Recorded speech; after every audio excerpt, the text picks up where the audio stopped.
Шалом, друзья, всем доброе утро. Что-то на календаре я хз, но вроде что-то уебищное, да, типа среды.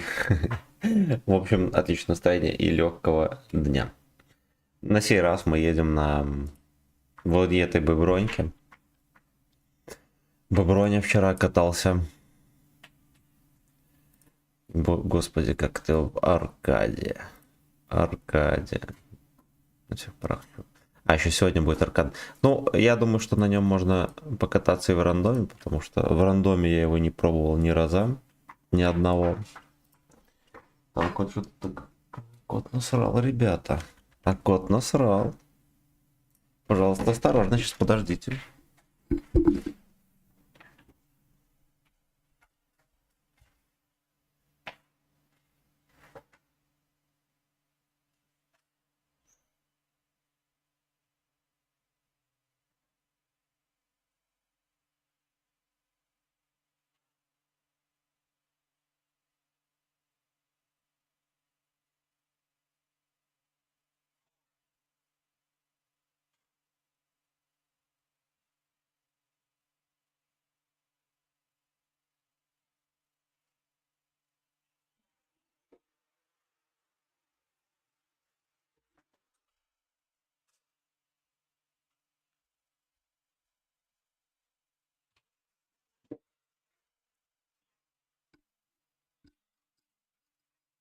Так, все, я здесь.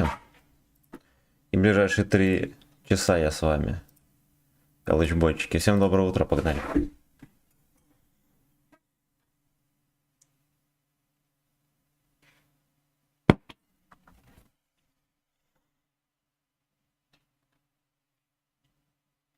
Да, доброе утро.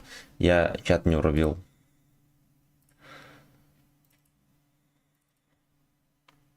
Так. Так.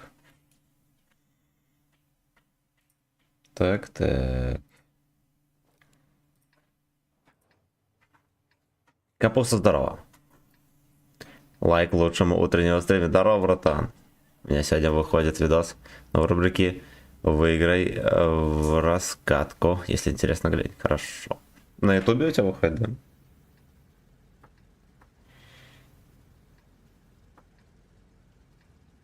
Подписываемся на Декира, он же Капуста. Немедленно. Так, там катка началась. Таня, здорово.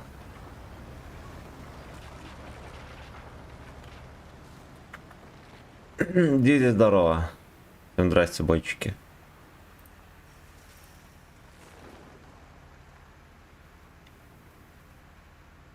Ну да, у него и здесь стаба хорошая. Ну, не хорошая, а прям сумасшедшая.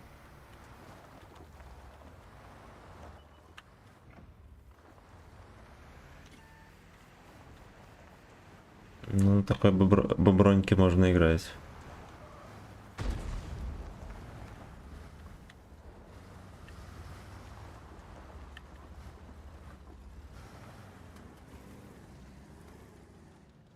Тут эти позиции для терпежа, это просто пиздец. Вот где логика.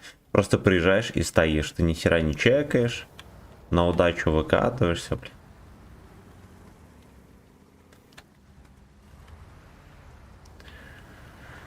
Такие собачьи истории, это просто кошмар.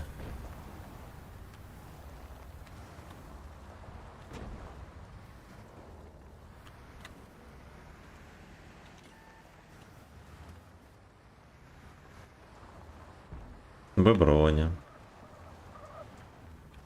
Дед со такой башни. Господь, Господь.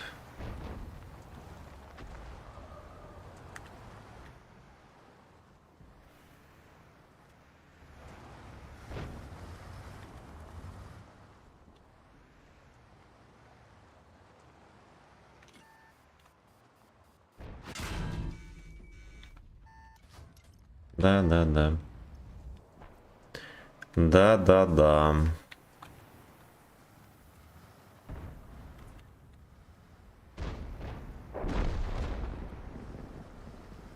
Слушайте, а сливаться-то никто и не собирается. Офигеть.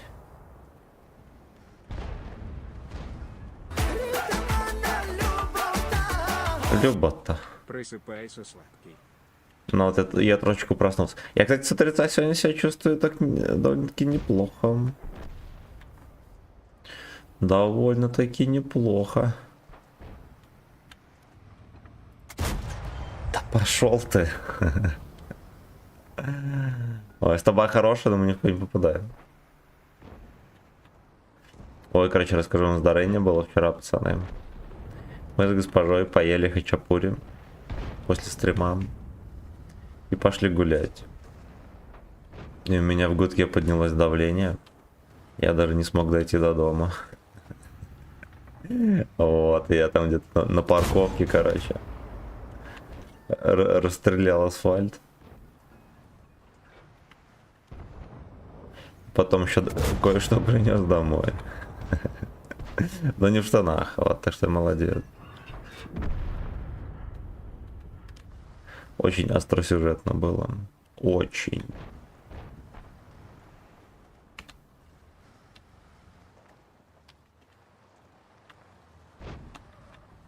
Это животное только и думает об этом кустике.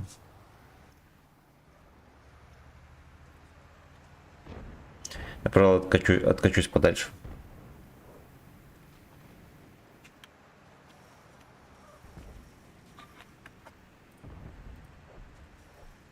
Кот там опять хуйней занимается. Да, Кир, спасибо, родная.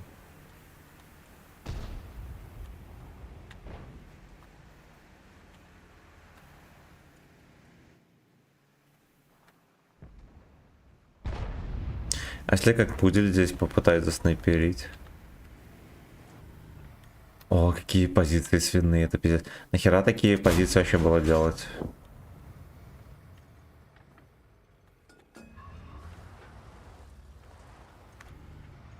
Топ-1 свиная позиция в игре. А на такой дистанции, видите, куда целюсь, туда и попадаю. Так вот. Так вот оно и работает. Ну, так его вряд ли пробью. Под колом, может быть, я бы ему и подсунул.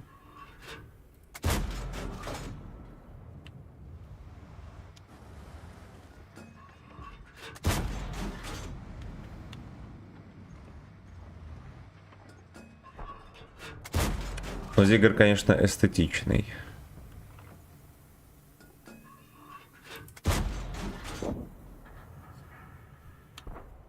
Вот этот выглядит просто как...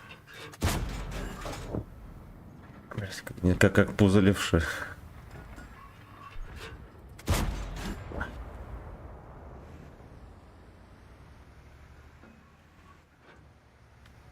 Истории которых мы достойны, да. Да. Но там экшена больше, чем в танках. БТРа, точнее.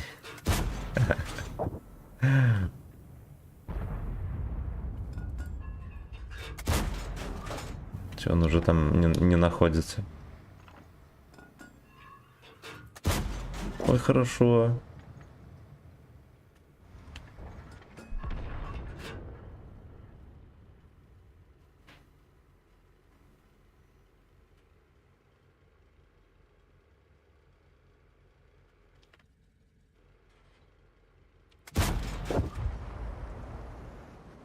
Триста три. Ау. А как-то... Нихера себе. А сколько у меня максимальная альфа, кто шарит? 310 тогда получается?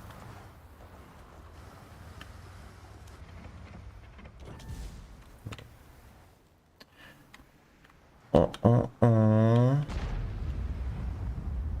О-о-о. Ну, можно наверх уже забирать. Более того, на низу особо-то и делать нечего.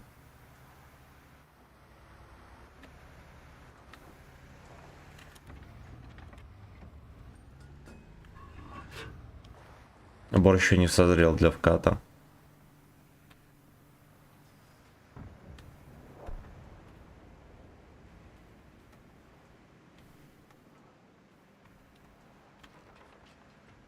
Во-первых, это шакалье поедет вперед. Нам как-то надо сделать так, чтобы эти придурки они стопудово поедут на базу. Ну, либо поедут вот так по полю.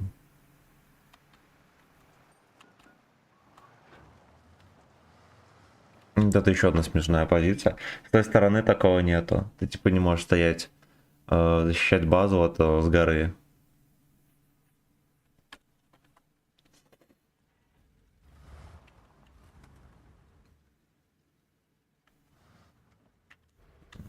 Блять. Блять.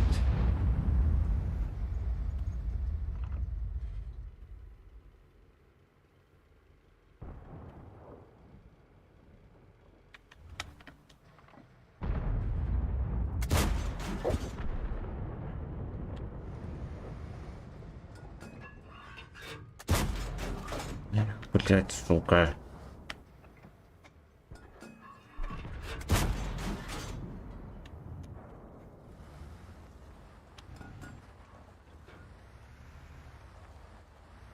Короче, тайп их сейчас всех огуляет, я уж вам скажу.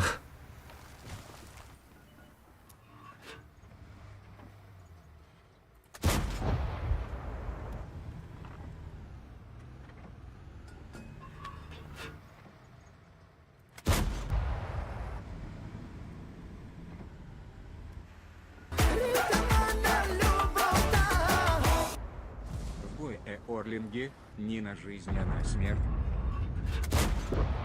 Абсолютно. Отлично, вот это здорово. Вот это уже здорово. Я прочитаю, пацаны. Все комменты. Ну ладно, на комменты я поглядываю. А вот донаты я не вижу от кого. Сорян. Сорян. Хлоп.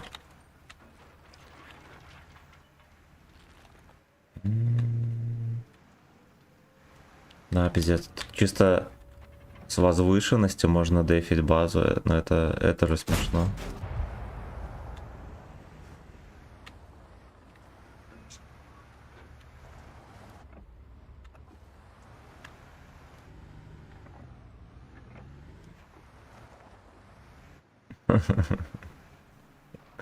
Все, база не берется. Я-то модель базу брать не будет. Знаете, что я забыл? Я хотел сегодня утром на десятки стрим запустить. И пощупать рандом. Угу. По итогу меня на колеснике щупают.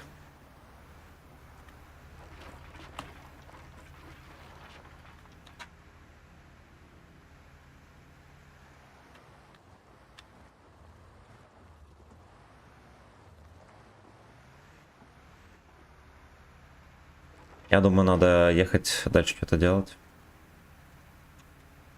Здесь их жопы выдохлись.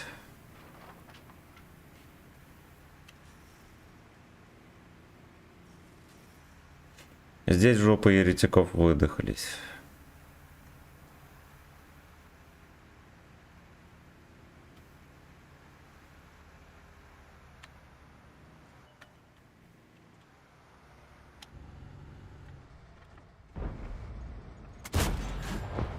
Хорошо.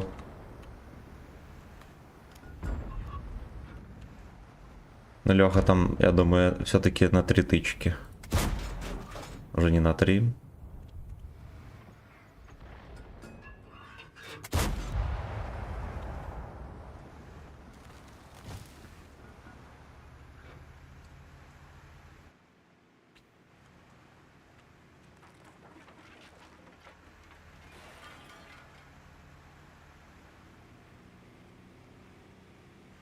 Да уж прям первая каточка и в такой поднявке. Утиная 6, здорово. Ирина никнейм. Еще хороший никнейм Утиная талия была бы тоже. Нюхал Леона после апа. Нет, он и до апа был крутой. Если все впихнуть на стабу, он такой о-ля-ля. Я от него сначала плевался, потом собрал все на стабу. И многие проблемы были решены.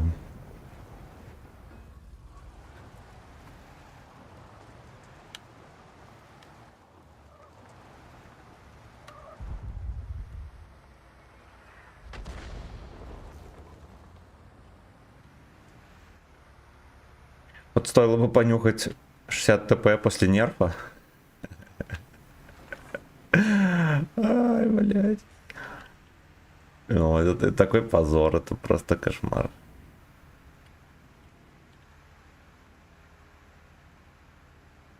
Ровно 4000 сумарки в первом же бою.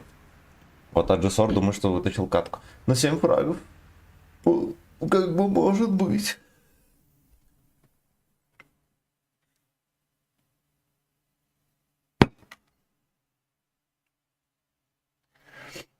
А ел-то.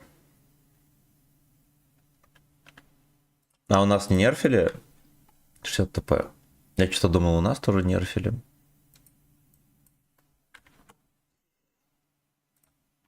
Любота.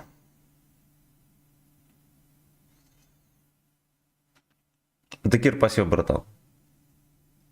У нас не нерфили. А, ну да ладно, да ладно. А что не апали тогда? Ай, бля.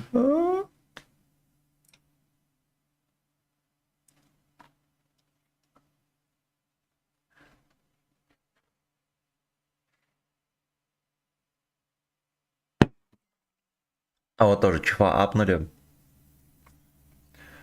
Супер коня не апнули. Надо будет стать 9-ю польскую пощупать. А говорят, крутая. Говорят, крутая.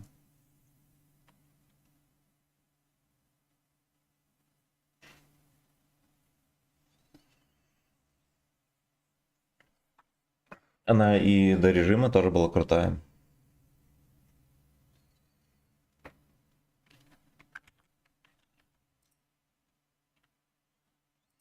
Спасибо за лайки, бойчики.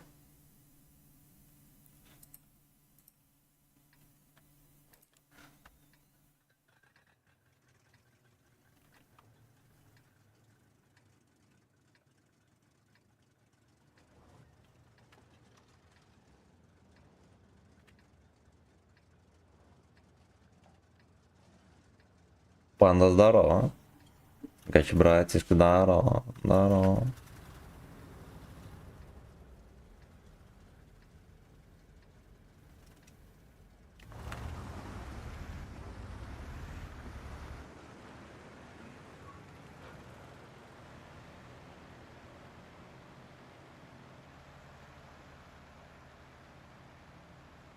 Это что-то говно какое-то, а награда за вторую кампанию ЛБЗ. Я даже не чекал, что там за награды. Задачи не чекал, просто врубил и все.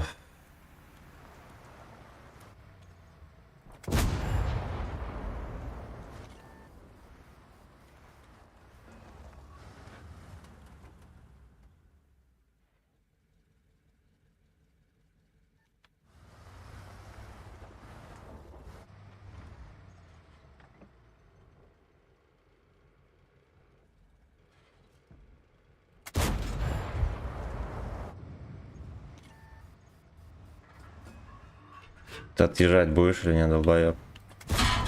Бля, все равно на ходу дал. Сука. Ой, блядь, пуделиная шея.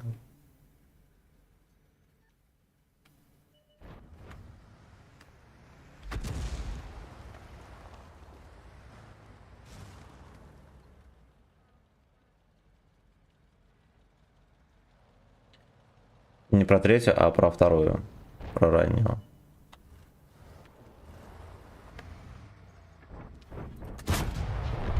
А что там такого?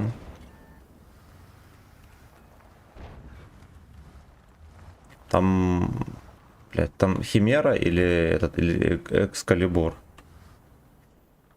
Я на Экскалибуре там одну катку, наверное, сыграл. Меня как бы не вставило, но много кто говорит, что имба. Правда ли это, я хз. Слушайте, что они забыли в поле, я вообще не понимаю.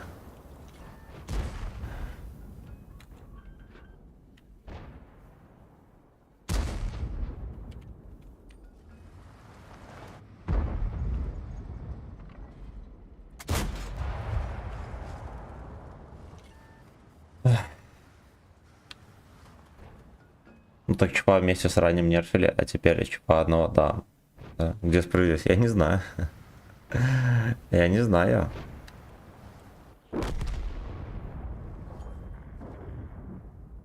Вот справедливости пришла. Интересно, что я в этом кустике вообще не продрачивался. И в тайминг поймал тычку.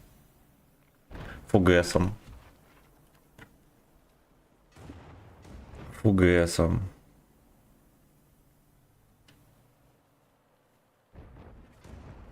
Да уж, да уж. Да уж, да уж.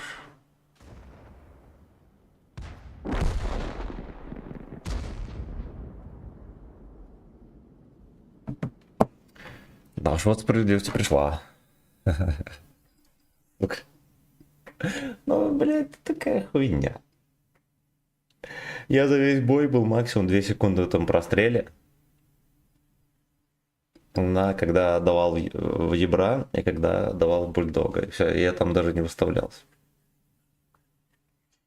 Лёшка в тайминг дал тычку.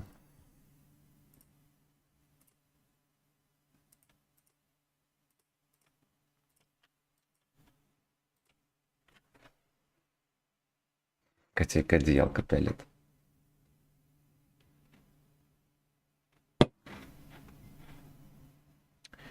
Это даже не зверояб. Простая суха, да, на фугасе. Сколько там на Сасаладине планка на 3-м. Неплохо так. А я хз. 3000 где-то. Где-то 3000.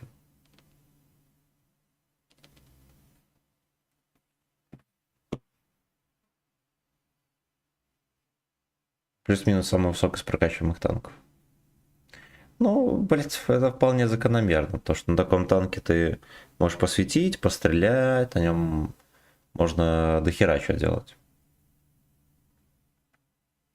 Насчет динамики ты можешь менять фланги по 10 раз за бой.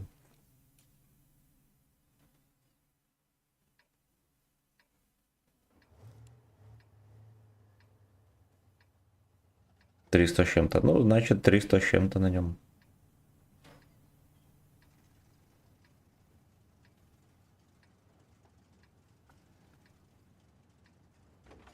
Гачеворили троху планка упала.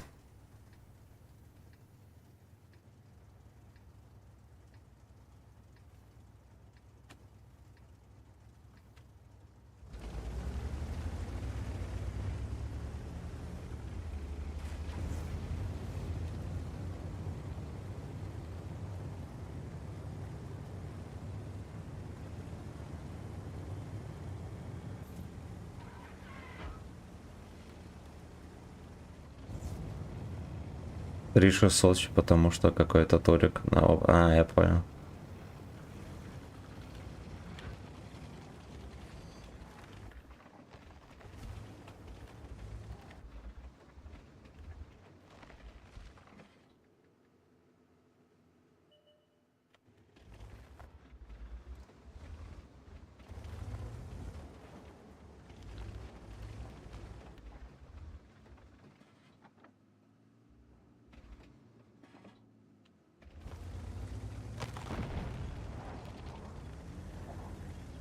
Я бы сказал, что здесь немножечко перестоял даже.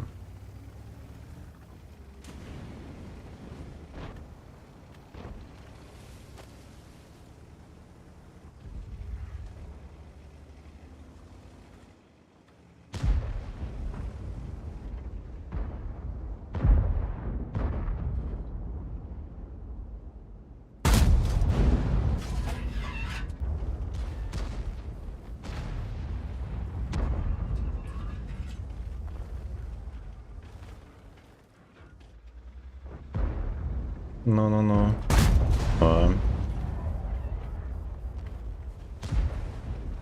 Но они там затерпели, молодцы, конечно.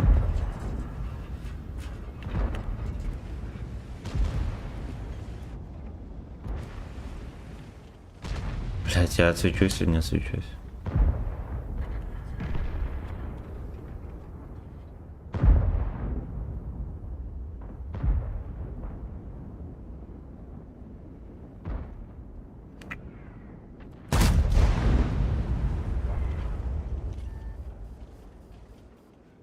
Саламчик, неадекват, здорово. Безменно в 100 поехал.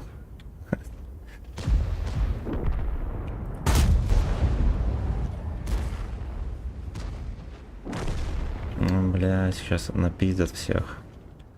МБТБ просто идиотина. Идиотина. Идиот. Идиотин.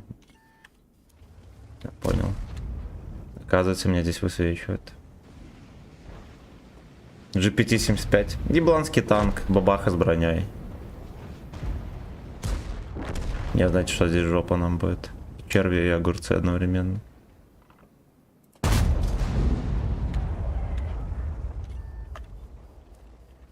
Возможно, от МБТБ появится толк какой-то. Да, он очко нам прикрыл.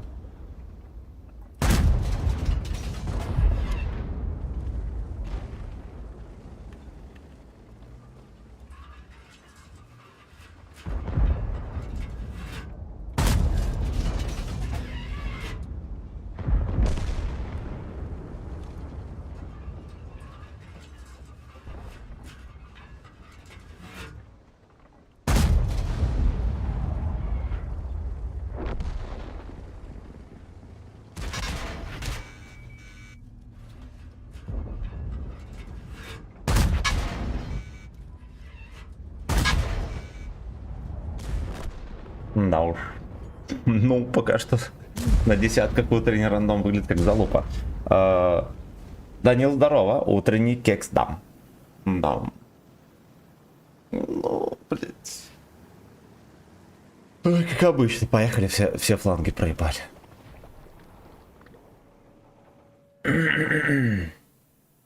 У два стола нам.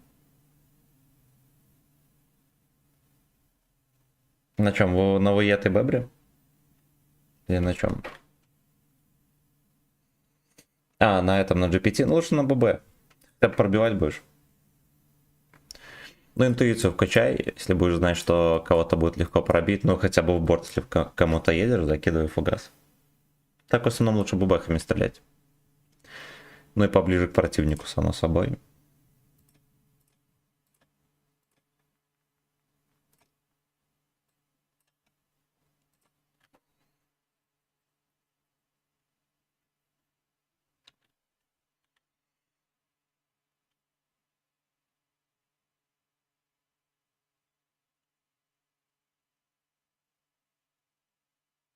Ваш клан залюшил.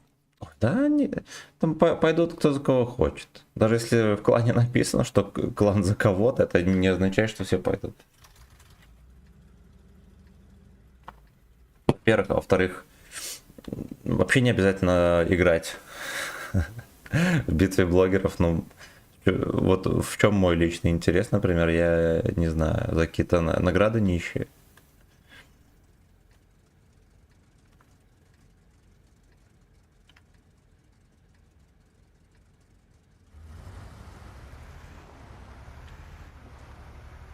ГПТ это бесплатно H3. Да, ну нет, конечно. ГПТ до H3 вообще танки разных уровней.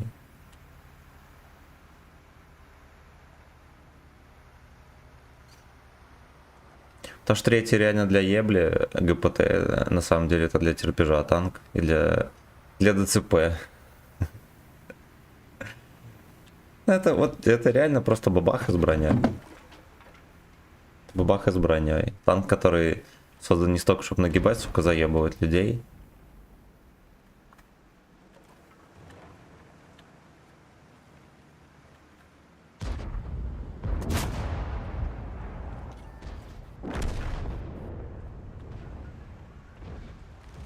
Я тебе нажал на выстрел, сука, из-за пролагивания я не выстрелил, прикиньте.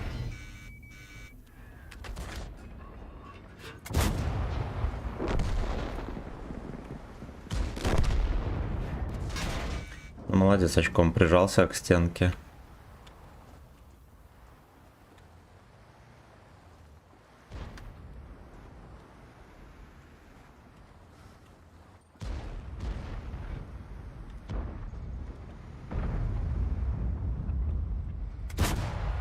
Блять. Зато похуй накидали, как будто чемпион. Ну да.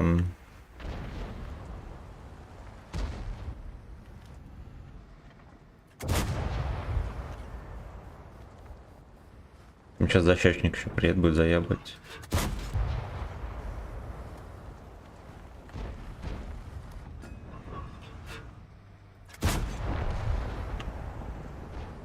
ко мне не поехал, это хорошо.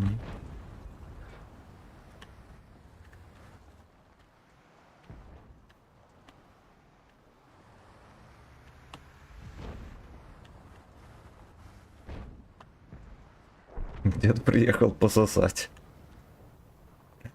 Гоп, стоп. Я пососал из-за угла.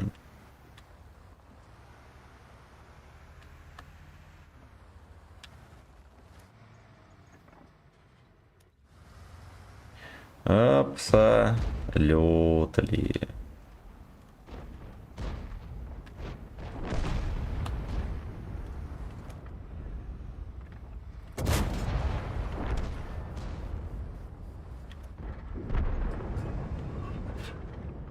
Блять, все-таки поехал на низ.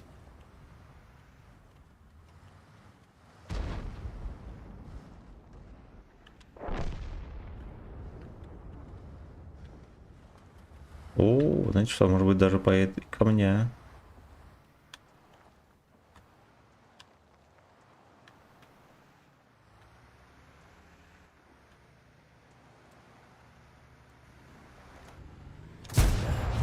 Хорош. И ты в жопу тоже пошел. Быстренько.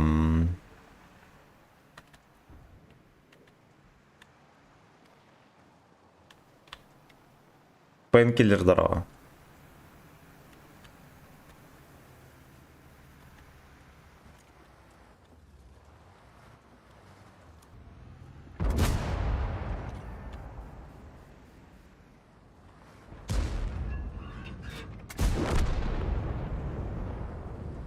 Курва, это едет там уже, хочет любви. Я приезжий и хочу любви.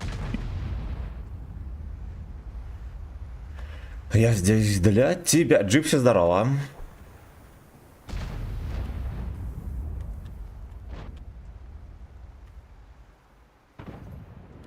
Бля, пройдет альфа, пацаны, или нет?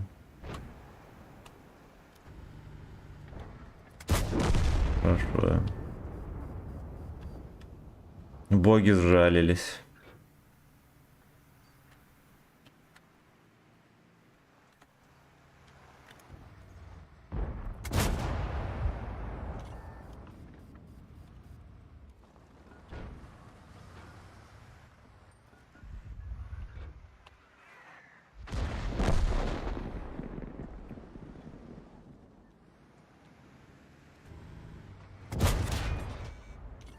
Сука, мусорка это приехала, малая.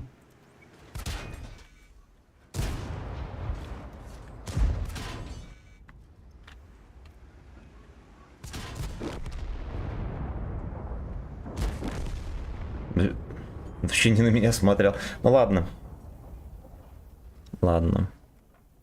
Я собирался свалить туда и решил, что можно все-таки как-то доиграть. Может быть, даже оно бы и получилось, если бы поубедительнее вот эти пацаны прикрывали. Дорогие бойники, Игорь, здорово, родной. Здорово. Пройдет, не благодаря. Как ваши ЭСы. Хоть миллиметр свободный есть. Блять, на десятки вышел на этом. На Гачи Warrior, бля, такая катка была терпежная вообще-то. Сразу же всех выебли. Сразу же. Я твои сообщения все как не прочитаю, выкаблены в телеге. Там сообщений непрочитанных висит просто ебаная тонна.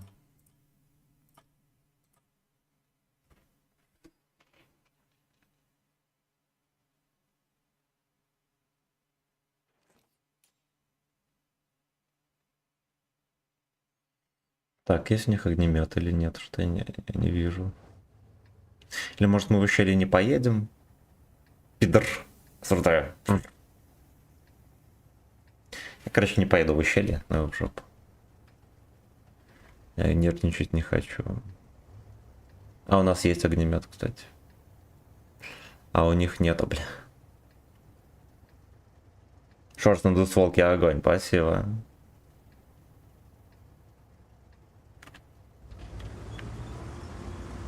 Бля, или все-таки поедем? Наш хуеплет едет. Да поехали, поехали.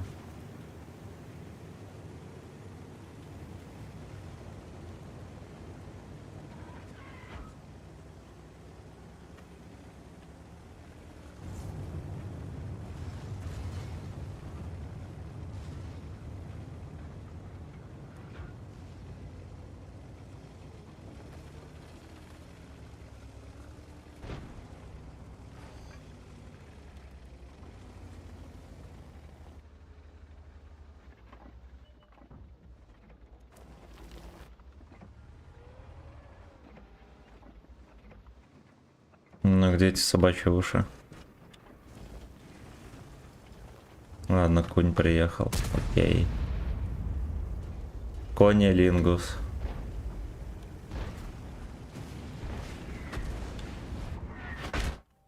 Угу. Я сразу ловлю тычку.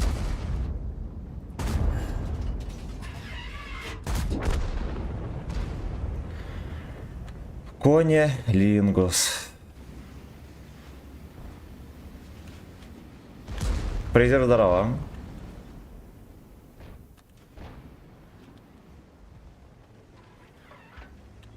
Не рьев тим.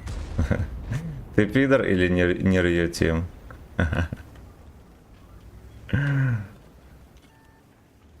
Блядь, ну над башней.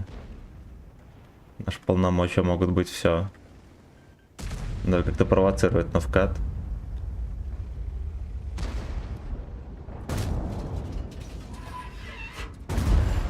Ну так пускай будет. Я знаю, что нельзя вторую тычку стрелять. Здесь надо было любой ценой делать минус 1 очко.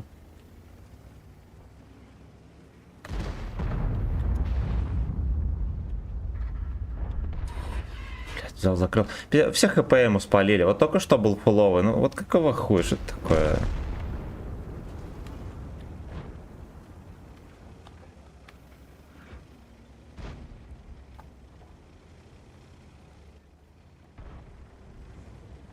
Гачи Warrior.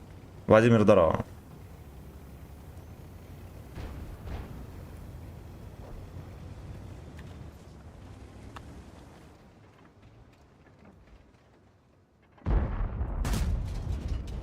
Сводился хер сколько и все равно не попал.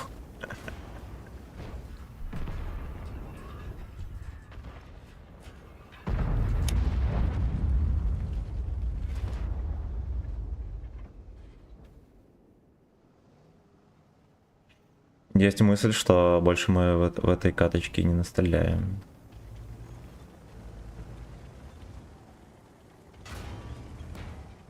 Что ждали, кто-то там поплевывает.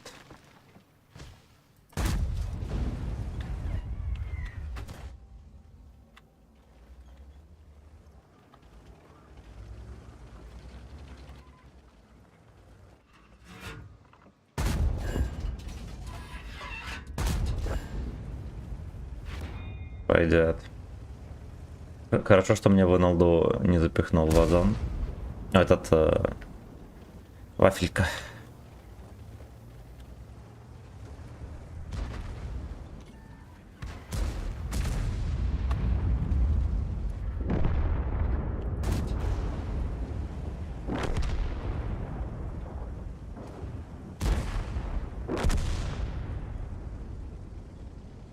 Слушайте, а мы как будто бы эту катку все-таки просасываем.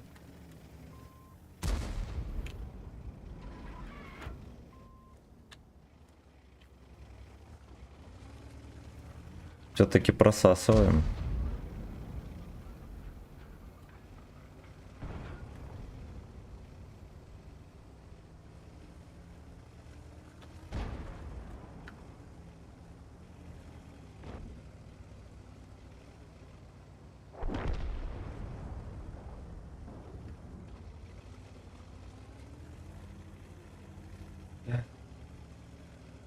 Ну, получается, хорошо, что не поехал. Не, ну ладно, я там, может, пострелял, вот там пацаны, их прям не сдуло, они трохи жили.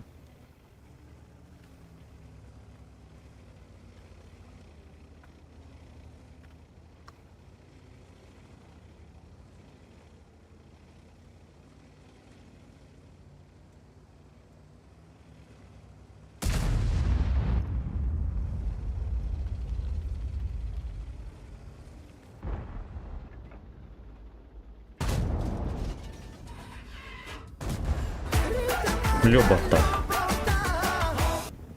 Выкупаю контент и отдых стримера. Нихуя себе. Сейчас мы выясним, насколько мы жопу приобрели. Охуеть. Охуеть, родной. Спасибо большое. Сейчас мы дочекаем, доиграем катку. И выясним, что я должен сделать.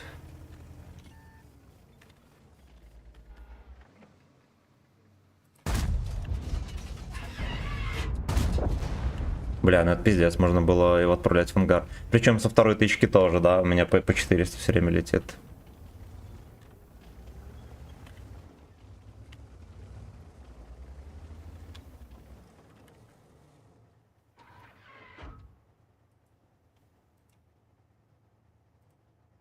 Прикинь, то, что ссылку скину, она не открывается.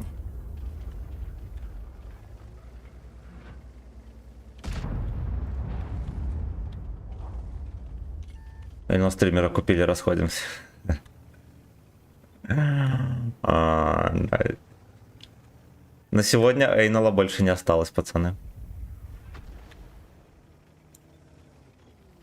Надо туда ехать. Сейчас приеду, просто перепушу, они охуеют.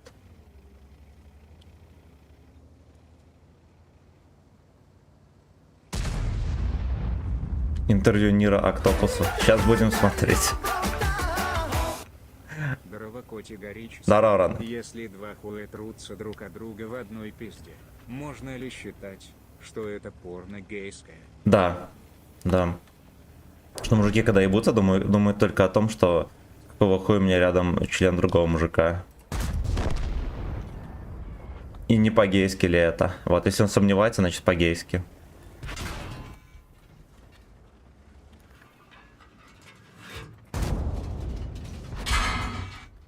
Блять, точно, это ж жирная хуета тут. Я уже и забыл, что меня спиздит урон. Ну, вот если яйцами трутся тоже. Поэтому, если вдвоем кого-то пялите, пялите так, чтобы не было вероятности соприкоснуться. Только сак и никак иначе. Ну, пиздец. Это все из-за того, что ублюдку повезло, и я его не кончил. Вот в чем дело. Доктор Фистопус.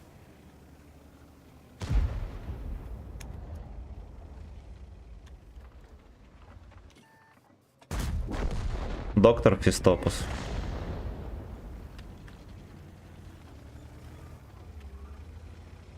Точно без сомнений, да?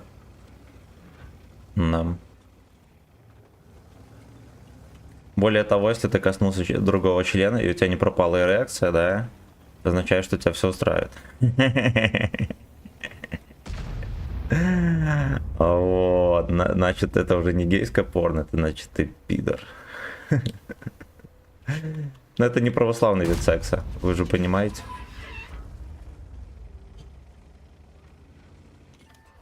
Я надеюсь, вы понимаете, что это не православный вид секса.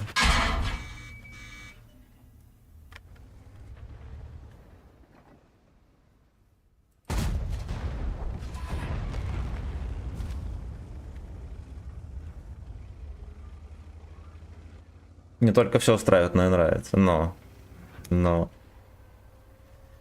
Тебя продолжает шишка дымить, когда ты коснулся члена.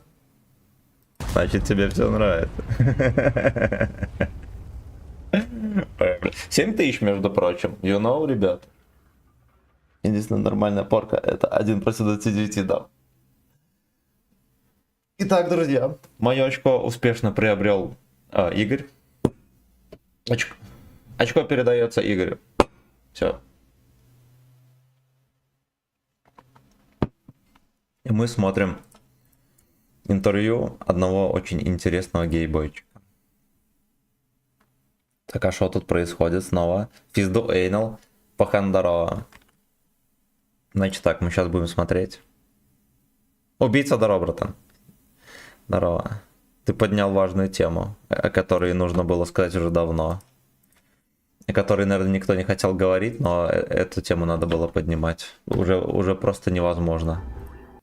Значит так, мы смотрим интервью доктора Фистопуса у Нирью. Нирью, новый розовый генерал. Битва блогеров 2025. Стиль или кринж? Я так понимаю, что название намекает на, знаете, на что? На то, что Нирью пытается копировать Корбина Калласа. Многое, я вам скажу, похоже. Многое похоже. Владимир Владимирович, покойся, он с миром. Смотрел, как Нерью оправдывается, что он не гей. А где-то вчера смотрел фильм. На ВК Play. На ВК Play. Покойся с Ниром. Так, ну, мы смотрим интервью, пацаны, на стриме. Так, ну на ютубе, я думаю, можно не вырубать. Так что будем смотреть на всех площадках. Come on, let's go. Come on, let's go. С кабачка снял. Нерью пытался покончить с собой, но его все-таки сняли с кабачка. Общими усилиями.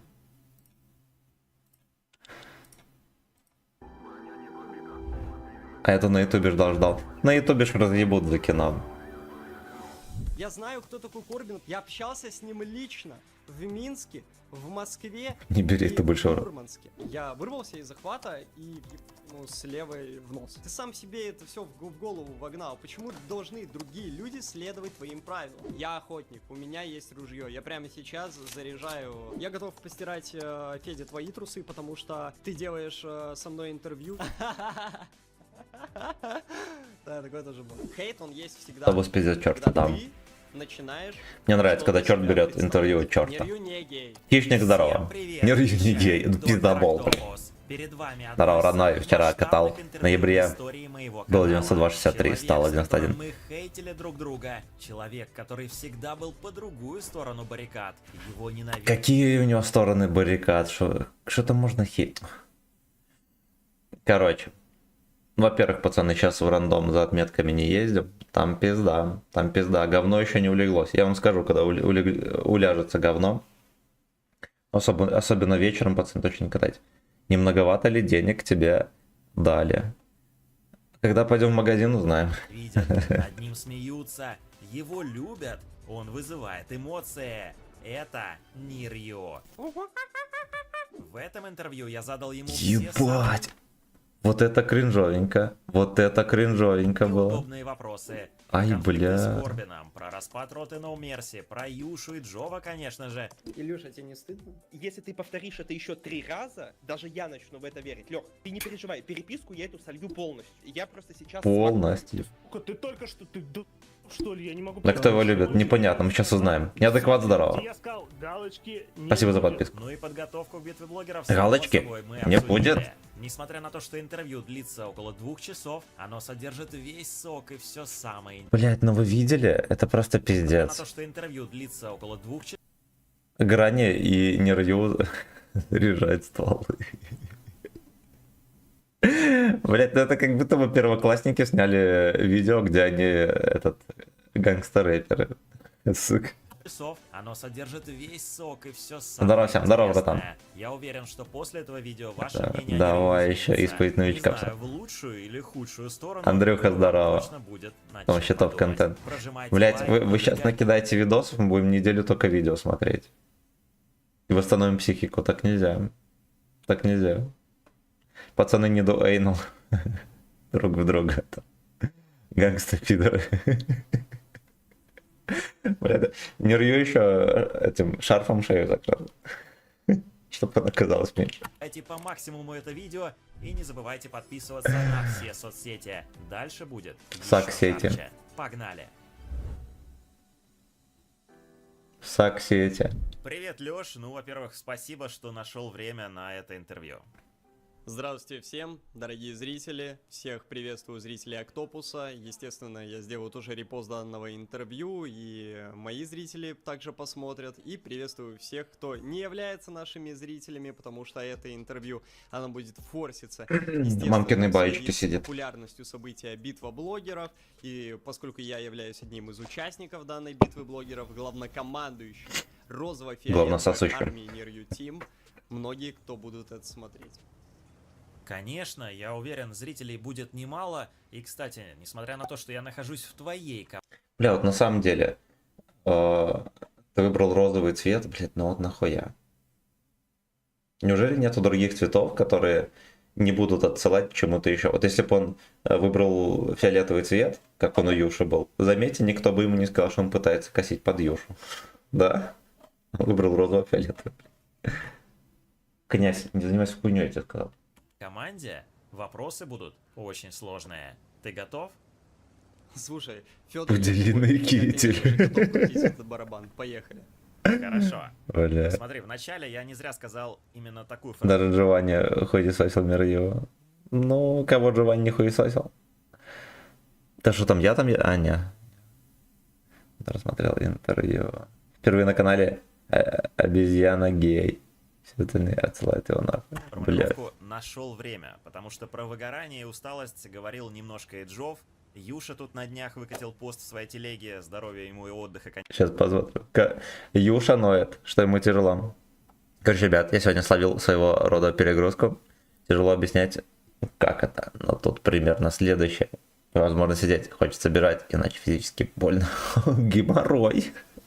Это геморрой, пацаны. Я должен сконцентрировать внимание. При попытке концентрации физически больно. Очень холодно, но бросает жар. Пиздец. Это пишет взрослый мужик. Теплая ванна и 2 часа сна помогли, видимо, 3 дня подготовки к патчу. Подготовка, блять, к патчу, пацаны. Подготовка, блять, к патчу. Подготовка к ББ. Устранение багов после патча. Все в куче, и я взломывся. Сейчас сидим, правим баги в модах. Надо понимать, что как будто бы только один он свои моды, да, там равняет. Во-первых. Блять, ну это пиздец. У меня как день сурка. Правка в бой не помогло. Правка. Ясно. Юша, короче, тоже лалка совсем уж. Я думал, он просто обычный мужик. Медальки у него папахи не хватает. И шашки, да, и шашлыка еще. Модпак. Сам себя не высрет. Но только взрослый человек. Конечно Пиздец. же. Пиздец. Что по поводу А что там? Ну, 36 человек от этого срыгнуло. Судя по всему, тебя? по Нет ли комментариям. у тебя сейчас выгорание от игры, от работы, в особенности вот под такими нагрузками, как сейчас идут перед битвой блогеров? Нагрузками. Против 29 мужиков. Слушай, Я для был меня уверен. «Битва блогеров» — это самый крупный проект в моей жизни.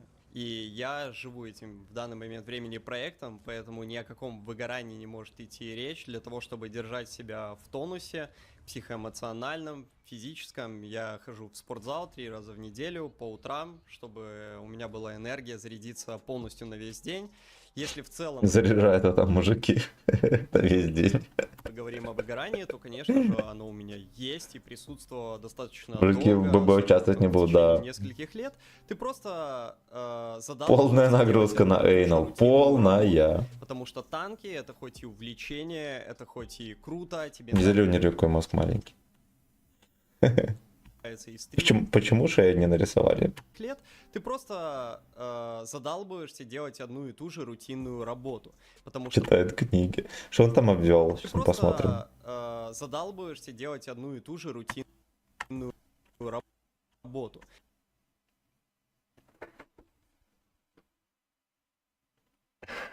Сгоревший.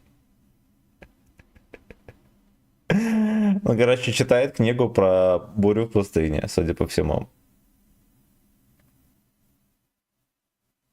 Сгоревший городский танк Т-62 в Кувейте, блядь. Обводят сгоревший. Ой, про долину Бека там в Сирии. Это, короче, про арабо-израильские войны. Так,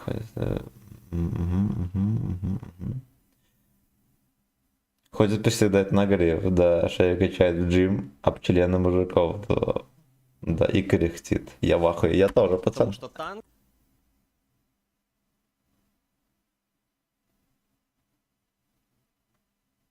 Ну, во-первых, лобная доля, да, вот у него кость, где-то здесь должна заканчиваться, дальше должен быть мозг. Здесь волосы все занимает, окей. Губки как у Невского, нам нравится. Это хоть и увлечение, это хоть и круто. Генерал тебе нравится бездонная стримить, глотка. записывать видеоролики, тебе нравится разговаривать с Глотка большим дайвер. количеством людей, но в любом случае это Там был тигр на стене. увлечение, это хоть и круто, Что там тебе будет? нравится и стримить, и записывать видеоролики, тебе нравится разговаривать с большим количеством Я вам сейчас скажу. немецкая техника стоит, вот это, но с вероятностью 99% тигр первый. И он что-то на нем помечает, видимо, лючок. Количеством людей, но в любом случае это часть работы. Просто пиздец. Просто пиздец. А еще, знаете что, вот эти вот плакатики, все такое, оно... Ну, у Нирью стопудово дома такого нету. А вот в офисе геогейминга у кого-нибудь из разработчиков, кто технику рисует, есть. Вот, я готов даже... Ну, жопу я не ставлю. Но с вероятностью процентов 80 это видео ему снимал и гейминг, и у них в офисе это снимали. Ну и понятное дело, что свет, все такое, все как выставлено, ну это не хуй с горы снимал. Губки, да, да. Выглядели пацаны, ой, бедные, такой шухер нагнетает, как будто бы кто-то, кому-то не похер на эту машину возню, ну, может вы шлюху не воскресить в диване. Да. Димон, здорово. Он помечал, куда надо пробивать тигра первого, да, видимо, лючок. Видимо, лючок. Кто эжекторы на огнеметах, да. На огнемете нужен эжектор, пацаны, для продувки канала ствола. С учетом того, что у огнемета, по сути, ствола нету. Ну реально, у огнемета, ну типа не должен быть ствол. Там вот короткая писюшка, как на 8-м левеле советском. Это еще ладно. Это еще ладно. На него по-любому плакат «Голова Джо в спальне», возможно. У него карманная киска в виде головы Джо, уж я думаю. В виде трусов левши. Пусть лючок сотрут Е5, тогда пойдет за вялого жирафа. Гею. Пойдем. Работы. Да, это Я будет иду в аргумент. тренажерный зал, я могу зайти в секцию бокса, я могу просто выплеснуть свою энергию.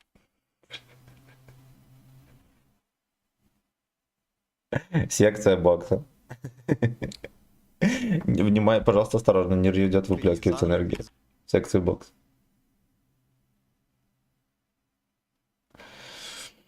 За это надо посадить на шпагат. Короче, все, пацаны, Загрузиться. мы так не Таким посмотрим, образом, блядь. я- Мы вчера 9-минутный ролик час смотрели. Или позавчера. Играние на потолке висит в коже, да. Я ничего сказать. Секс CS боксом. Я нашел для себя вот, скажем так, такой, знаешь, путь из выгорания через физический труд.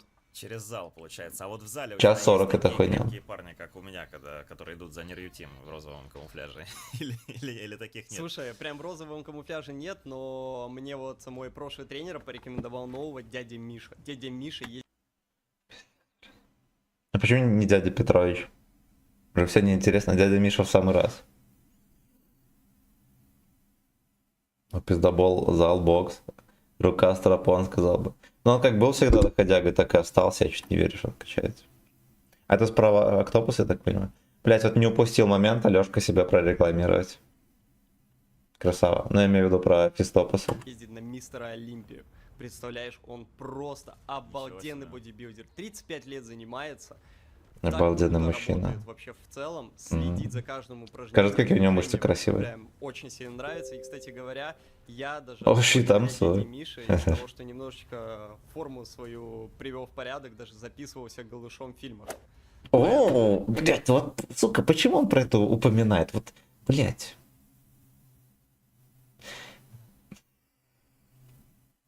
Ну, потому что это у него в голове. Это у него в голове голышом. Голышом и показывал попу. И он тут, пацаны, в качалке в розовом. Все нах без комментариев, да. Такой же боксер, как я, Гагарин. Разок ему щелкнут. Он на бутылку сядет. Ну, блять, я вам скажу, что, допустим, я ходил, у нас есть, ну, как Нирю говорит, секция, там смешанное единоборство.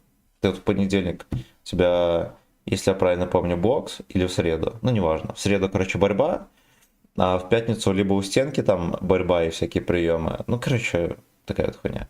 И в субботу-воскресенье там в субботу открытый мат называется. Ты там человек 20, да, ну кто придет, и ты со всеми борешься по очереди, там по времени. А в воскресенье или, по-моему, суббота через субботу бокс.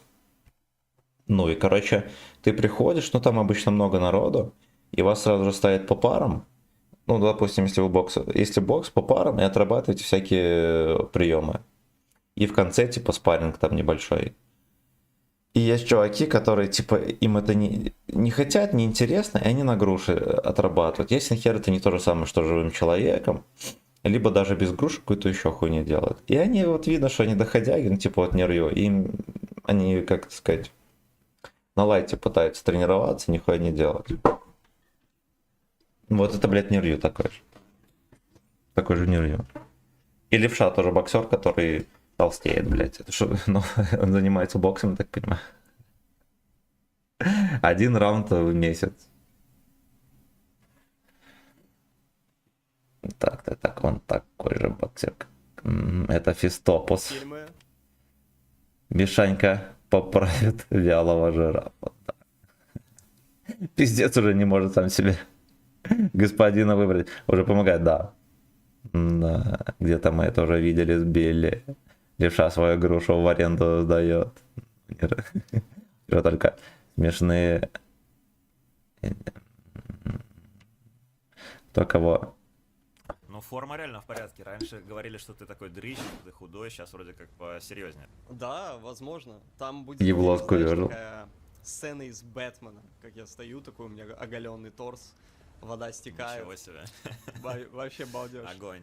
Смотри, многие до сих пор, Пидорасня. несмотря ни на что, воспринимают тебя Пидорасня. как ребенка, наверное, экспрессивного, И смешного, за которого где-то стыдно. Но ведь я слышал, что в целом это образ, наверное, у тебя есть образование, Да. есть реальный опыт работы, и в целом Да. тебе уже немало. Образ, блядь. Что можешь сказать? Нерью создал себе Слушай, образ Федя, ребенка. зрители, мне почти 29. Я окончил школу почти, там, не знаю, золотой медалью. У меня буквально там 2 восьмерки было, потому что в Беларуси 10-бальная система. У меня средний балл 95 из 100. В целом я никогда не кичился никакими своими Кичился. достижениями Слава здорово. в школе и так далее. Ну, Не кичится достижениями, а на заднем фоне медальки танковые висят. И только танковые, ни одной спортивной. Белорусские спортивные медали с этим цвет флага всегда нашего, красно-зеленый. Это знаю, потому что у меня они есть. Так, он сам на себя дрочит, а Грани помогает поддерживать, да. Да, а Грани лежит сиську. личная жизнь, ну кому она нужна?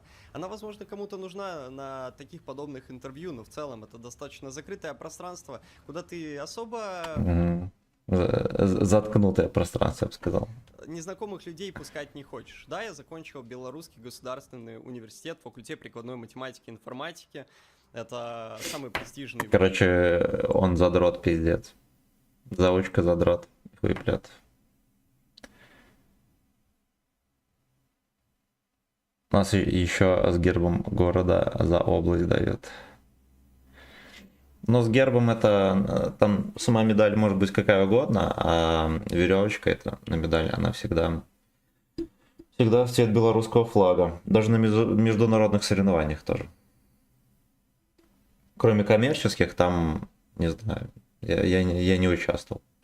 У нас обычно они проводились летом, когда мировой легкоатлетический сезон был, а у меня летом, типа, школотроны летом отдыхают. Там последняя республика, максимум там в начале июля, и все, и на дембель давай. Вуз у нас в Беларуси, я закончил его Так, у нас еще с гербом города. Ну, короче, понятно, что он фуфломицин, Аполлон. Теперь можно пойти и отпиздить всех, кто в школе обижает. Да, говорит. Я не кичусь своими достижениями, а сам без остановки пиздит о них. Да. Ну, мы уже обсуждали, да, что у него медали висят. бесплатно, причем сдал дипломную работу, учет кинетических процессов в газовой динамике сопел-ракетных двигателей. Чего, блядь? Сдал на 9 даже, вот, достаточно, ну, таким именитым людям, которые известны в науке. Но, опять же, кому это надо? Мы здесь в танке, Но я этим не выебусь. Я, честно говоря, не совсем понимаю. Ну ладно, хуй с ним. и плюс дополнительно каждый стример, блогер, это актер, собственно. На грузинским гейм. Ну и Говорить о правильно том, сделали. Кто я в реальной жизни относительно того, кто я на стримах, это же бред. Ну, так может сделать только идиот. Да ты такой же, блядь, Ты же меня дебил. не видел, ты же меня не знаешь. А вдруг я реально Леонардо Ди Каприо только на стримах? Ну, а касательно моего, как говорится, Да, образа да. на стримах, да, Да, и да, того, да. как я себя веду. Так на самом деле здесь все достаточно просто. На стримах и видеороликах это два разных нервью. В видеороликах я достаточно... Я так понимаю, что и Джов тоже, это у него образ, на самом деле он адекватный, умный человек. Сука. Блять, ну как такое может быть? Ну хорошо, ты актер. Допустим, мы садим Леонардо Ди Каприо в роли Нерью стримить. Вот Леонардо Ди Каприо стримит каждый день, там лет 5 подряд. Он все время в роли будет. И в образе, блять. Через сколько он повесится? Такая хуета. Ну такая, блядь, хуета. Пусть так, 6 минут достаточно, чтобы понять, насколько он прыщ очкастый, да, известно людям, которые никто не знает, да. Широко известный в узких кругах. Про Серера пачка будет. А Серер тоже с Минска, да. Это образ, на самом деле, Джов собак. серьезный. На самом деле Джов лабрадор. Либо БЗТ-70. О каждом из этих танков я, естественно, расскажу, покажу, как на нем играть. И сегодня у нас будет... Короче, вот он говорит, что он один человек в своих видосах и один человек на стримах. Вот кто видел мои видосы, я там тоже... Блять, ну ты записываешь видос, ты должен последовательно что-то говорить. Ты вот как, не знаю, доклад делаешь там в универе, например. Ну, понятное дело, что ты немножечко другой, но потому что вот. Это не значит, что я в образе, блядь. Сука. Это просто пиздец. Первое Это просто впечатление пиздец. Это образ на самом деле. советского Так, тяжелого Семен, танка ты катать 11 будешь? уровня Что-то этого зачеканно смотришь. Мою жопу Поясняю выкупили, чтобы людям, посмотреть что ту хуйню. объясняю Поэтому мы людям, катать не как будем. их играть, и дополнительно это все делаю, ну, в умеренной развлекательной манере. На стримах мне нужно провести большое количество времени за игрой. И мне становится скучно, если я буду просто сидеть и потеть, как это делают всякие разные клубы, Белгране и другие всякие. Я себя развлекаю таким образом. Если я себя развлекаю, если мне это нравится, мне вообще по барабану, что там кто-то думает.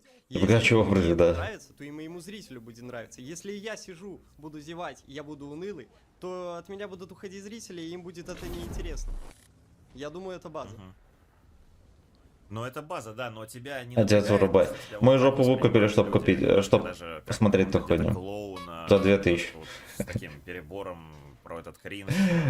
Может быть, был период, когда тебя это обижало? Все супер просто. Смотри, я... Который на ютубе Алексей, хобби хорсер в видосах, тебя абсолютно. напрягает, что говорит Бен из Америки? Или что обо мне говорит Пальчиком по из перду тыкать. Китая?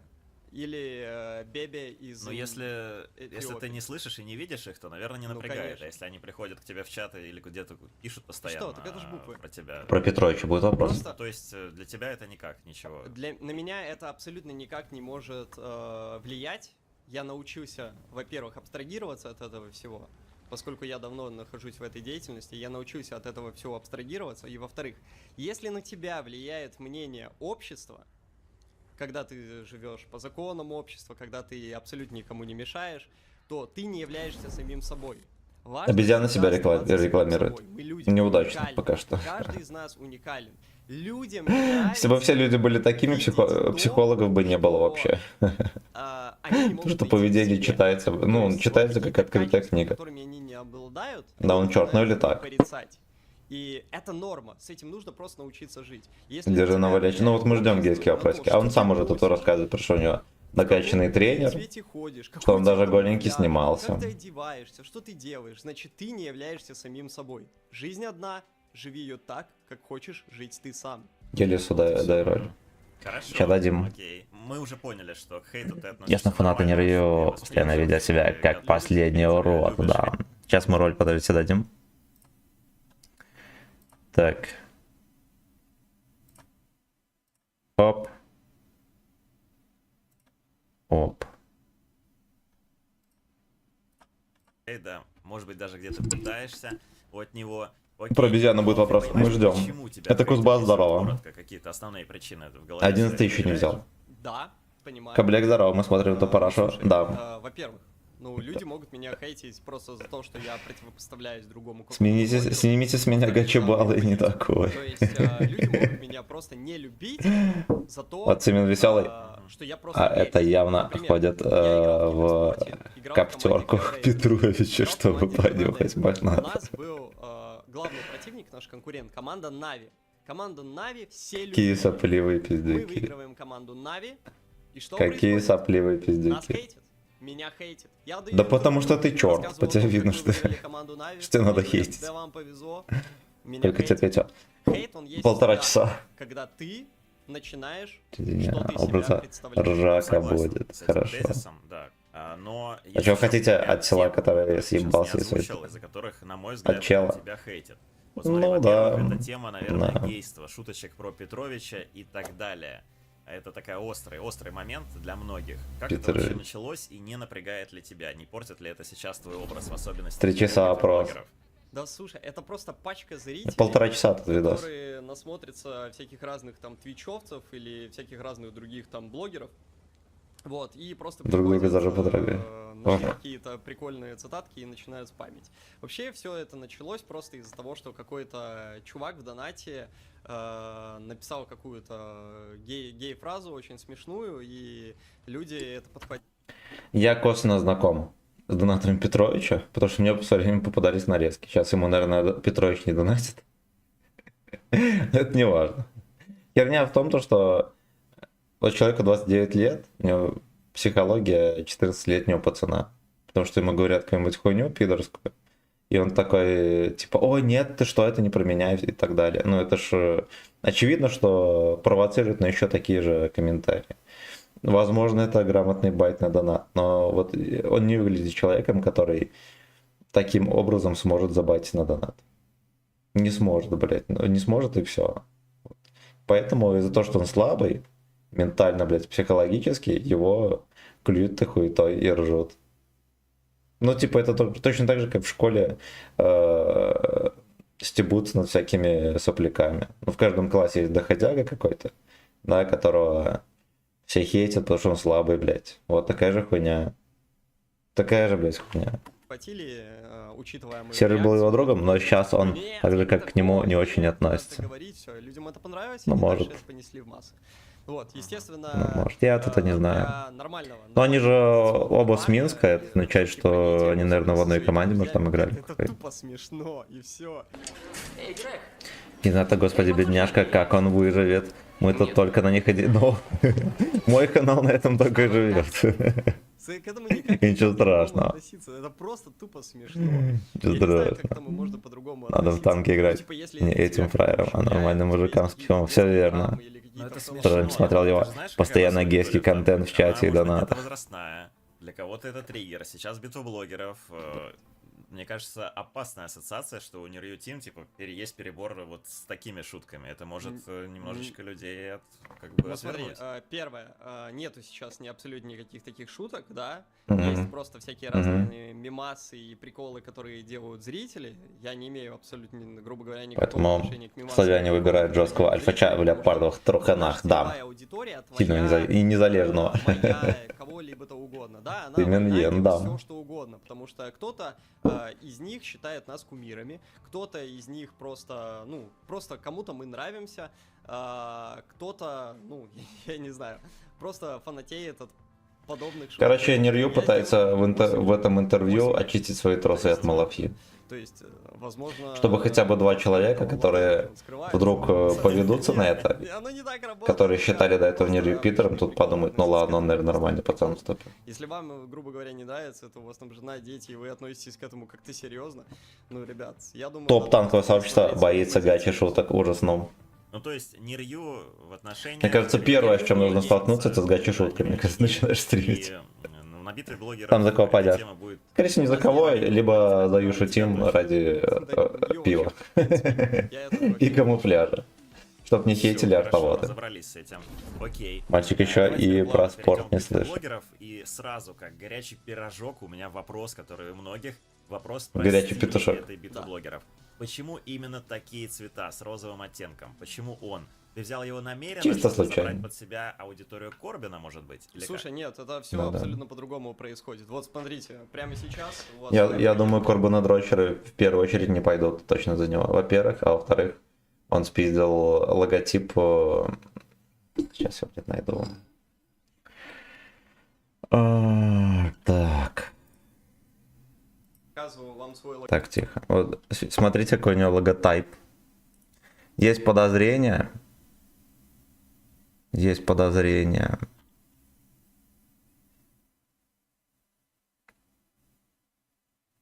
Сейчас.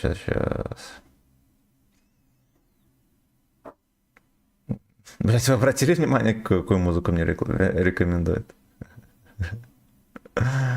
Блять, где-то такая, сука, есть. Во. New Retro Vibe. Тоже треугольничек.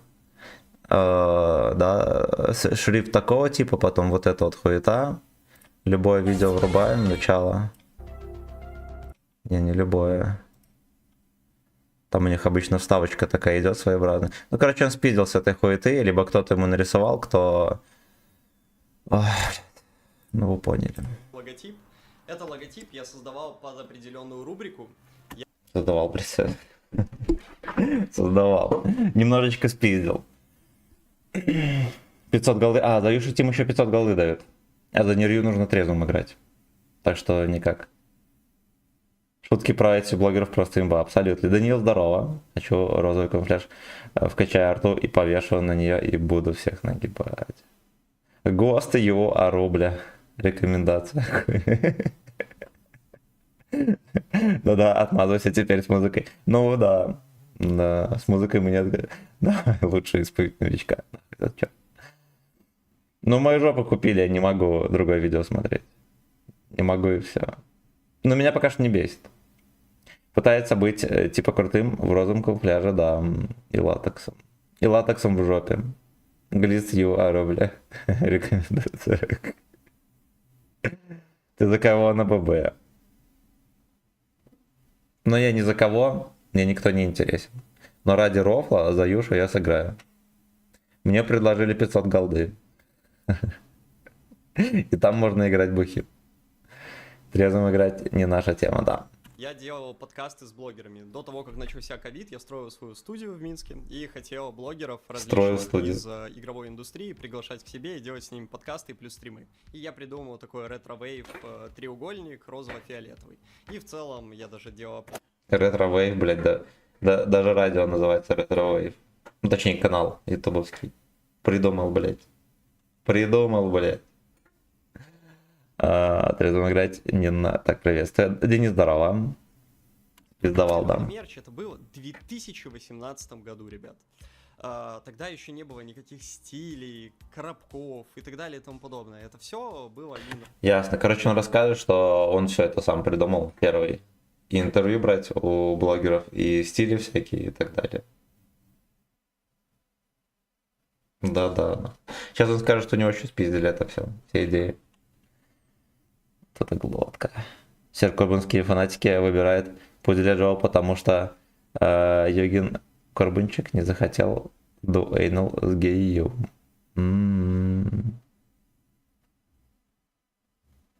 Такой даже черная мама залезет.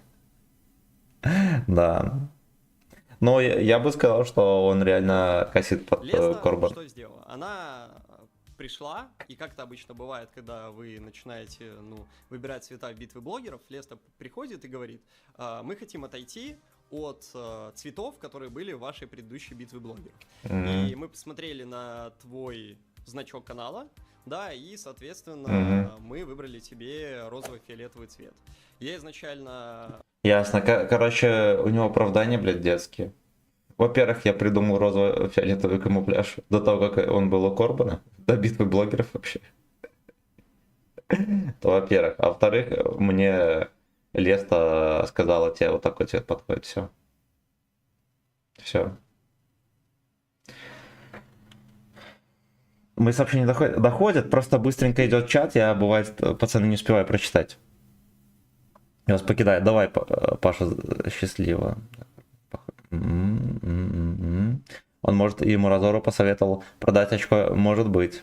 А вот проходит что-то кринж, что-то до хера он придумывает. Ну, засомневался. ну, типа, да, это, блядь, Фиолетово-оранжевый, но Короче, вот у вас ребенок, допустим, насрал в углу. Вот мы слушаем его эти оправдания. Утренний Гачислав. Даня, здорово. такой подумал, что розово-фиолетовый цвет — это очень крутое сочетание двух близких цветов, и оно будет настолько сильно насыщенное и ярко выражено, что люди просто будут без ума от этого.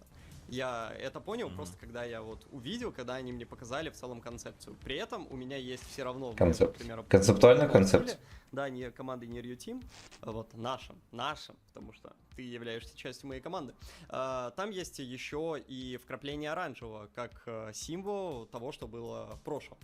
Любые подобные стили, неважно какие цвета, это всего лишь история, да, и как я уже сказал, то, что мой стиль, вот доношу мой стиль, в данной битве блогеров 2025 был исключительно выбран Не, ну на есть, основании абсолютно. цветов моего канала. Посмотрите, пожалуйста, на мою шапку, посмотрите на мой логотип, там все понятно. Хорошо.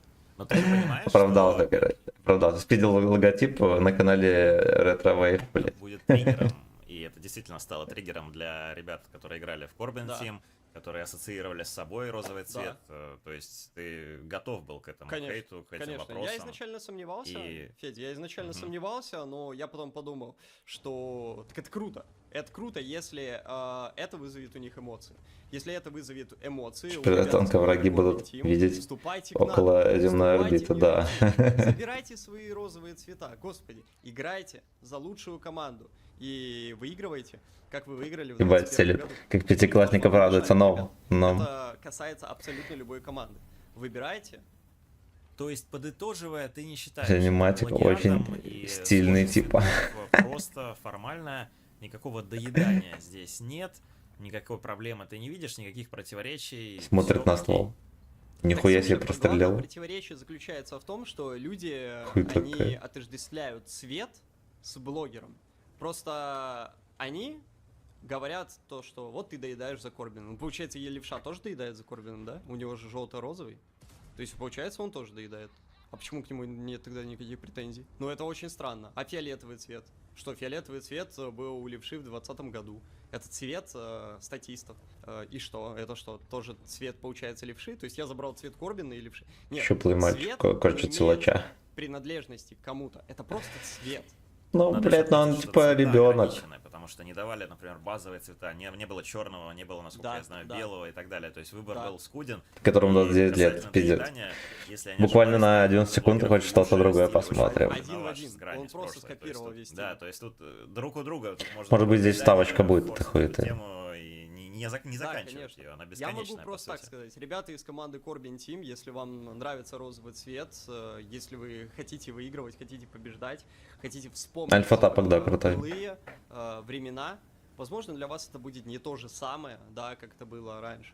У меня нет никаких абсолютно, скажем так, проблем с тем, чтобы за меня шли. Смотрите. Корбан ушел на Евросервер. Очевидно, что многие его подписаны остались на РУ. И он сейчас агитирует команду Корбан Тим играть за него, потому что у него такой же цвет, как у Корбана. Но на самом деле он не пытался скопировать Корбан.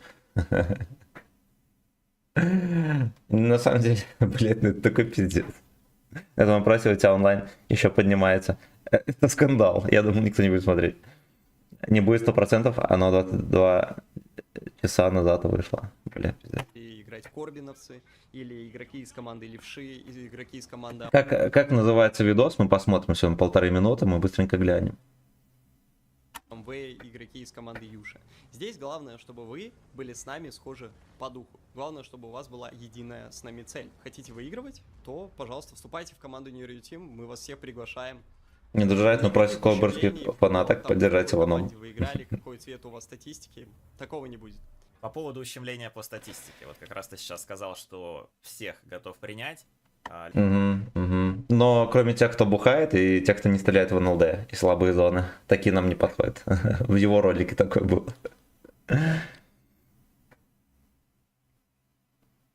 Сон Хаймин, если я правильно прочитал, спасибо за подписку.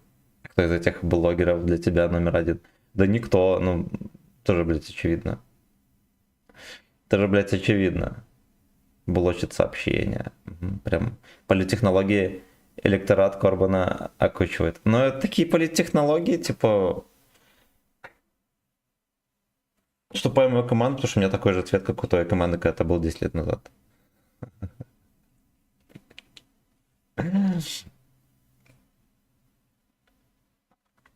Ну ладно, политтехнологии всякие, знаете, какие? То, что он говорит, что у него лучшая команда, у него лучшие игроки и так далее.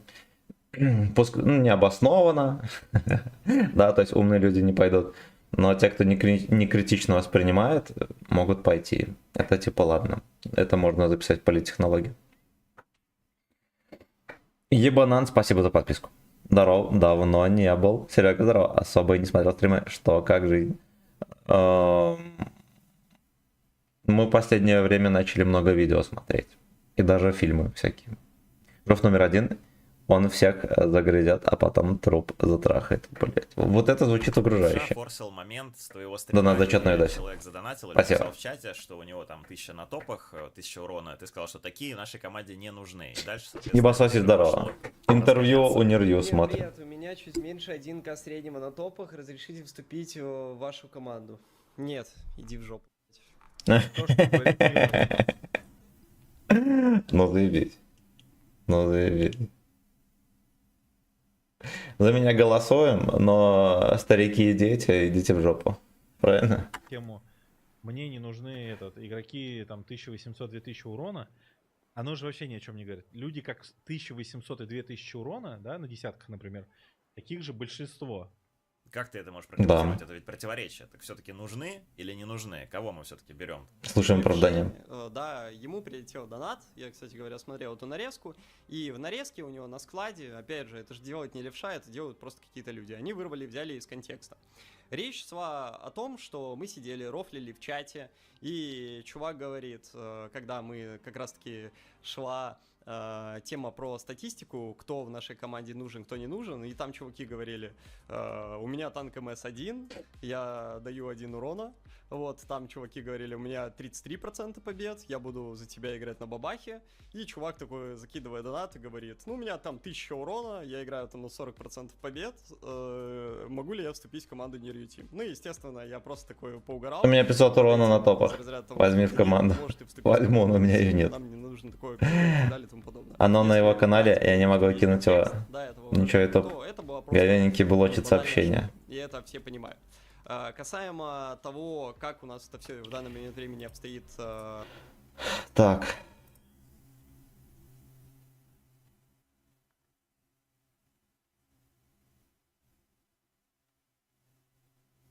Что, у него ссылки даже на Нерью канал нет, этот?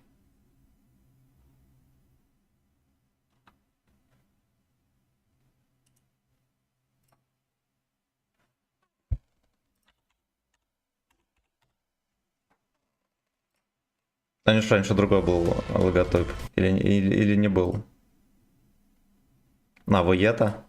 Натальсит. Тройное действие при лечении хронического геморроя. Таргетированная реклама, пацаны, пожалуйста, осторожно. Достаточно нажать кнопку в бой. Кишки чуть не вырвал. Блядь, ну шея пиздец. Записи какие-то сумасшедшие там. Я вижу, как они подстраиваются под рамки собственной аудитории. Блядь. Он сказал только что в интервью, что он накачался. Блядь. У меня вот здесь вот на ноге, блядь, больше мяса нахуй, чем у меня на руке. Мемы. Сука. Токсичность. Фотки Джова там. Оу. Оу. Ничего общего со скиллом. Он голый перебирает фотки левши Джова. В позе факинг слейва. Пора разрушить эту систему.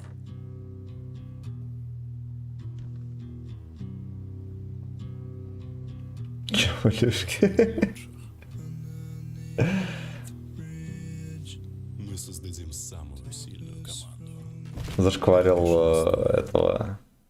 Как его? Кобейна. Поделенный жим очка.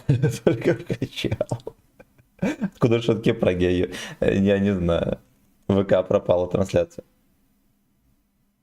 Блять, ну бывает такое. В ВК Play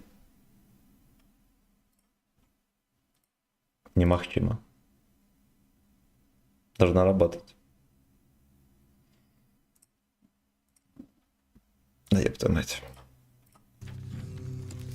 Особенно момент, когда Нерри сказал, что он из бедной семьи донашивает майки за отцом. Да. Да. И с мамой приехали в Москву, потом в Грузию. Ну.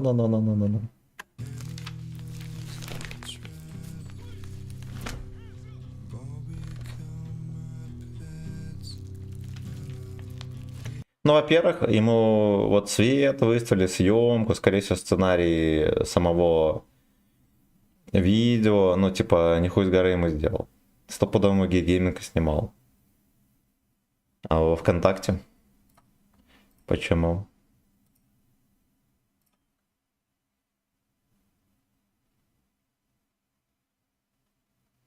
Не, жив-здоров. Попробуй перезагрузим. ВКонтакте бывает уебищно работает. 30, бля, хорошо. 30 это ты про что? ВК болеет, может быть.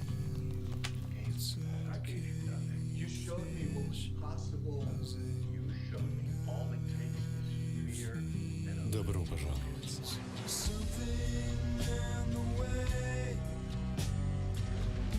Блять, сколиоз у него нахуй это сняли, блять. Одно плечо выше другого. Танковый. Танковый сколиоз, Тим.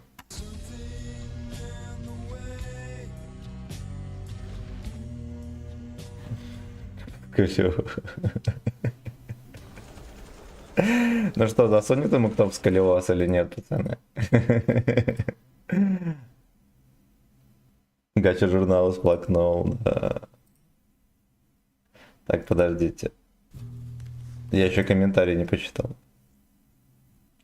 Только за такой красивый подход к делу можно идти к Лехе в команду. Осуждаю.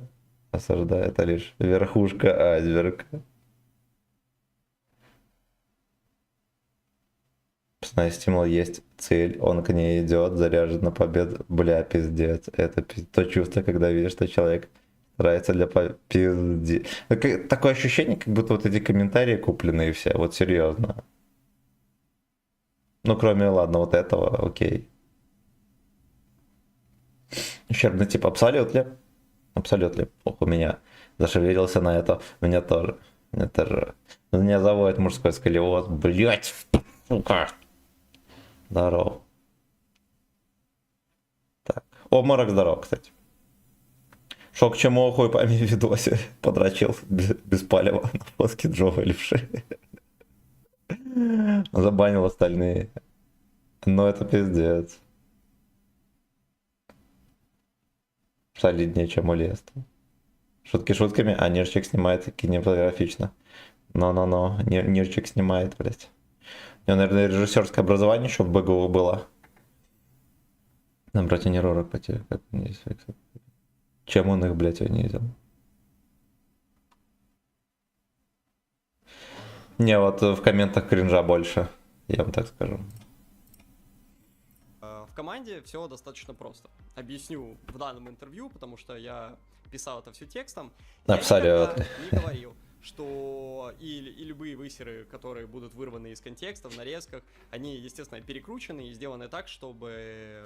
В этом интервью он сказал, что выйдет видео, там он накачанный, все такое, торс, все дела. Ну. Почему про сколиоз никто не сказал? Владимир, здорово. Там ради донатов форсил эти шуточки, а сейчас открещивается. А мне кажется, не форсил, просто неловко пытался свое очко прикрыть. Я не идиот, я адекватно понимаю, то, что в этой игре большинство игроков, они либо жопу сильно, либо накачали. играют плохо. Огромный пласт людей Жопу накачали. 45-49%. Это большинство людей в игре. И поскольку это подавляющее большинство в игре, да, мы прекрасно Текст понимаем, читает. что за нас будут эти люди вступать. Они могут даже не Но это означает, что Октопус скинул список вопросов и сказал, Нерью, подготовься. Чтоб не шкварнул. смотреть наш канал, они могут просто тыкнуть на иконку. А потом будет видос, где после битвы блогеров он скажет, что Нерью на самом деле знал все вопросы, и мы, чтобы его жопу отмыть, попросили подготовиться.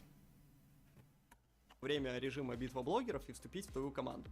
Какая наша задача? Наша задача, независимо от того, какая будет у вас статистика, играть вместе с вами без каких-либо притеснений, чтобы вы чувствовали себя в комфорте и хотели продолжать играть. Главное, здесь чтобы скинул. вы ездили с толпой в круг захвата базы. Но не и крыса. успешный бой, Не крыса слушали, вообще ни что разу. вам говорят более умелые игроки. О, И сказка, привет, буквально боже, какой ты всё. мусор. Случайно Мы зашел. сделаем Объясни из вас В почему. команде Nero Team супергероев. Вот вы Он, когда-то кстати, заметил, бегали когда по лесу, говорит, он нашли палку, типично думали, что это меч, думали, что это пизда пистолет, болит, представляли себя какую-то супергероем. В нашей ересь. команде вы по-настоящему станете супергероем. Ну, может быть, да. Может быть, да. Ни один ёршик уже не Даже если отмоет у вас сейчас очко. 45, Все вы будете верно. играть лучше, чем 50% игрок в другой команде. Потому что мы сделаем из вас настоящую кибермашину-убийцу. Мы это можем сделать, потому что у нас есть огромный опыт. За нас играют лучшие игроки, сильнейшие. И как команды. они сделают Все кибермашину из команды пацана буквально. 1,5К на топах? И там более 25 лучших блогеров, которые ставят рекорды. Кстати говоря, здесь минуточку внимания. Касаемо того, какие нам игроки нужны. Ко мне попал в команду в битве блогеров Гитман 88. Это игрок.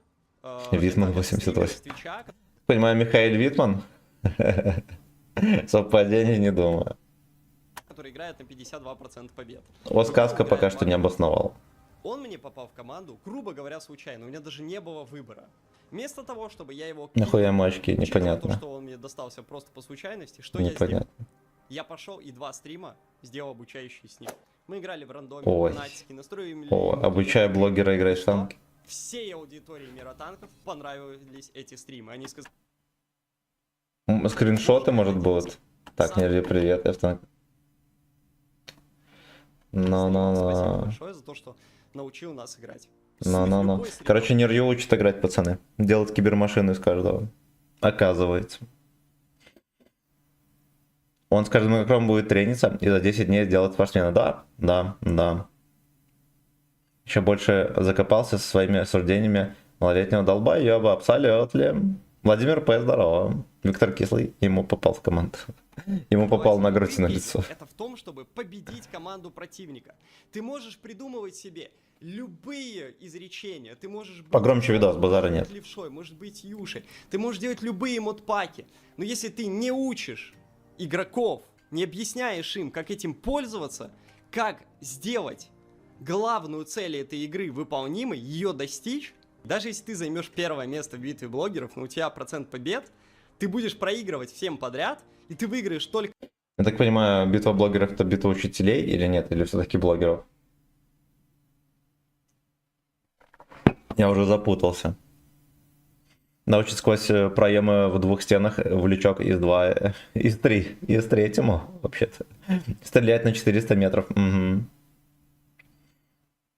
Бля, по вьюхе такое впечатление, что у всех сигловых один и тот же монтажер. Да. А они все по одному принципу делают. Типа, ты фоткаешь свою морду и показываешь какую-то эмоцию, чтобы привлечь население. Вот. Чтобы быть в тренде. Ну, все реально блогеры такую хуйню лепят. Один в один. Да, ну и плюс еще стилистика, да, как будто бы одного человека. Один и тот же человек делает. Кому-то просто без морды делает. Вульфхерта видел, вроде бы без морды делает, и стилистика такая же. Ну, какой-то слейв там, видимо, подкормленный. Взял отрывок этого обучения. Тот, бля, игрок танк в упор не видит. Нерве говорит, стреляй в танк спереди. А тот осел в кусты просто выстрелил. Кринж, здорово. Согласен. Педрю возомнил из себя хоть на что. Обмудок сыклявый съебался в груди. Ты знаешь почему? Не знаю. Он же гражданин Беларуси. Ему ж повестка не светила. Значит, он либерал. Что еще хуже? Что еще хуже? Да, истории просить, да, потому что он черт. Шалом, Слейв, почему здорово? Конечно, он петух еще тот, но стилем норм, чтобы тебя поимел 40-летний дядя. Кстати, вот действительно, ты выбираешь стиль, где есть розовый цвет, как твоя команда выберет дядька, которому 40+. Ну, на такую же аудиторию тоже надо рассчитывать. Он педерал. Ладно, смотрим Количество. дальше. Это будет действительно победа? Для меня это не будет победа. Я хочу выиграть эту битву блогеров по всем аспектам, в качество, в Был бы подготовку, в скилл аудитории, А на в гейминге блогеров, в нету привлечение битвы блогеров? кланов, в привлечение команд. Нравится Я хочу грузин. разъебать эту битву блогеров по всем Перешел с кабачков на арбузы. Мощная речь, вообще очень сильная. Но знаешь, какое ощущение? Мощная, у я, меня блядь, немножко нервно пот просквозило, втираю с потому что я лба. очень хорошо помню 20-й год, 21-й год, и про это тоже люди пишут и замечают. Очки, не знаю. Что Для раньше, солидности, и вот видимо. особенно сейчас, в своей речи, в своем поведении, ты, может быть, берешь какие-то фишечки у Корбина, у старого Корбина, потому что в свое время он тоже показал высокий уровень сопротивления всем блогерам, показал сплоченность, собрал вокруг себя такую мощную армию. Ты анализировал его поведение, действительно пытаешься где-то повторить, берешь какие-то лучшие моменты, что-то выцепляешь себе, как-то формируешь свою... Ну, Корбан, конечно, не симпатичен, наверное, поэтому ебло прячет постоянно. Мне интересно, они додумались сделать одинаковые стили для каждой команды в режиме битвы блогеров, как делают на турнире? Не знаю. Не знаю. Федор сам ржет над ней. Тоже не пойму, нахуй емочки. образ из этого, или как? Ну, потому что это как будто читается. Нет, абсолютно это не так. Давай построим с тобой вот прям диалог, да? Поскольку ты игрок команды Corbin Team в 2021 году, Так. я тогда задаю тебе вопрос. Что характерно для Корбина? Характерно заявление, что у него лучшая команда, самая яркая, самая сильная, в отличие от других. То, что у него качество, у остальных количество. То же самое, что сейчас соответствует тебе.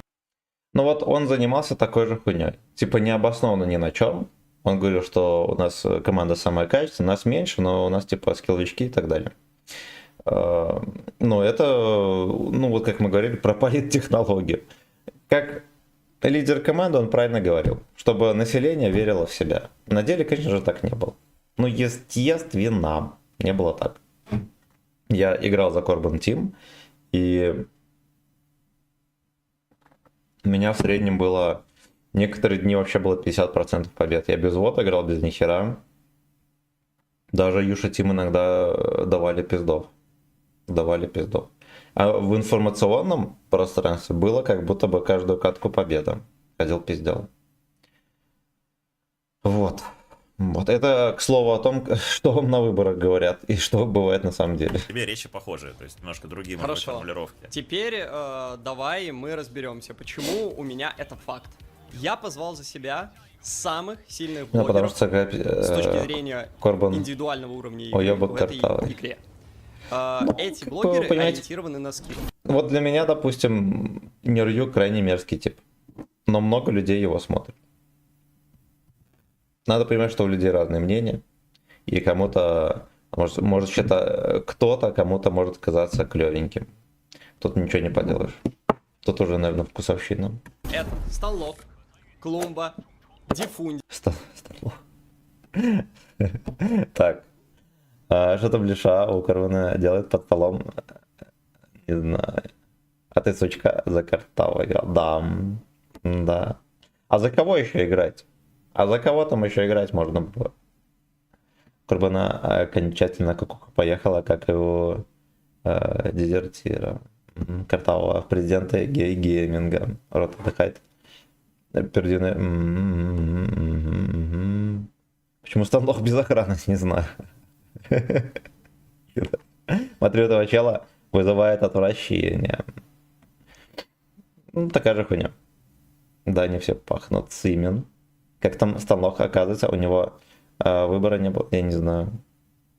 Ну, чем-то завлекли.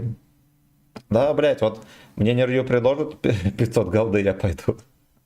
Но мне предложил только Юша 500 голды, потому что поэтому Юша пока что в этом Вульфхард. фаворитах.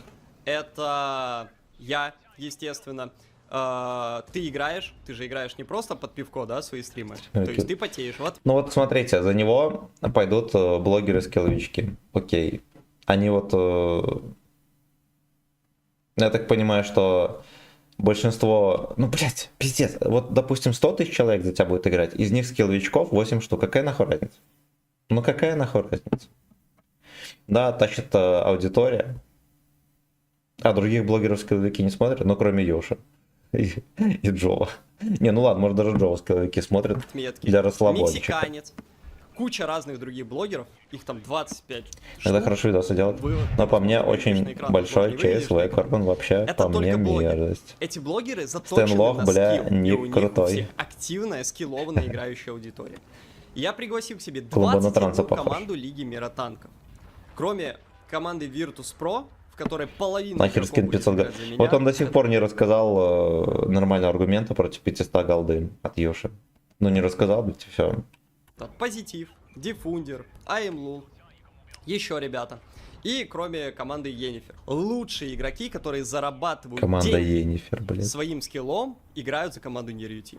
Более 130 топовых кланов в этой игре.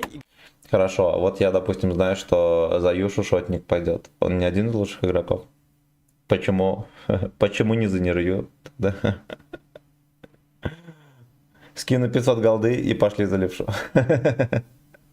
Надо тогда уже 501 голду, чтоб Юшу переплюнуть. Он так и не объяснил, почему нельзя пить, когда играешь в танки. Кстати, да. Ладно, перевью став. Вот, 501. Другое Играет за дело. команду Нерью Тим. Мне ребята до сих Мэджик, пор здорово. пишут. Мы формируем Здорово. сейчас функционал, который позволит игрокам, тем, кто вступает в команду Нерью Тим, найти себе клан, который также будет играть за нашу команду. И кланом найти себе игроков. Мы это делаем. Нихера себе. Выставляется проект тайм, дни игры, минимальный винрейт. Ой, блядь, ой. Минимум урона. Короче, гачи кланы на время ивента будут принимать Алешек. После ивента нахуй выкинут. Нахуй выкинут.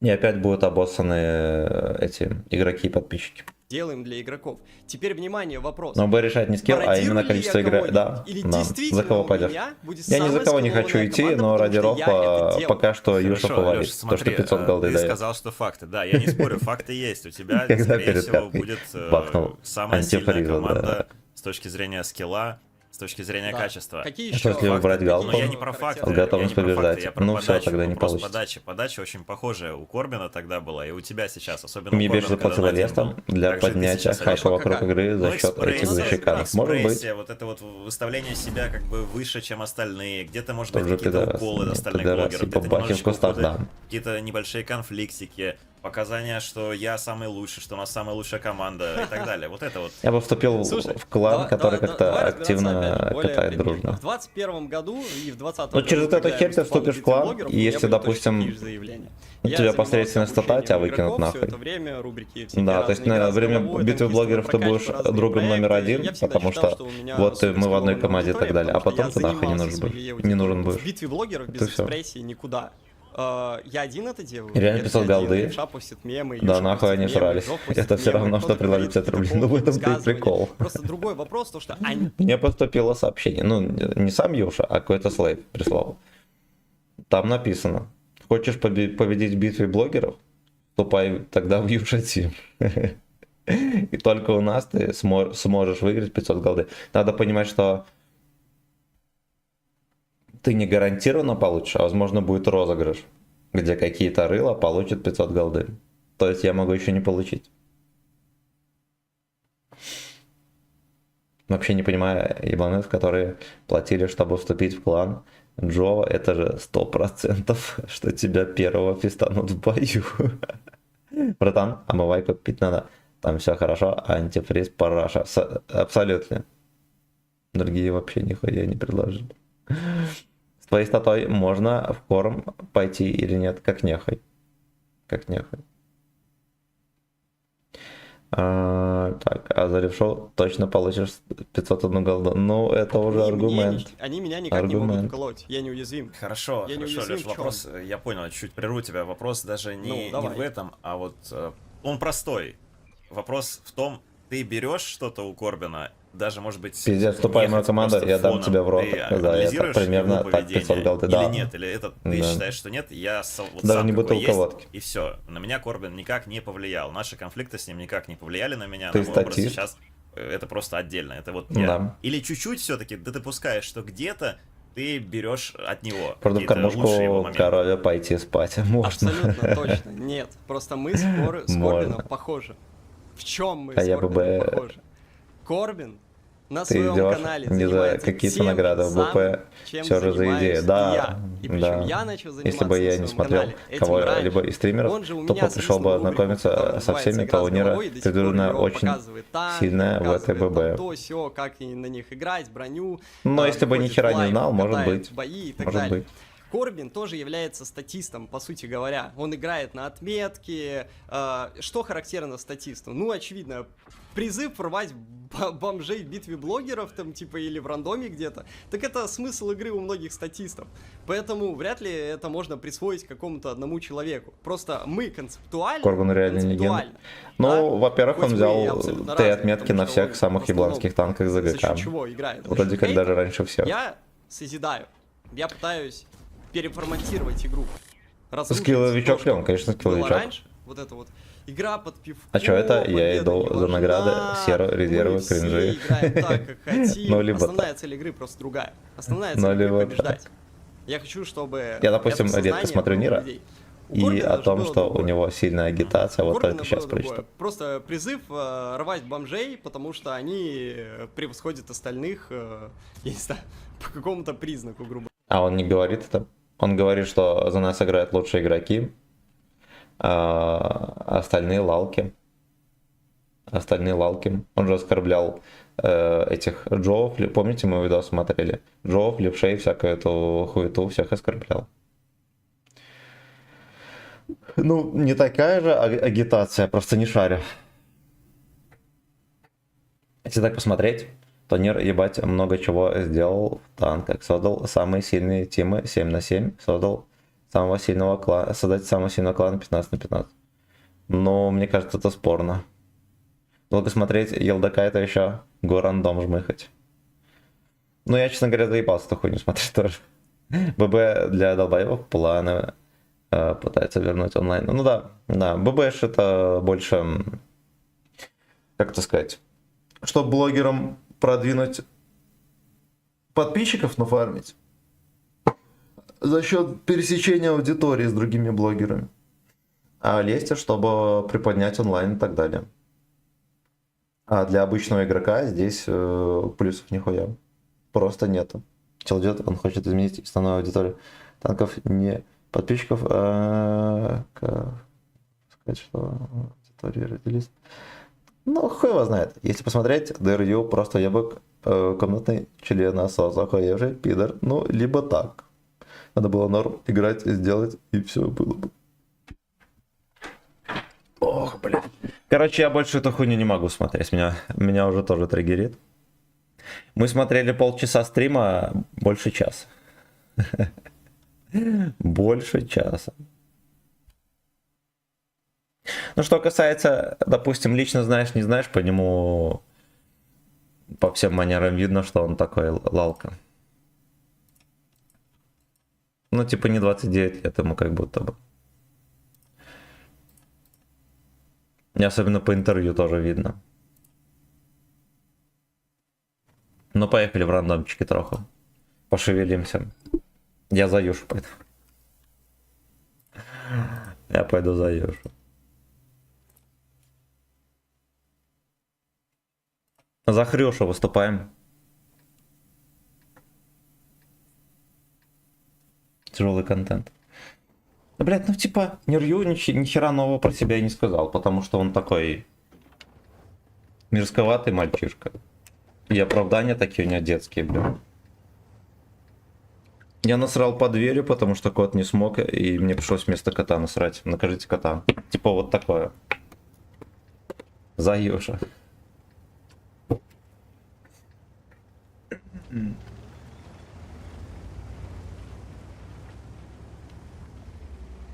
А хули его все чмырят?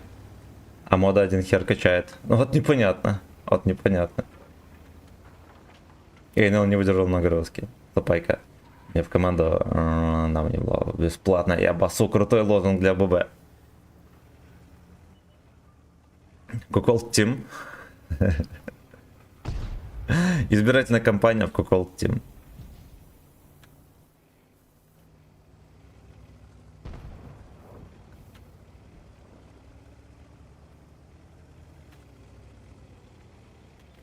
Жалко, Юша себя не промотировал, потому что мне бы хотелось послушать, как он утверждает, что у него одни скилловики.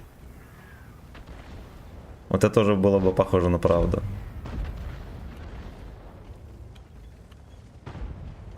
Блять.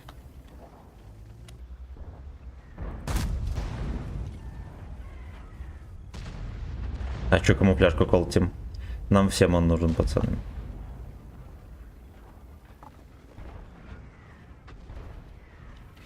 Вот от седова надо подсыпнуть, ребятки. Жопа будет битая. Или джовпа. Разбитая джовпа.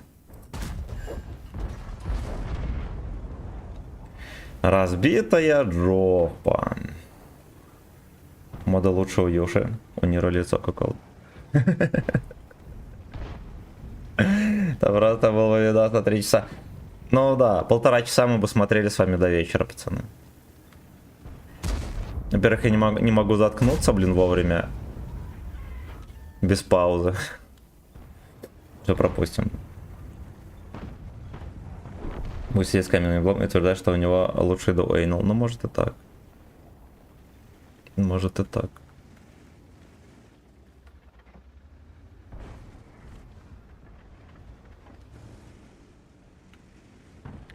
Ну ладно, Юша Тим дуэйнл.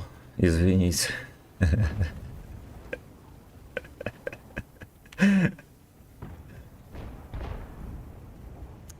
Блять, ну честно говоря, здесь бы уже не мешало бы как-то поддавить ногу злом.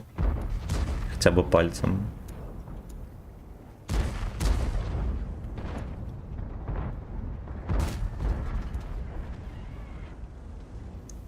Хотя бы пальцем надавить на очко.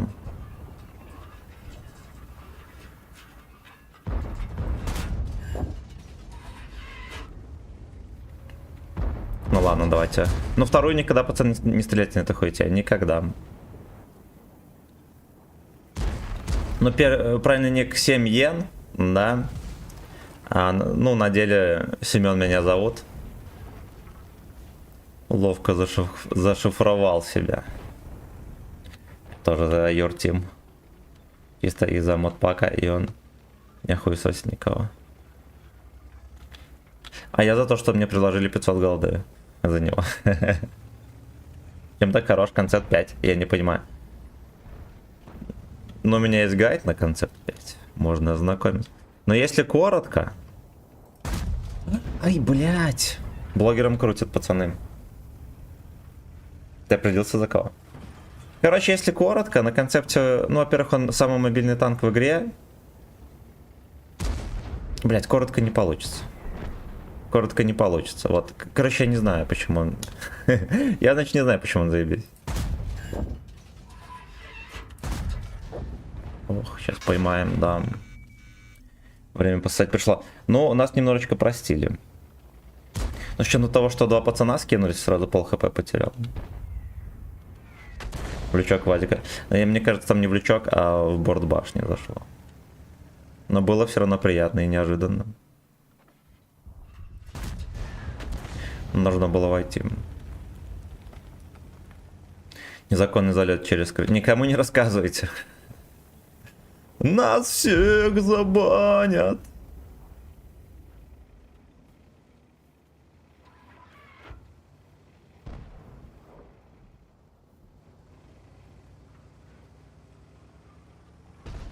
Единица японская йен. Да, да, ну типа 7 йен, это типа 7 йен японский. Вот таким образом незатейливо зашифрован мой дикнейм по паспорту. Плюха, здорово, родной.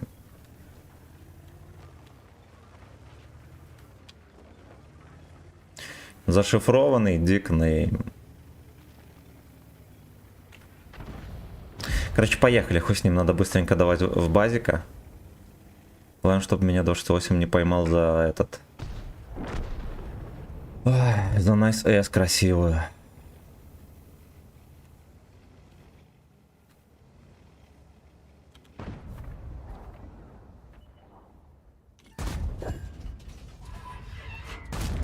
Хорошо. Хорошо.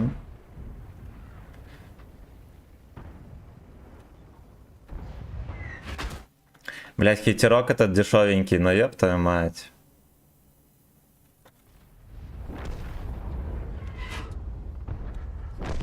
Ладно, хер бы с ним. Поехали на Саладине, пацаны, надо ветку закрывать. Кто южный тим, тот не победим, да. Тот не отрезвим. Как ты думаешь, у кого-то в комнате на стене висит постер оголенного Нирхрю? У меня висит. А у тебя в паспорте Сагдиков фамилия? Да, абсолютно. Абсолютно. Мы же дали в него? Дали. По 400 тысячки, пацаны. Ладно, спиздел. Ну, тычка Вадика до сих пор расследуется, поэтому, пожалуйста, осторожно. Поэтому, пожалуйста, осторожно.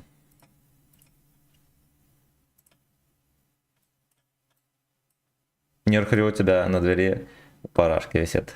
Тоже целик. Да-да. На унитазе нарисовано. Чё с кланом-то? А что с кланом? Я бы фотографию повесил на леопардовых траханах. Эх, блять. Кабинете скелет не рью стоит. Бля, без шутки вещать, что есть фамилия Сагдиков. Я, блядь, умираю работать с челом с такой фамилией. Я постоянно почти говорю Сагдиков. Хорошая фамилия. Садиков. Ну, Садыков есть такая фамилия. Но Сагдиков звучит брутально. Концепта пушка ДПМ, как у Леопарда, динамика, как у Колесника, только маскировка. Ну там на маскировку, честно говоря, похуй. Ты в половухе прокачиваешь, и у тебя проблем никакой с ней нет. Самое главное, ты на Колеснике можешь быстренько из угла плюнуть и отъехать. И... Ну, это грязно. Это грязно. То есть на Леопарде, например, в городе посложнее реализоваться. Ясно, не хочется ссать. Тогда Лёшке дадим. И тут, если Родина даст, мы еще в этого запихнем.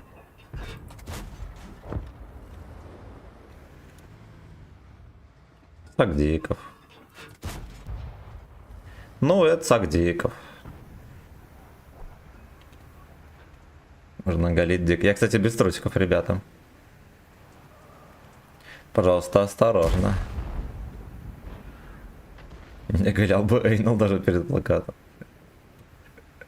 Оголил жопу, вспоминаешь, что там сзади плакат висит, оборачиваешься, а там на плакате слюни уже. Пушка кривая. Ну вот на концепте, да, она и до нерфа была такая кривенькая. Я когда брал на нем отметки, прям так бесило. Бесило. Кстати, посмотри, что там сзади. Да-да, я без трусиков, пацаны. Увидите жопу. Увидите жопу, потом начнете подписываться, кому оно надо. А закажи себе порохлу, портрет Аполлона. Блять, я хотел себе ростовую фигуру Билли Харрингтона заказать, чтобы она здесь стояла. Он бы смотрел за вами там. Еретики. Береги Эйнал Смолот.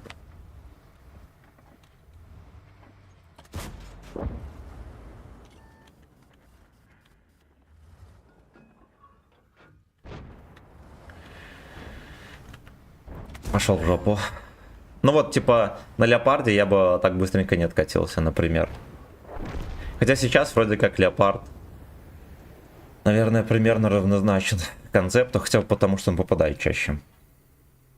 Понимаешь, как охуенно семейные трусы, а не Кельвин Куни. Я, блядь, Кельвин Куни, ребята.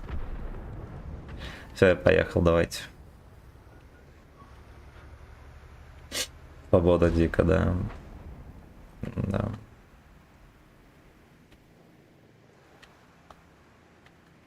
Конечно. Есть такие труханы, в которых, знаете, вот есть такая приблуда для утех. Где у тебя член такой под замком. Вот. Где член под замком заковывается такой. В железной маске. В режиме не прокачивается. Вчера за 2 часа плюс 100 тысяч в режиме. Но ЕТБ, блин. Вообще изи. Но я решил в рандоме попробовать, как он, потому что я на нем в рандоме не катался никогда.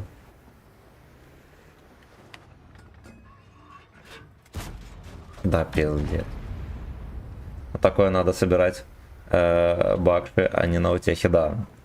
Надо узнать, как эта штука называется, и мы себе сделаем логотип канала заодно. Блять.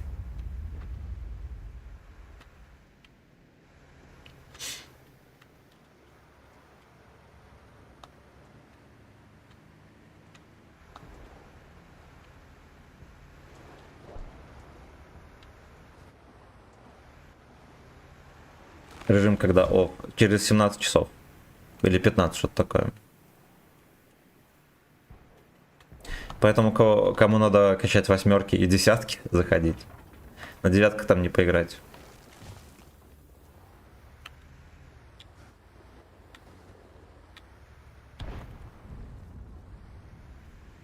Брага, здорово. Оп. И в сейв.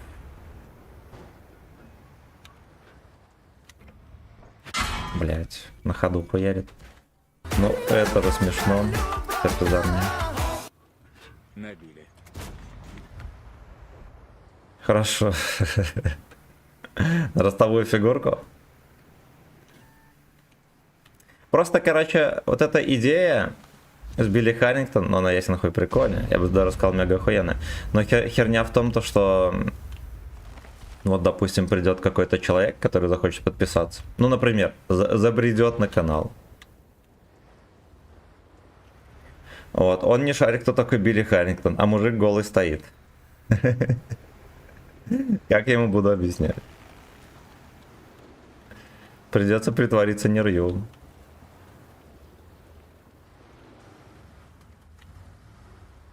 Как им... А, я понял. И эти кусты простреливаются.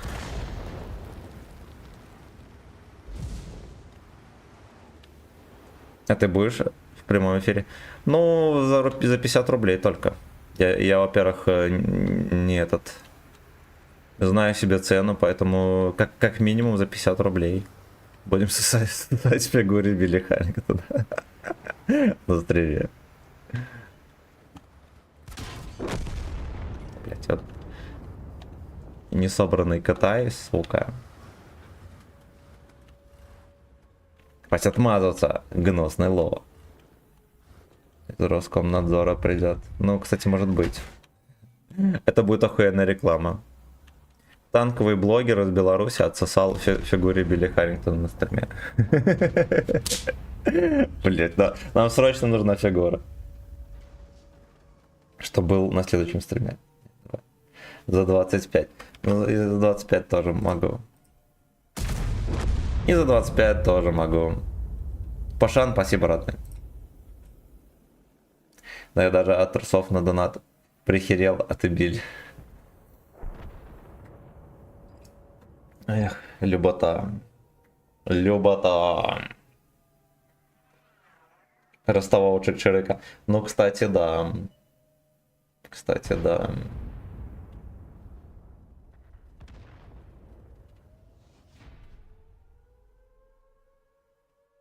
Блять, ну будет стоять фигура батьки, Через 3 секунды произойдет шутка про батьку, если батьке не понравится шутка, а он не любит про себя шутки. У нас когда-то забанили ТНТ за то, что про батьку пошутили. Чтобы вы понимали. Не показывали ТНТ лет 5. Батька шутки про себя не любит, и могу получить пизды. Могу получить пизды. Можно фигуру дяди Богдана поставить, он тоже усатый. На дяде Богданом шутить. Тогда, возможно, это прокатит. Так. Измени Беларусь, начни с госпожи.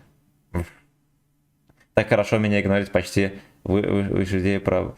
Короче, у меня здесь чат весь вперемешку, я пацаны не успеваю читать. И я проебываю комменты по техническим причинам. Впервые, блять, за все время. Практически. Так, у меня от таких новостей эйнал болит. Мне тоже нарушается порядок. Это моя идея, авторские права у меня есть, если что. Я тебя скинул в ТГ, код Комиссаренко. Комиссаренко ищет. Будем Комиссаренко смотреть на стриме, пацаны. Если про батькова будет шутка, то через 3 секунды семена будут чистить эйнал дан. Да. Ставь монитор второй. Так а даже если будет второй монитор, как я буду во время боя читать, блядь, все чаты одновременно? 17 зрителей, добренько. Мы когда смотрели Нирью, было, я видел 39 на ВК Play. Давайте больше не будем ничего смотреть. Лайкосы жмем. Абсолютно. Абсолютно. Ну, короче, даже если будет второй монитор, я один хер не успею читать. Можно сделать еще чат пожирнее. Но это свою команду не буду видеть, как бы хуй с ней. 43 зрителя было в пике. Вот так вот. Так вот. Значит, будем смотреть всякие видосы, пацаны, на стримах.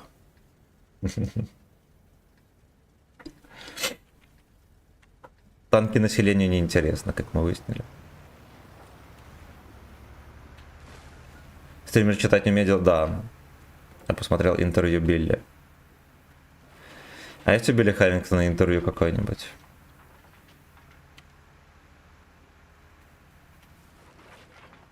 Исповедь новичка.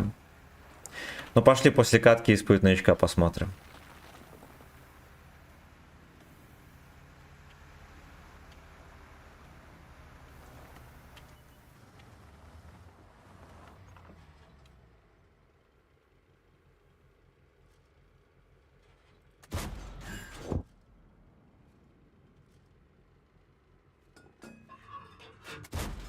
Fuck you, нормально заходит в папашку этого грязненького. Похотливого.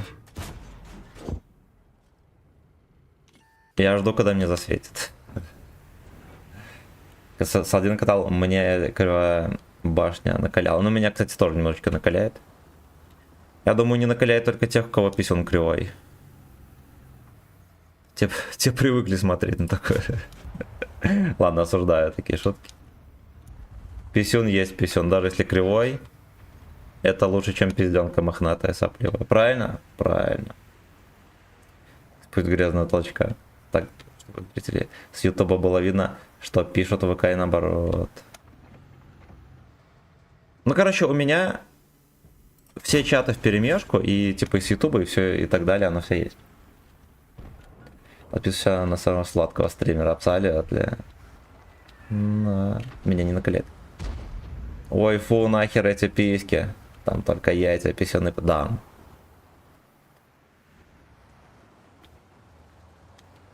Вот мы с пацанами, когда в сауне были, обсуждали эту тему, что кто-то там собирался куда-то ехать пилотировать. И я поставил под вопрос такую мысль, что лучше? Пизденка, либо с пацанами ловить слюнявого леща на рыбалке. Не каждая пизденка такая слюнявая, как лещ, например. Все однозначно сказали, что лучше ловить лещей с мужиками. Во-первых, лещ всегда бритый. Это стопудово. И слюней на нем побольше. У меня кривой, и что дальше? У моей подруги кривой, и что дальше?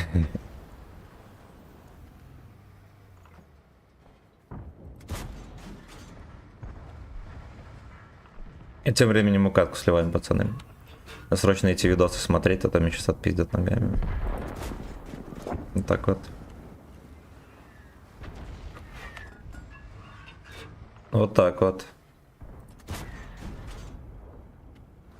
Кажется, я в дымоход попал. Шутки про дымоход осуждаем. У нас же мужской канал, правильно? Какие дымоходы? У кого кривой плюс в чат?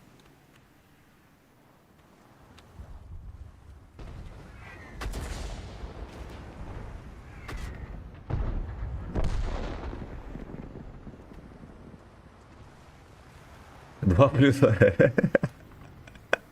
Кривизна 90 градусов.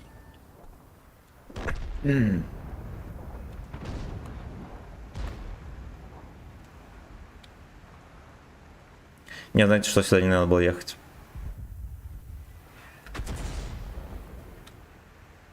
Да ладно, может быть и надо было. За себя и за подружку. За себя и за Юшу ставим.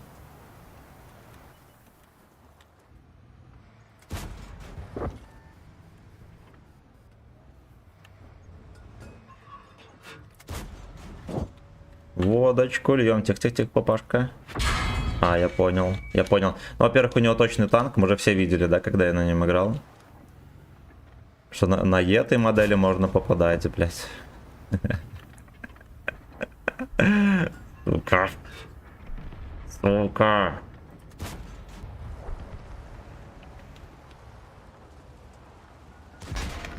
Да, пиздец.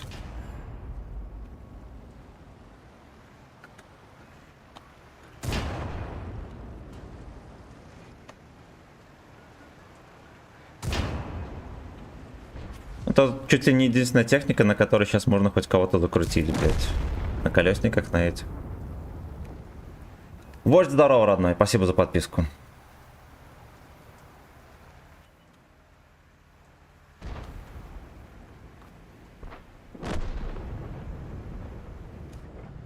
Ясно.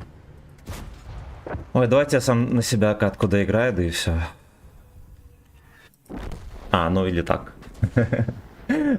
Пробитие от арты в очко я получил для себя, пацаны. Так, по заявкам трудящихся сейчас пойдем смотреть. Брага, спасибо за подписку. Пойдем смотреть исповедь новичка. Я ни разу не видел. Население сказало, что видео стоит того.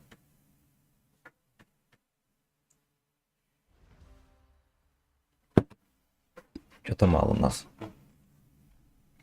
Звоните родственникам быстренько.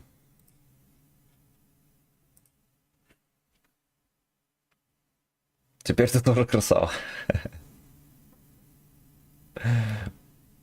Оно длинное, пиздец. Ну, немножечко потерпим. 1.25 можно чекнуть. Давайте. Давайте. Стирхрю переключаем. Исповедь. Блять. Новичка. Наркоманов. Это реакция Джоа. Фу. Вот это вот.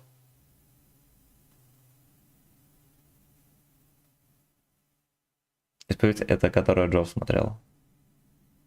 Вообще похуй, там все интересно. Понимаю, на этом канале. War Thunder. Ну давайте вот это Я посмотрим. никогда не играл в подобные игры. И раз уж я решил... А, тихо, стоять. Стоять. Я демонстрацию анала не врубил. Вот другое дело. во все тяжкие, то и начать я хотел именно с того проекта, который стоял у истоков и дал волну чрезвычайной популярности играм подобного толка. Заварите себе пороги и устраивайтесь поудобнее. Сейчас... Для меня, короче, для малого, я любил в Blitzkrieg играть. И там вот это была фишка, типа танки с броней, там спереди такая-то броня, там такая-то, такое-то пробитие пушек. И я еще тогда малой думал, блядь, была какая-нибудь пиздатая игра про это хуйту. И я тогда думал, что, блядь, она никому не понравится. Потому что Blitzkrieg никому не нравился. Всем нравились тупорылые игры, типа там, не знаю, Call в грязи, допустим, что-нибудь такое, знаете. Типа Most Wanted, вот это все, где, ну, игра такая попсовенькая. Сейчас я вам расскажу Оказалось, увлекательную что историю о идея том, была как я проделал хорошей. долгий тернистый путь от песочного малька до турнирного пивозавра. И все это ради того, чтобы полностью прочувствовать настоящее анального пробитие абсолютно. World of Tanks. Я исповедь не рью, прошу не слушай, золотые. Практически все знают про мир танков. Петухи. А что На вы слышали груди о мире, в котором наколоты. можно зарабатывать на чужих ошибках? Ничего? Тогда добро пожаловать в настоящую IT-профессию тестировщика. И пройти не имея щитость или после его писа вместе скачать тестировщик- тестировщиков тех больше, чем стримеров уже. зарегистрировался. После того, как я создал аккаунт, сайт предложил мне знакомиться с руководством новичка. О, Сак. это круто, наверняка мне будет полезно. Да ну нахер, мне что, заняться нечем что ли? Как только установился лаунчер, я запустил скачивание игры. Файл с ней весит 19 гигов, однако же сама игра в установленном виде занимает чуть больше 60, в зависимости от версии какого-то текстур пака. В общей Да-да. сложности 40 минут на скачку и установку, и все готово. Я вас категорически приветствую. Благополучно Oh, минуя yeah. взором все эти плитки, окна и супер-пупер выгодные предложения, я влупил по Можно кнопке донат «Играть». поставить, кстати. Практически сразу после эпичной заставки, в которой техника иногда передвигается без вращения гусениц, мы без варианта влетаем в обучающий режим. Мне дали какой-то танк, я особо в них не разбираюсь, ну, судя по Госпожа в обучающий режим играла, не знала, куда стрелять. названию он почти как МК из КС. Могу предположить, что это американец. Само по себе обучение управлением до безобразия базовое. Именно такое, чтобы 52-летний трудовик Николай Петрович врубился, куда тут жать, как стрелять и куда ехать. Поэтому я, будучи неуязвимым, поторопился побыстрее его закончить, так как чего-то специфического тут нет. После ведения игра предложила мне на выбор одну из машин. Вариантов на данный момент 3. Это Германия, Советы и Штаты. Конечно, На данный интересно момент. так или иначе попробовать все, ну всему свое время. А пока мне стоит определиться с выбором одной нации, дабы не распылять все свои усилия на все подряд. Ваш Естественно, первый думать фистинг. тут нечего. Я сделал самое верное, Епта, у самое меня правильное мобильная игра решение. Выбрал Call то, of на Duty чем почти мой дед 40 воевал. гигов весит. Охуеть. На мобиле. Ну шучу. СССР, конечно. Тут хотя бы я названия некоторых танков знаю. Выбрав БТ-2, пошло примерно то же самое, что и в начале на американском танке. ЛКМ стрелять, ПКМ покакать. А в довесок объяснили, если ты не можешь пробить соперника в лицо, попробуй зайти с тыла и насовать ему в задницу. Следуя данной логике, я понял, Приучает. тут за своей кормой надо следить. Да, Приучает. бронирование в игре не литое в круг, а по элементам, зонам и модулям. Очевидно, что задняя часть защищена будет похуже, чем лоб. Но учитывая, что это обучение, и скорее всего я играю с ботами, Шматко не даст соврать, пройти данный этап не составило проблем. Мне честно хотелось скипнуть обучение. Ну, во-первых, это сделать у меня не получалось, а во-вторых, за прохождение дают какие-то ништяки. Поэтому я не особо вникая, но отвали его до Вот реально, когда ты первый раз играешь, тебе дают какие-то ништяки, ты вообще не знаешь, толковые они или нет. Типа, нахуя оно вообще это надо. Я тоже был мелкий и мечтал смотреть мультики и кино где угодно. Но такой штуки типа, ну, и они... Ну да, мне тоже мелкому хотелось какая-то такая хуета, на которой можно всякой хуйней там заниматься. Что-то записать, а что-то поиграть, там, и так далее. Там всякие будильники и вся эта хуйня вместе. Через 5 минут оно появилось в мире. А у меня появилось через 300 лет, последнего, блядь, в классе. бивал. Как же все-таки клево выглядит техника. Детализация — мое почтение. В моем детстве танки выглядели так. Бабка Ну, Джо максимум смешнее. вот так. Насколько мы, конечно, Будем избалованы Джо хорошей смотреть? графикой на сегодняшний день. Вдоволь насмотревшись на мой самовар, я, следуя подсказкам, попал в свободный бой. Судя по всему, играл я с ботами. Как я это понял, спросите вы? Да легко. 11 киллов от новичка? Я, конечно, верю в себя, но не настолько, чтобы в первом бою в жизни вынести 75% команды соперника. И я не ошибся. Игра сообщила, что обучение закончено, и мне выдается премиум на 3 дня, и теперь я сам по себе. Капец тут танчиков, вкладок, кнопок, ползунков. И что мне с этими самоварами со всеми делать? Ладно, пора выйти в люди. В бой. Судя по Без очереди Джо. ожиданию, теперь будет настоящее ПВП. Ну всё, Обратил значит, внимание без на Джо. онлайн. На сервере 41 тысяча, а всего 122. Ну, как я позже выяснил, единовременный онлайн тут бывает и за 500 тысяч за раз. Я вообще думал, тут 1080-100 онлайн максимум. Итак, бой. 15 на 15, карта хрен знает какая, у меня танк 3-го уровня. Вот это я прыгнул, конечно. Куда ехать, хз. Ну, долго я не думал, ясно, что надо развалить врага. Немного замешкавшись, я принял мудрое решение — следовать за работягами, которые устремились в какую-то расщелину. Все как-то начали тупить, ну, я радостно обогнал всех и устремился вперед. Яйца пососать сейчас. Чё ты назад не едешь? Так, ясно. Я подумал, что надо куда-то себя деть, иначе мне свои помогут переехать на погост. Поэтому помчал на холмик и в кусты. И что бы вы думали? Не пробил. О, ну добрый вечер. Да, подпирать, блочить, перекрывать обзор в танках — это норма, но к этому мне еще следовало привыкнуть. Пока мой тиммейт вытирал ноги о мое личное пространство, я в то же время начал бомбить на прицел. Такое ощущение, что со звезды смерти навожусь по воробьям. Тогда еще у меня не хватило ICQ для понимания того, что наводчик контужен, и ему бы пивка на диване закинуть, а не вот это вот все. Да, помимо того, что экипаж в бою может захворать, тут еще и танчик может приуныть по разным модулям, поэтому стоит брать расходники, чтобы это дело поправлять. И естественно, такой расклад меня не устроил, и я решил просто задавить врага скиллом. Что из этого вышло, в целом может сказать мой экипаж. Это на бои на низких левелах больно смотреть, это вообще пиздец. Меня размотал какой-то калич, Это стреляя с жепа. гороха, и добил уже из-под низу залетный дедолез. Ну и естественно, хотя мы начинали вроде за здравие, а закончили, как обычно и бывает. Да. За Камчат сливню дали серых произошел звездочек и первый. монет. Кстати, в таблице я вроде не так плохо, почти в самом верху. Что случается с моей тачкой, когда я проигрываю? Ну, по сути, ничего. Просто на ремонт уходит вот это серебро. Как я понял, это местная валюта. Серые же звездочки — это как раз опыт, который мы получаем за то, что сидим и пердим в табурет, гоняя танчики. За него мы можем, например, на свой дровяной утюг открыть новое ружье, а потом за серебру это ружье уже купить и установить. Серые Второй бой звездочки, проходил в пацаны, каком-то фармим. городе, и тут мне повезло больше. Сейчас Так такая как мой халява ДТ5 на с самом новым деле аком очень для резвая новичков. перейдейка, Ну, я и видел, мои там соседи пиздец развалины вообще. Я весьма чисто удобно. по Ну, отдельное приколу спасибо новый стоит ак, сказать парочке 120 боев, задумчивых работяг, 62, которые позволили мне Ангаре, даже сделать ошалеть. скиллы. Кстати, постоянно загорается Ошалеть. какая-то Штурмовик, лампочка. спасибо за подписку. Я сперва думал, это типа идея какая-то в голову командиру танка пришла. Ну, типа Эврика. Бля, раздавить бы сейчас ампул. А по итогу вот эти вот Ну, а как- бонус-коды для нового ака по итогу только пацанам на твинки. То, что новый игрок, который только начнет играть, он про этот бонус-код хуй знает. Оказывается, это перк, вы спугнули деда, и он вас заметил. Оба! Ливер были! Короче, мы победили. Я сделал... Ну вот, Господи, да. сколько же тут всего в результатах боя. И опыт, и деньги какие-то. Им надо рекламировать, как-то вот постоянно пихают рекламы на ютубах и так далее. И надо сделать какую-нибудь толковую рекламу, что вот, если ты создаешь аккаунт в мире танков, то по вот этому коду ты там уже через несколько боев качаешься до 10 уровня. До максимального уровня, например. Какую-нибудь такую хуйню. Ну, то есть они же, очевидно, наверное, пытаются привлечь новую аудиторию, а по итогу привлекают твинки, блин. Какие жетоны, данные. В игру. Чувствую, копнуть не придется глубоко. Это не Ну, раз новая на то аудитория, пошло, как я вы решил понимаете. глянуть для начала, а сколько в игре техники. Твинк можно много делать. 359. Ну да, типа твинк можно сделать ЗБС, но скорее всего у них это идея для того, чтобы новых людей привлекать, а на деле они плодят твинки. Но с одной стороны это здорово, потому что население, ну как это сказать, возможно продонатится еще, да, в твинка, в ситуации, в которой ты в свой аккаунт не продонатишься, в твинка ты скорее всего закинешься. Окей.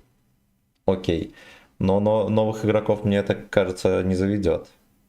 Видел чела, у него было всего 2 танка. Это GSOR 1010 и 9 колесник Британии. Ну, и ты будет валяться херная до какого времени, да. Такая на сайтах я видел. Пацаны, Эйнал болит. В натуре что делать? С фоткой пришли. Сейчас мы разберемся. Твинк создавал 15к деревянных, влил сразу. Машину Ну, 11 может наций, быть. еще примерно столько же коллекционных и премиумных танчиков. Может быть, То у есть, них по задача сути, реально 700 ставит. тракторов. Признаюсь, я до последнего представлял, Кто- что в игре кто- танков 100, не кто- больше. кто- Вот представьте, насколько я далек от Проктологу понимания, что вообще 7 тут йен, абсолютно. происходит. А у картошки только одних советах в ветке, 62 единицы. Да о чем тут говорить? Я до последнего думал, что тут выбрал нацию, и все, на ней сидишь, типа как в Вове, Линейке или Еве Онлайн, с расами и фракциями. Ну тут вообще хоть все одновременно качай. Получается немного своего рода коллекционное ММО прям. Естественно, танки делятся на уровни, от 1 до 10. Судя по веткам прокачки, у них, как мне показалось, За есть 84 преемственность и, боя, соответственно, эволюция с 10-10 получил модернизацией, опыта. где очевидно, чем круче Хер его уровень знает. танка, тем он будет, так скажем, более мощным и Может, он свежим. где-то еще в Правда, режимах свежесть катал. тут А может ограничивается быть, примерно да, концом 24 60-го. боя. А вот начинать мы Вполне будем с реально. выбора, которые еще чуть Слободки ли битву нафармить. при С Вердене не бустами. застали. И почему они какие-то санки возят с собой, не понимаю. Да, боюсь представить, что там в Артанере. У них же вроде ограничений по годам нет, и еще вроде самолета одновременно. Это же вообще дурка на поле боя, походу. Ну. Спаси господи, ребят, даже не просите. Только какие-нибудь немыслимые, 200 тысяч лайков под роликом не дадут не отвертеться. Тогда пообещаю Забайтил исповедоваться по свинина. добре. Ладно, надо еще обкатку пройти. Взял свой ПТ, поехал в бой, получил по щам. Кстати, в случае фида катку можно покинуть, не дожидаясь конца сражения. Однако танк мой будет дымиться в бою до конца катки. Поэтому, чтобы не простаивать, есть смысл иметь в запасе еще парочку. К счастью, у меня таких много. Я взял какого-то британца. Промокод круизера 500к с двумя свободки, тандырами для пиздец. выпечки лампочки по бортам. Конечно, Пиздец. танки дико отличаются. Это ветку можно Мне сразу всё-таки открыть с нуля. BT5 больше нравится, благодаря своей скорости. Но справедливости ради он и уровнем повыше. В итоге я остановил свой выбор на нем. Конечно, пушка у него не самая крутая, мягко скажем, поэтому я полез в прокачку, где, как выяснилось, для каждой техники в ветках имеются различные варианты модернизации. Уж не знаю, правда или нет, но пишут, что в подавляющем большинстве все канонично. Помимо башен, радиостанций, гусениц и двигателей, одной из самых важных деталей это ствол, он же оружие, пушка, дрын, 130-мм колыбаха разрушения, назови как угодно. Но факт остается фактом. Эта деталь наиважнейший Тандер проиграл. элемент Ну там настоящего перед этим мужчины. видос был Зона тоже упал такой на же. какой-то 37-мм автомат ОКБ-2. То есть я буду с танка лупить как с пулемета? Давай сюда. Ну, не совсем как с пулемета, это раз, а два это то, что бронепробитие тоже оставляет желать лучшего. Поэтому перед тем, как заспамить горохом врага, надо постараться найти уязвимые места. Тут, если быть немножко внимательным, Жопы особенно там. в обучении, можно Едет понять, на что каком-то- стрелять на с какой-то подсвеченным кошел. красным кружком в определенную область не стоит. Шанс пробития брони, а соответственно нанесения урона в таком случае близок к нулю. Но вы думаете, на втором часу игры я об этом думал? Конечно нет. Я только возмущался, какого хрена я купил вроде что-то лучше, а оно за меня Мне не сразу выигрывает покатать на игру. 90 байт. Это я еще А, не знал, ну. что чем выше уровень у танков, тем Ну больше ладно, хотя бы это какой-то пиксельное промокод придумали за фотосохранение. 15 Учитывая, что калибр будет лет хоть и игры. небольшой, то рассчитывать на высокий шанс привлечения нанести аудитории. урон не приходится. Следовательно, стоит позаботиться о поиске слабых мест в броне противника, а у каждой машины они разные. Но вообще тема о броне тут идет отдельным параграфом. Есть какие хочешь сайты, 3D-модели техники по прочности и пробитию, по модулям и экипажам. Абсолютно каждый элемент имеет свои Бонус-код, характеристики, play, углы, 11 шансы левел. дефа, рикошета и так далее. Все это проверяется, обновляется. Сейчас с и мобила дополняется. гляну. Важно ли Мне это? на паузу Ну, не если, нажать по 100 например, раз. знать, где в каждом танке находится боекомплект, то есть немалый шанс ваншотнуть противника с отвалом башки. Однако времени, чтобы это все запомнить, надо столько, что я даже не представляю. Короче, так как у меня накопилось прилично опыта для апгрейда, я решил не мелочиться, а просто начал докупать в BT5 все до Ща, чего минуточку, я дотянулся. чекну К счастью, бонус-код. на данном этапе все это стоит сущие Будет копейки. ответственно, никому не Жесть, нужное он мнение. внешне изменился. Друзья, я понимаю, что мои детские восхищения могут показаться вам наигранной чепухой. Что Однако даёт? формат моих исповедей новичка подразумевает, что мало того, что я не играл в данный проект, так я еще и Промокод, который суммарно за выполнение всех задач из инвайт-кода вы получите премиум танки ИС-2, Т-34, М54, Матильда. Матильда всегда с пилоткой ассоциируется почему-то. 100 дней према, 10 лям серебра, пиздец. Пиздец. Адель, мое почтение за подписку на канал. Там список, будь здоров, ошалеть. не смотрю по нему гайды и не читаю статьи. Правда, после Меня- модернизации мне пришлось заново покупать Мор- снаряды. можно Ну, тут выполнить такая все аудио задачи, новая, и будет боекомплект аккаунт не лучше, будет чем у уже меня. другой. Я слышал, что раньше тут были донатные снаряды. Так, конечно, по-моечному звучит. Я попытался их найти, но походу эту дичь выпилили. Но Чуть женщина позже загуглив, стало понятно. в Гачистане Убрали механику появилась. покупки снарядов за донат, а сами же топ-снаряды на месте. Покупается так же, как обычные за серебро, но стоит сильно дороже. Вообще, с собой можно взять 3 типа боеприпасов. Первый — это стандарт для нашего орудия. Самый ходовой и народный вариант. Недорогой и часто используемый. Второй — это, собственно, голда, который уже не голда. У него, как правило, сильно выше пробития. И третий снаряд — это сиська Жигулей. Нет, объективно говоря, его там называют снаряды голдой. Есть подозрение, что он до этого все равно играл в танки. А не просто так запал. Ну это да ладно, ну типа, вся контент всякий, ты должен его лепить. Можно кое-где и подыграть, как бы с ним. Это фугас. Пробитие у нее слабое, но если жахнет, мало не покажется. Все пульки летают, соблюдая привычные законы физики и баллистики. Имеют свою скорость, пробой, сплэш-урон у некоторых. Кстати, рикошетит иногда очень эффектно. Ну ладно, что-то я отошел от сути. Короче, я не стал мудрить и набрал самых дешевых пулек и ринулся на карту. Выгрузили нас на какой-то зимней локации. Хочу сказать, что красивые тут мапы. Прям глазу приятно. Попервой еще едешь, иногда и залипаешь. Думаешь, блин, ну как же все симпатично Авточка выглядит. Я скидывается. уже не знаю, как тут обстоятельства с балансом, красота. забегая наперед нормально. Но вот то, что они выглядят приятно, детализировано, даже снежок землицей проминается. И при Ну, этом понятное дело, всей но вот эти системе фразы всё типа максимум голдая выкручено, и лупит так 200 далее. плюс кадров. Да, я понимаю, Мне что кажется, они не для самый новичка слабый это- пол, это но не для сколько новичка игр я фраза. уже перепробовал, то мне кажется, тут все хорошо с оптимизацией. Зато пин какой-то грустный, и это меня озадачило. Но решение данной проблемы находилось на поверхности. Но об этом, как и о том, что тут онлайн намного больше, чем кажется, я Сервачок, скажу наверное, позже. лоховской не Там был. тоже свой прикол. Итак, я на прокачанном BT5. Маневренность — мое Мое почтение, скорость, отвал башки. Пушка поражает воображение своей точностью и пробивной способностью. Я, конечно, прошу прощения за такие эпитеты, Стрим особенно жёлтым про делать, точность. нихера Тут, себе. по сути, стрельба в круг. Прицел никогда не сведется в точку. Даже если танк на якорь кинуть, заварить башню намертво и ИЛЦУ с дальнометром и тактической рукояткой на ствол прикрутить. Тут всегда, абсолютно всегда будет присутствовать великий белорусский рандом. Господи, как же иногда печет, когда это казино подкручивает не в твою пользу. Ты иногда Ну, вот всякие ВБР там и так далее, казино. просто понять не можешь. что-то не вот верю, где что же он я так совсем не согрешил, играл. что на меня пала такая кара. Особенно пылает в подобных моментах. Думаю, меня поймут все. Либо Джофф можно рассказывать. В погибельном трансе осталась секунда последнего шанса. Простая секунда, ничтожная. Мы все проебали. Нельзя обосраться, нельзя обосраться. И мы Блять.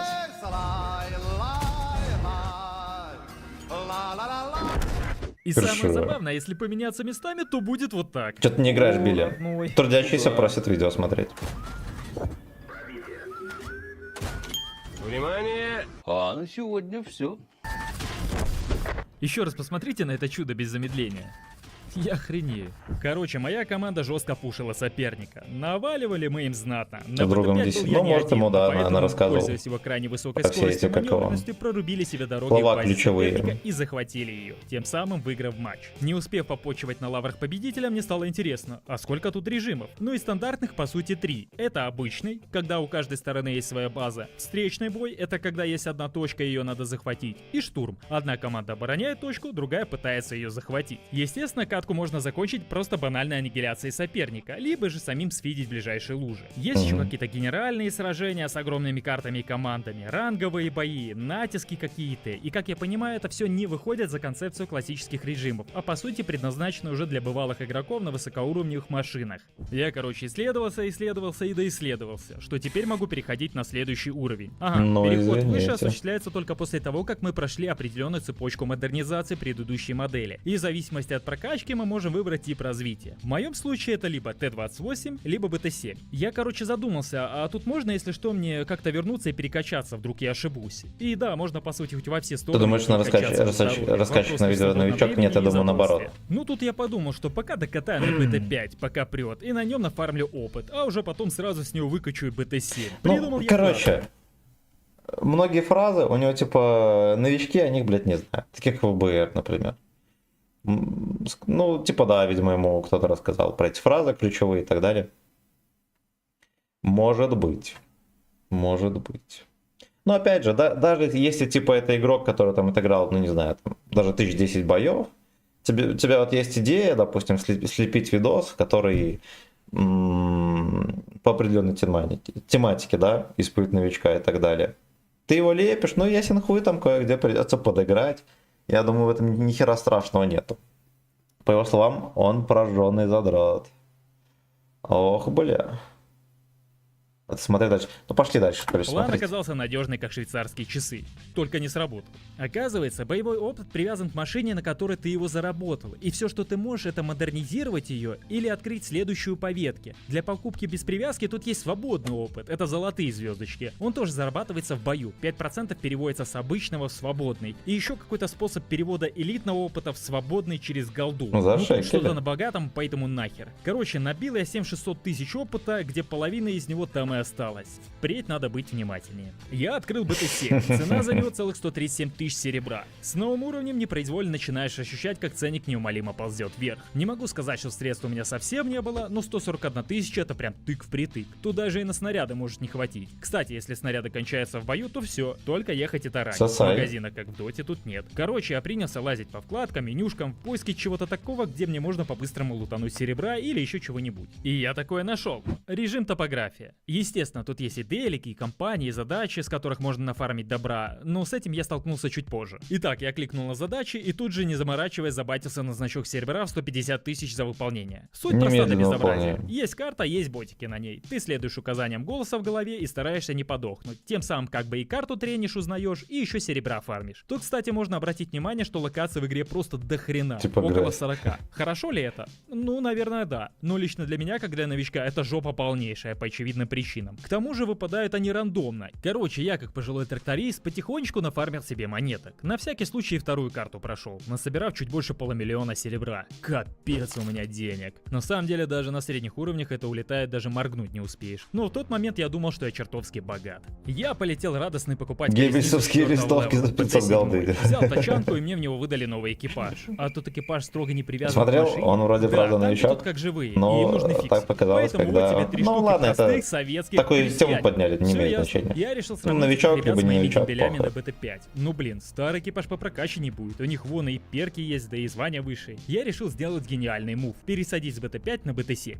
Да, особого смысла в данный Будет момент засос. это не имело. Как оказалось, крестьяне, благодаря алому благословению мирового коммунизма, освоили сей самовар за 2 перемены в ПТУ, куря в Беломор-толчке. Но со сразу подготовленным экипажем будет вести не всегда. Многих бойцов придется выкачивать самому непосредственно в блядь. замесах, либо же за серебро или голду в учебке. А так как я сменил командира танка, то и логично, что несмотря на то, что мой старшина Решетов уже пару раз получал пробитие, эта машина для него новая, и уровень его умения опустился до 75%, что соответственно сказывается на базовых параметрах танка. Естественно, я по часоврепу пришел к выводу, что надо вернуть все на свои места, что и сделал. Тут же я разобрался с перками, их мы выбираем поочередно. Как только выкачали первый, можно открывать второй и так далее. Я изначально думал, что они как-то привязаны к Просто званию рассказывать, бойцов, но как выяснилось, начинал, звание это но так, мне просто это- для ну, может зрелищности. быть. Никакого отношения к новым возможностям они не имеют. Поправьте меня, если я ошибся. Также, чем серьезнее аппарат, тем больше слотов для модулей. В моем случае их уже 3. В эти окошки можно воткнуть все, что пересекается с твоими желаниями и финансовыми возможностями. Но так как я нафармил в топографии, я забил их все. Поставил улучшенную закалку на броню, турбоприводы к скорости и маскировочную сетку для незаметности неподвижной машины. Турбофиксинг есть На такая легкий танк. штучка? Потрясающий ход. А еще в окошко оборудования вкинул огнетушитель и аптечку, мало ли гайцы тормознут. Правда, аптечку в конце концов я решил почему-то не брать, сославшись на то, что надо экономить. Да, именно так тогда я и подумал, это не шутка. О, опять красивая зимняя карта. Вот это Погнали. здравая мысль. Ах ты, сука, говно мышина, я тебя ща порву на британских флотах. Меня долго ждать не придется. Блин. Да, танчики тут умеют тонуть, причем весьма быстро. Вообще, помимо воды, также стоит быть аккуратнее на дороге, так как можно и перевернуться. Тогда тоже ГГ, если тебе не поможет товарищ. Хотя... Ну, чтобы вот, допустим, таких видосов нарезать, да, вот где кто-то перевернулся там, ну ладно, сам утопился и так далее. Нужно очень дохуя отыграть. Это, блядь, все это потом перезапиши с реплея, чтобы качество было хорошее. Блядь, ну там типа... Такой видос лепить очень долго. Да, на это том же прям боку можно проект. пролежать хоть весь матч. И это не слишком весело, хоть и бои тут не такие долгие. В среднем 6-8 минут. Ладно, давай еще раз. Мои бои шли с переменным успехом. Где-то везло больше, где-то меньше. Довольно быстро я понял, что тут не работает принцип визуального контакта с противником. Враг может быть в 300 метрах от тебя на открытой местности, но ты его не увидишь, пока он не попадет в зону видимости радара, либо же не спалится своими выстрелами. Кто-то скажет, капец как нереалистично, бред какой-то. Да, когда ты такое видишь, выглядит тупо, но это игровая условность. Важный костыль, на котором держится баланс класса. Ну, вообще, видите, когда Гейминг это создавал, это было на основе той идеи, что, ну вот ты едешь, допустим, у тебя вот здесь вот танк, и ты все видишь, ну, нормально, как будто бы ты вот стоишь там на табуретке, например. А в танке сидя, ну, у тебя обзор реально уебищный, и в 300 метрах допускается, что можешь кого-то не видеть из-за всяких обстоятельств, типа там от дымов вокруг до просто дерьмового обзора из танка. Поэтому в походном режиме командиры из лючка и доставались. То есть это, в принципе, это, наверное, шаг к реализму был когда-то, когда игра пыталась быть близкой к реальности. Классов, карт, левел дизайн, да практически все. Короче, развлекался я до тех пор, пока не прозрел в одном моменте.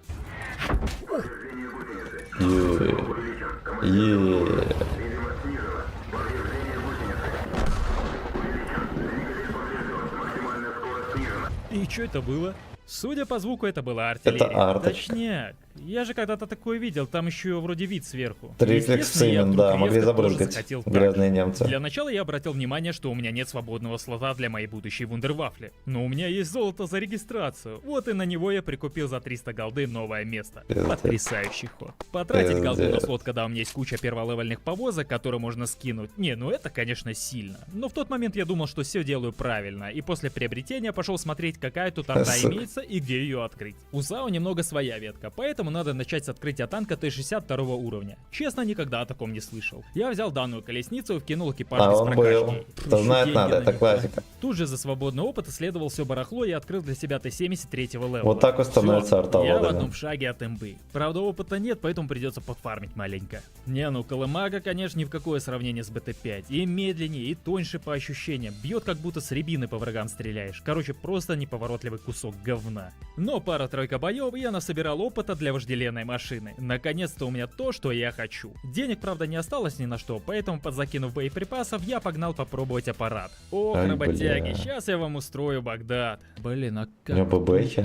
Блин, а как тут вообще Это режим строго ПТХ. сверху включается?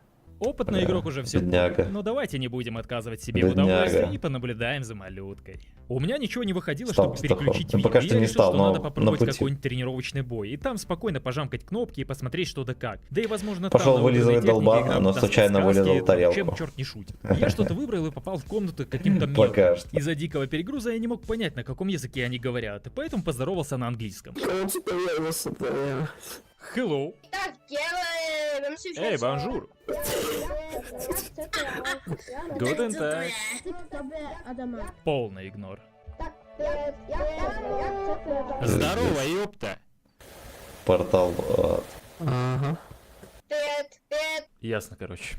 Подзабив на детишек, Бля, заметил, что жестко. тут есть общий чат сервера. Решил там спросить. Это кошмар. И понял, что никто не пишет по-русски. Я на европейских серверах. И мало того, на Рус-сервер я не могу никак перейти, так как в картошке было World of разделение. AS. Wargaming занимаются Европой, а их дочка Леста Гейм остается в СНГ. И это совершенно два разных лаунчера и буквально две разные одинаковые игры, простите за каламбур. Да, аккаунт можно перенести, но если Да у ты тебя до идиотия, этого уже пиздец. был аккаунт на Лесте, а так как у меня он появился изначально на Wargaming, то авторизоваться с запросом о возвращении я не могу. Блин, да как же так, а? Нет, надо к своим идти. Водочки нам принеси. Мир. Ёбаный рот. Обучалку затерпел, 3 дня према пусть лучше будут. О нем я, кстати, расскажу чуть позже. Блядь. Я бы на этом отличие, этапе конечно, перестал бы играть, честно Конечно же, говоря. онлайн. Вот Мне бы наглядное уже не надо сравнение было. на выходных. В сумме цифра правда большая, даже в сравнении с топ-онлайном Стима. Больше какой-то разницы я в версиях не заметил. Ну разве что чувствуешь себя теперь более привычно, что ли. По-домашнему, так скажем. А прикинь, сейчас, через пару минут. Пришел на лес только сейчас. О. СТ Пидор отставил весь бой, сука. Всегда знал, что артоводы петушары. Пидорас на ИЛТ, сука, чтобы у тебя падлы руки отсохли. Ясно, слив опять Тима пидорасов. Рукоблуды ебаные. Из-за вас, сливы, яные пидорасы. А я-то все думаю, чего не хватает. Да, как же грустно, что вот чата в боях нет, только текстовые, либо же объединяться во взвода и там уже общаться. Но я был бы не я, если бы у меня не получилось пообщаться в голосовом с местным комьюнити. Дальше все покажу, там просто вилы. Ну что, вновь дорога к моей САУ. Комьюнити Часик от другой слова делов кам. на опыте, и у меня уже вожделенная машинка. По проверенному пути я пошел в тренировочный бой, чтобы спросить у ребят в чате, что мне делать и куда надо нажимать. Парни, здоров. Чат не вроде. Как на моей арте в режим прицела перейти? На shift, на shift. Да не работает так нифига. Ну я хотел, у меня тоже такая проблема была, но... Тут мне не помогли, и я пошел в другую комнату. Здорово, мужчина, нужна помощь. Здорово. Как на моей САУ режим арты включить, что-то я вообще не догоняю. Не проверил. А надо это, литр водки въебать и туда вот в это. Да, ребят, мне не до приколов, честно. Не, серьезно. Ой, малой, помолчи. Собака. Да я с пацанами поговорю, не гуди, а. Мне, пожалуйста, водки не надо больше. Я сдох. Слушай, ну ты матершинник. Кто, я? Если это я, иди в тапку. Да, ну ладно, спасибо. Несолоно хлебавший, я спустя столько времени решил наконец загуглить, какие есть виды техники в игре. Может, я чего реально где напутал. Итак, в игре 5 видов техники. Тип 1. Тяжелый танк. Он же тяж. Свою медлительность и невысокую скорострельность компенсирует мощной броней и болючим орудием. Самый живучий... Медлительность, низкорастрельность. На 10-м левеле таких почти нет. Это клумба, да, это клумба Ставленных сидел. видов, потому что пока доедет до замеса, половина команды уже будет катать в другом бою. Лёта бешено ненавидит арту, причем свою тоже. САУ, она же артиллерия, всю свою убогость Животное. компенсирует практически безграничным оперативным наблюдением за полем боя с Животное. последующим накрытием, находясь на безопасном расстоянии. На любой вопрос в адрес артовода ответ будет следующим. Я сижу, бухаю, и мне вообще похуй. И он не соврет. Правда, этот пофигизм уменьшается прямо пропорционально приближению соперника к твоей позиции, пока картина из этого Мне вообще похуй. не превращается в это. Ты сам кто? Я мусорка.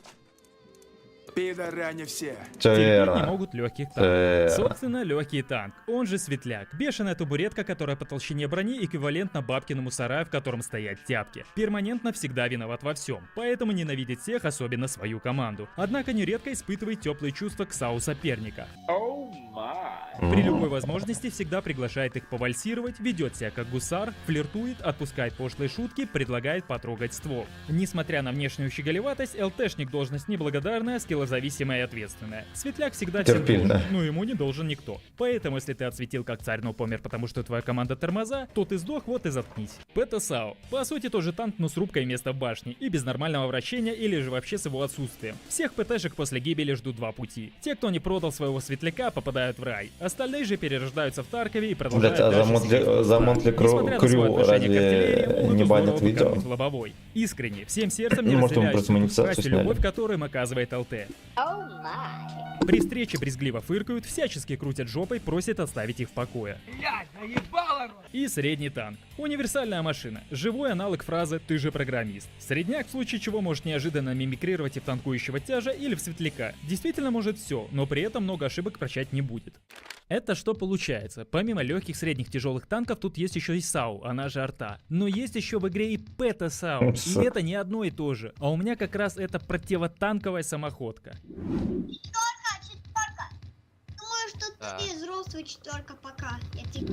Малой так-то мне и пытался это объяснить. Не Четверка вырос. это типа мой уровень, а арта только на 5-м открывается, и ты еще до нее не дошел. Жесть. Четверка, ты не пипец. взрослый. Да, действительно, Бля. до 5-го Это уровня мне ревус. сначала нужно подкачаться. Игра на ПТшке немного переворачивает геймплей. В руках непрофессионала, мягко скажем, не самый лучший вариант для знакомства с игрой. Башни нет, угол поворота орудия мизерные, но справедливости ради не все ПТСАУ безбашенные. Но в моем случае это так. Ай, Еще блядь. присутствуют печальные углы, при которых стрельба с бугорка превращается в клятву. Чувствую боль и кайфую, но боль Эйнали не дает полностью Повороты до цели осуществляются ослабиться. гуслями, а пока я не додумался, что зажатая ПКМ позволяет спокойно осматриваться, каждый раз при его У тебя жирка нащупывается там на грудке или за ней, нет? сбиваясь с толку. Еще стоковая пушка, которая очень слабая, и не приведи Господь тебе попасться с более высокими уровнями. А градация в боях тут плюс-минус 2 левела соответственно. И ты можешь быть как вверху, так и внизу по списку. К этому всему надо привыкать. И привыкать через боль. Помимо опыта, мне приходилось зарабатывать еще и серебро, поэтому я параллельно начал до кучи качать ветку с БТ, так как на них мне биться легче. Выхватывал я, будь здоров. Провел на РУ аккаунте 45 боев, и мне высветилось оповещение о моих достижениях. Процент побед Fuck you. 37-78. Нормально. Ну, звучит вроде нормально. На самом деле это просто позор. Я загуглил средний процент по больнице и понял следующее. Все, что ниже 46% побед, считается ДЦП. лоу-скиллом ракообразного. Середняк это 49-52%. Ну блин, да, в принципе логично, ровно половина. Вообще, процент побед в танках, как я понял, это вселенское мерило твоей крутости. Считай как удостоверение пижамного танкиста. Каждый захудалый танковат готов с рулеткой производить замеры крутости, опираясь на свой процент побед. А в случае чего, без зазрения совести, попускать первого встречного человека В танках реально, да. Если у кого-то стата ниже твоей, даже если у тебя 50%, называют рачьем. в интернете. Но это неудивительно, соревновательная игра. Чем еще заниматься, как не перемерками пиписек? Ну конечно, чтобы исправлять положение, надо помимо прямых рук иметь прокачанную машину и экипаж. В начале каждого дня дается x2 опыта на один раз на каждую технику. И если есть прем, еще насыпает 6 множителей опыта в случае победы. Плюс есть какие-то резервы, там мы можем активировать временные бусты на серебро, опыт и так далее. Естественно, это все не бесконечно и выдается за выполнение всяких заданий, которых тут предостаточно. А для новичка вот эту хуйню понять, что есть резервы, там хереры, всякие херогра опыта, херогра веток, какие-то ЛБЗ, всякая эта хуета. Это пиздец. Это пиздец. D-класс. Полегче ли с ними, спросите вы? Да, конечно, без деликовой задачи я бы гораздо быстрее загрустил. Про лютую грусть, кстати, я расскажу чуть позже. Естественно, для вообще нетерпеливых тут есть донат. Хочешь лутбоксы, хочешь стратегические Так раз запасы, для хочешь голду терпеливых. купи, свободного опыта на нее, а потом за 5 минут с нуля открой абсолютно все машины. Вот, например, СССР, я все подсчитал. Обойдется это примерно 88 тысяч Я тоже начала как рак Копейки. на 10к. Ну понятно, Больше что никто так делать сейчас не будет. честно. Легче просто Красава. купить на офсайте премиум танк за А 2 до 10 косаря до дерева 10 и на тысяч, него я считаю, Правда, нихера премов вообще. десяток тут нет. Я считаю это хорошо. Максимум девятки. Однако Ну, со типа всех до 10 премов тысяч падает боёв полтора ты раза как-то больше с игрой серебра. знакомишься. Поэтому их часто юзают как фарм-машины, подрубая резервы и другие бусты. Сильно ли они лучше обычных, имбалансны они или нет? Я хуяна! Я не собираюсь выступать адвокатом человек дьявола, смотрит. защищая Мое донатные почтение, пацан. повозки. Мне по большому счету насрать. Мое Было бы без них почтение. лучше. Для любой PvP игры отсутствие донатного барахла, влияющего на геймплей, это благо. Я поспрашивал у бывалых игроков насчет всего этого, и Благалище, стало я бы понятно, что сказал. никто не отменял гонку вооружений. Какой разраб будет делать платный танк хуже, чем обычные бесплатные аналоги? Это же бред. Короче, я отчаянно бился на ПТшке, привыкая кататься с рубкой, а не поворотной башней. Кабриолет мой, конечно, ошибки прощал редко, но я крепился, так как очень хотел дойти до арты. Уже под конец, замахавшись, решил нехватку компенсировать свободным опытом, который докупил за оставшуюся голду. Ну и также за голду купил Всё, пути комбинированный назад опыт нет. на время. Ну, тут сами Пути понимаете, назад ребят. нету. Лайк за тупо гениальную мысль. Лайки прожимайте, ребята, лайки, умоляю. Блин, 380 тысяч. У меня столько нет. Пойду в топографию. Да, господи, а когда закончится у нее, ё-моё? Или это, наверное, каждую карту надо пройти? Когда Часов будут делов я на скрипке интерактивы с обходил. подписчиками? О, Турнир ну 1 на 1 всё. на фонтане Химок? Не знаю. Я об этом даже не думал. Да что же ты как калиш сводишься? Ёпта, все равно прямой даст. Так, надо еще разок. Сосатый. Какая же ты неповоротливая помада. Да, Сосатый. ну арта это, конечно, такой подпивасный режим, просто мое почтение. Я, конечно, не эксперт, господа, но Ещё что-то какой. мне подсказывает, что вот именно это Су-122А такое убожество, что Бля, этот момент... братан, я, конечно, тебя приветствую. Но с каждым Здорово. днем захожу и удивляюсь. Я чуть не подумал, что зашел на канал Джова. Боже упаси. Я понял, что ты не у берега в рандоме. Ладно, без шуток, хорошего дня, хули. Спасибо, братан. Не, просто трудящиеся просят всякие видосы смотреть, и мы смотрим. Я не могу отказать. Не могу. А в рандоме, кстати, неплохо. Мы сыграли несколько нормальных каток, убедительных. Убедительных. Жизни надо просто пережить. Само Так, собой, подождите. я нуб, но мои представления о том, что я буду сидеть... Подождите. Либо там.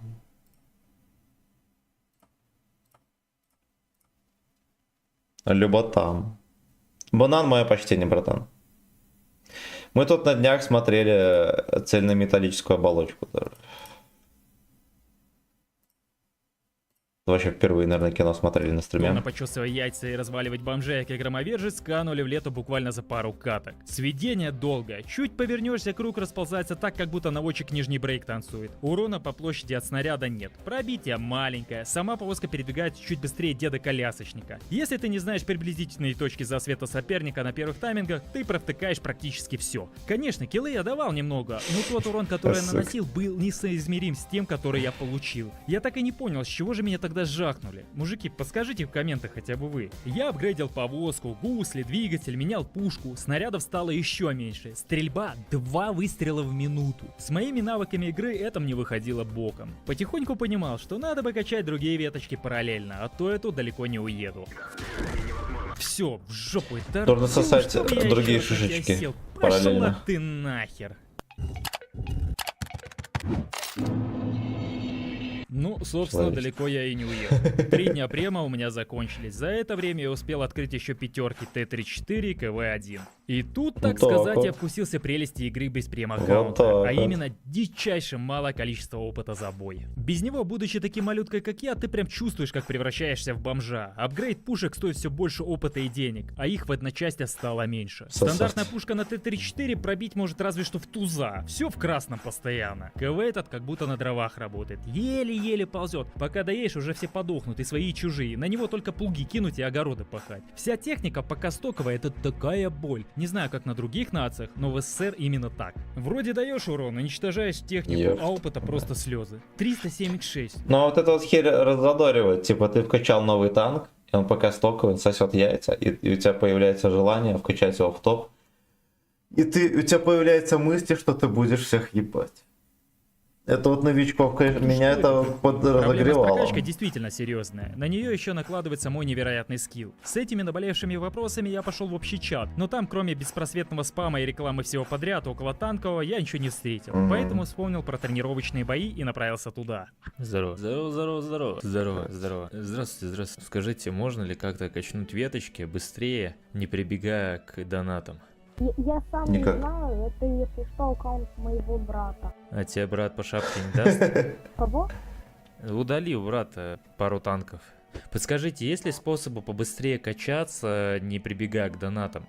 Ну, если только резервы. Это ГГ, брат. Пацаны сказали, что качаться тут долго, да, но можешь попробовать юзать резервы. Только у меня их мало, и толку-то они на час всего. Очевидно, для меня это по сути не решение проблемы. Я все понял и, поблагодарив молодых, пошел в главное меню, попутно вспомнив про чат Он сервера. попал, Там же конечно. как раз люди рекламят свои кланы. К сожалению, подавляющее число приглашений содержит одно невыполнимое условие. Надо иметь десятки, которых по понятным причинам у меня нет. Забив хер на этот вариант, я пошел в Google, попытался поискать в Дискорде. Там нашел инфу, что можно подобрать клан через офсайт. Авторизовался на сайте и перешел на форму заполнения данных, чтобы начать Что он подбор. подберет там? Так, играю я фулл-тайм 500 дней в неделю. Хотел выбрать, какой я предпочитаю. Процент побед у кланов 37, но понял, что ниже 45 тут даже и нет. Да, я завидный женишок, конечно, буду. Я все заполнил, и мне выпал список кланов, в которые я могу кинуть заявку, так как они подходят по моим критериям. Осталось теперь мне подойти для них. Опять же, у абсолютного большинства кланов есть два невыполнимых для меня условия. Это 9 и 10 левела танков и процент побед от 48 против Требования моих ужинских 9 уровень. 37. Но я решил попытать счастье. Понравился клан Дружеская танковая дивизия. Нет, тут надо пробовать. Перед отправкой заявки я должен ответить на вопрос, почему клан должен принять вас. Сука, это стандартный. Да, я новичок. Отправил заявку на рассмотрение 3 Стандартный дня. День вопрос подождав, на я понял, что собеседование. меня послали, что логично. И начал искать дальше. Оп, стоп. Клан со свободным входом. А ну-ка, давай. Я нажал «Вступить», и меня сразу приняли.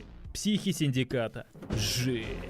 На моем танке появилась эмблема клана, и у меня теперь есть возможность пользоваться клановым меню. Ну, как пользоваться? Осматривать. Так как мое звание в клане не позволяет совершать какие-либо Ничтожество. манипуляции. Так, в сети 1 из 95 человек. Ну, то есть я. Тут есть какие-то продвижения, цели похода, укрепрайон с прокачкой каких-то баз, которые, как я понял, дают прибавку к заработанным деньгам. Даже и опыту, укрепрайон и в там некоторых есть. случаях даже бафы к характеристикам тех или иных видов техники. Распоряжаться всем этим добром могут командующий и его зам. Ну ясно. Спустя время у меня активировались, кстати, клановые резервы на 2 часа, плюс 75 кредитам и 250% к свободному опыту. Видимо, их включает глава клана. Я попробовал писать ребятам, кто был в сети, к сожалению, они меня игнорили. Увидел клан чата, сразу черканул туда, мол, так и так, я писюн 5-го левела, вы играете с такими или нет, и так далее. Подождав несколько минут и не дождавшись ответа, я решил пока катнуть одну и Так вы не посмотреть, как гикнули, насыпет ладно. опыта и серебра с резервами. Минус Подожду 4 на пятом танка, левеле. 1700 урона, 600 опыта. Блин, это проклятие какое-то без према, конечно. После катки ответа не было, и через час тоже. В принципе, все прелести свободного клана на лицо. Ну, я их понимаю. Кому охота возиться с мелколевельным ноунеймом? А в целом, общим пофигизмом можно вообще охарактеризовать командное взаимоотношение в танках. Если в доте я показывал это так, тут это выглядит еще эпичней. Здесь что соперник, что своя команда делает порой все, что душе угодно. Ну, как раз был 47, стоит, сейчас план Норвич тройки, 48. все вас с ПТХами в кустах дрочит, тяж светить поехал. Бой начинается, надо фланги занимать. Вся команда, как сговорилась, куда-то в одну сторону попрет. Ну, мужики, ну куда вы поехали? Красно-белые. Да, красно-белые. Не то чтобы это поголовно, но с высокой периодичностью. Это при том, при всем, что новичков в игре трудно встретить. То даже верить тебе не хотят, если ты говоришь об этом. А что за ТТ? Я просто в танки играю 10-й день где-то. И, ребят, аккаунт создан 17 ноября 2022 года. Я говорю, что у него не первый аккаунт. А это не первый аккаунт, человек просто, не знаю. Это твинк. Даже на первых левелах ты будешь видеть такую картину. Но несмотря на то, что новичков здесь мало, общий уровень скилла в игре не сильно высок. Но это не потому, что все прям бездари. Скорее потому, что классическая. И пусть вас не смущают дети в тренировочных режимах. Я вас уверяю, основная аудитория это работяги 30+ лет. Игра позиционирует именно что для мужиков-работяг, которые под пивасик посидеть, популять приходят. Что что-то позиционируется. Это даже видно в новостях, в каких-нибудь получаемых анонсах или ивентах. Чтобы ты проще ассоциировался с мужиком с проседью 40+ лет и про себя подумал. Ля, краля, я такую медальку повесил на блузку, да. Что ж, найти клан и поиграть в пати я так и не смог. Ну что теперь, так просто бросить все и сдаться? Ну уж нет. Мало того, что надо попробовать хотя бы закуситься с десятками, поиграть на машинах высокого уровня, надо еще также прикоснуться к совместной игре. Это же долбаная ММО. Ёпта мать. И такой вариант у меня имелся. Учитывая крайне высокую популярность танков на постсоветском пространстве, было бы странно не иметь хотя бы одного знакомого, который в них не играл. И естественно, такой человек имелся и у меня. Кентулик, Карифулик, братюлик Артем. Человек, которого я фактически знаю с малых лет. А он в свою очередь с малых лет знает World of S. Тёмыч, здорово. Здорово. Ты же в танке еще гоняешь? Да. Первым делом, чтобы вступить в клан Тёмыча, мне надо выйти из предыдущего. Да, состоять лишь можно в одном, но после выхода надо сутки подождать. Но я быстренько вышел из прошлого, и пока не вступил новый, мы решили просто катнуть пару боев вместе. Кстати, играя в пати, есть плюс: 15 к серебру и 15 к опыту. Мелочь, а приятно. Что сказать, друзья мои? Играть в команде с опытным человеком мало того, что приятнее, так еще и выгоднее с точки зрения роста личного скилла и понимания игры. Не тарань! Мы сыграли боев 10-12, это час-полтора времени где-то. Я в основном ездил за Артемом и следовал его рекомендациям. Подкатывай, да-да-да. Только аккуратно. Чуть правее возьми, как будешь проезжать. Да, на танке, играя в команде, уже начинаешь смотреть по другим углом. Получается договориться, размансить, забайтить, переиграть, прикрыть друг друга. Само собой, львиную долю импакта делал Тёмыч, а я следовал его указаниям, попутно интересуясь какими-то нюансами. Например, на 30-й час игры я узнал, что вот такие челы с двоеточиями — это не живые игроки, а боты. Где написано, это бот. Люди не могут двоеточие ставить. А, подожди, тут, значит, боты тоже катают? Ну да, на маленьких на песке боты сейчас катают, да. Лол. Это что же получается?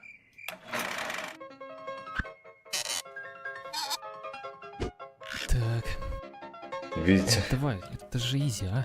Ну, Витя. Да куда ты едешь? Такие свои. Куда ты, идиот? Ты-то что здесь охраняешь? О, он понял. Ну ты че, бухой что ли? Ну, Витя. Какие же затупки. Все, слава богу. Ну вот где можно встретить тупее тиммейта? Сука, я дебил. Также Тёмыч понял, что интерфейс у меня нифига не настроен. Собственно, поэтому... Вруби трансляцию в чате, чтобы быстрее было. Да, сейчас, секундочку. Итак, включаем расширенный индикатор обстрела, выводим направление информации о попадании, подключим индикацию событий в и активируем историю событий, чтобы понимать хронологию происходящего в моменте боя, добавляем для наглядности очки и прочности команд, настраиваем и делаем информативные маркеры на технике. И вот такое ничего превращается в информативный и удобный интерфейс, где даже я, новичок, понимаю, что стало просто в 3 раза лучше. Стоит отдать должное, настройка всего этого барахла пипец какая тонкая и гибкая. Чуть больше часа совместной игры, и я без према наскреб себе опыта на новый ПТ-САУ. Хорошо, что была скидка на опыт, которая я, видимо, заработал на 5 арте. Там после успешного боя, оказывается, иногда выпадают рандомные фрагменты чертежей на ту или иную нацию. Можно даже собрать их все, и тогда за новую тачку вообще не надо будет отдавать свой опыт, а лишь расплатиться серебром, которого у меня опять же не хватило. Поэтому Артем сказал: покажи мне склад. Ай, бля, да, вот это подъем. Тёмыч сказал, что если я никуда не тороплюсь, то в принципе можно и так ковырять. Отсутствие према не ограничивает тебя в использовании какой-либо техники, типа как в Еве. Просто качаться будешь 10 лет. Но блин, я-то хочу и с десятками поиграть. Я же не могу хрен знает сколько времени лутать по 500 опыта с боя, учитывая сколько тут дальше его придется тратить. На этом в заключении мы попрощались до завтрашнего дня. Следующий день для меня начался с информации в лаунчере. Прем на неделю продается не за 270 рублей, а за 55. Ага, думал я недолго, иначе ролик в ближайший год я точно не выпущу. Сразу не раздумывая полетел обкатывать мой прем-статус. Ох, как же хорошо насыпает, аж дышать стало легче. До кучи прошли сутки, и я смог принять приглашение в клан. Гейстапа?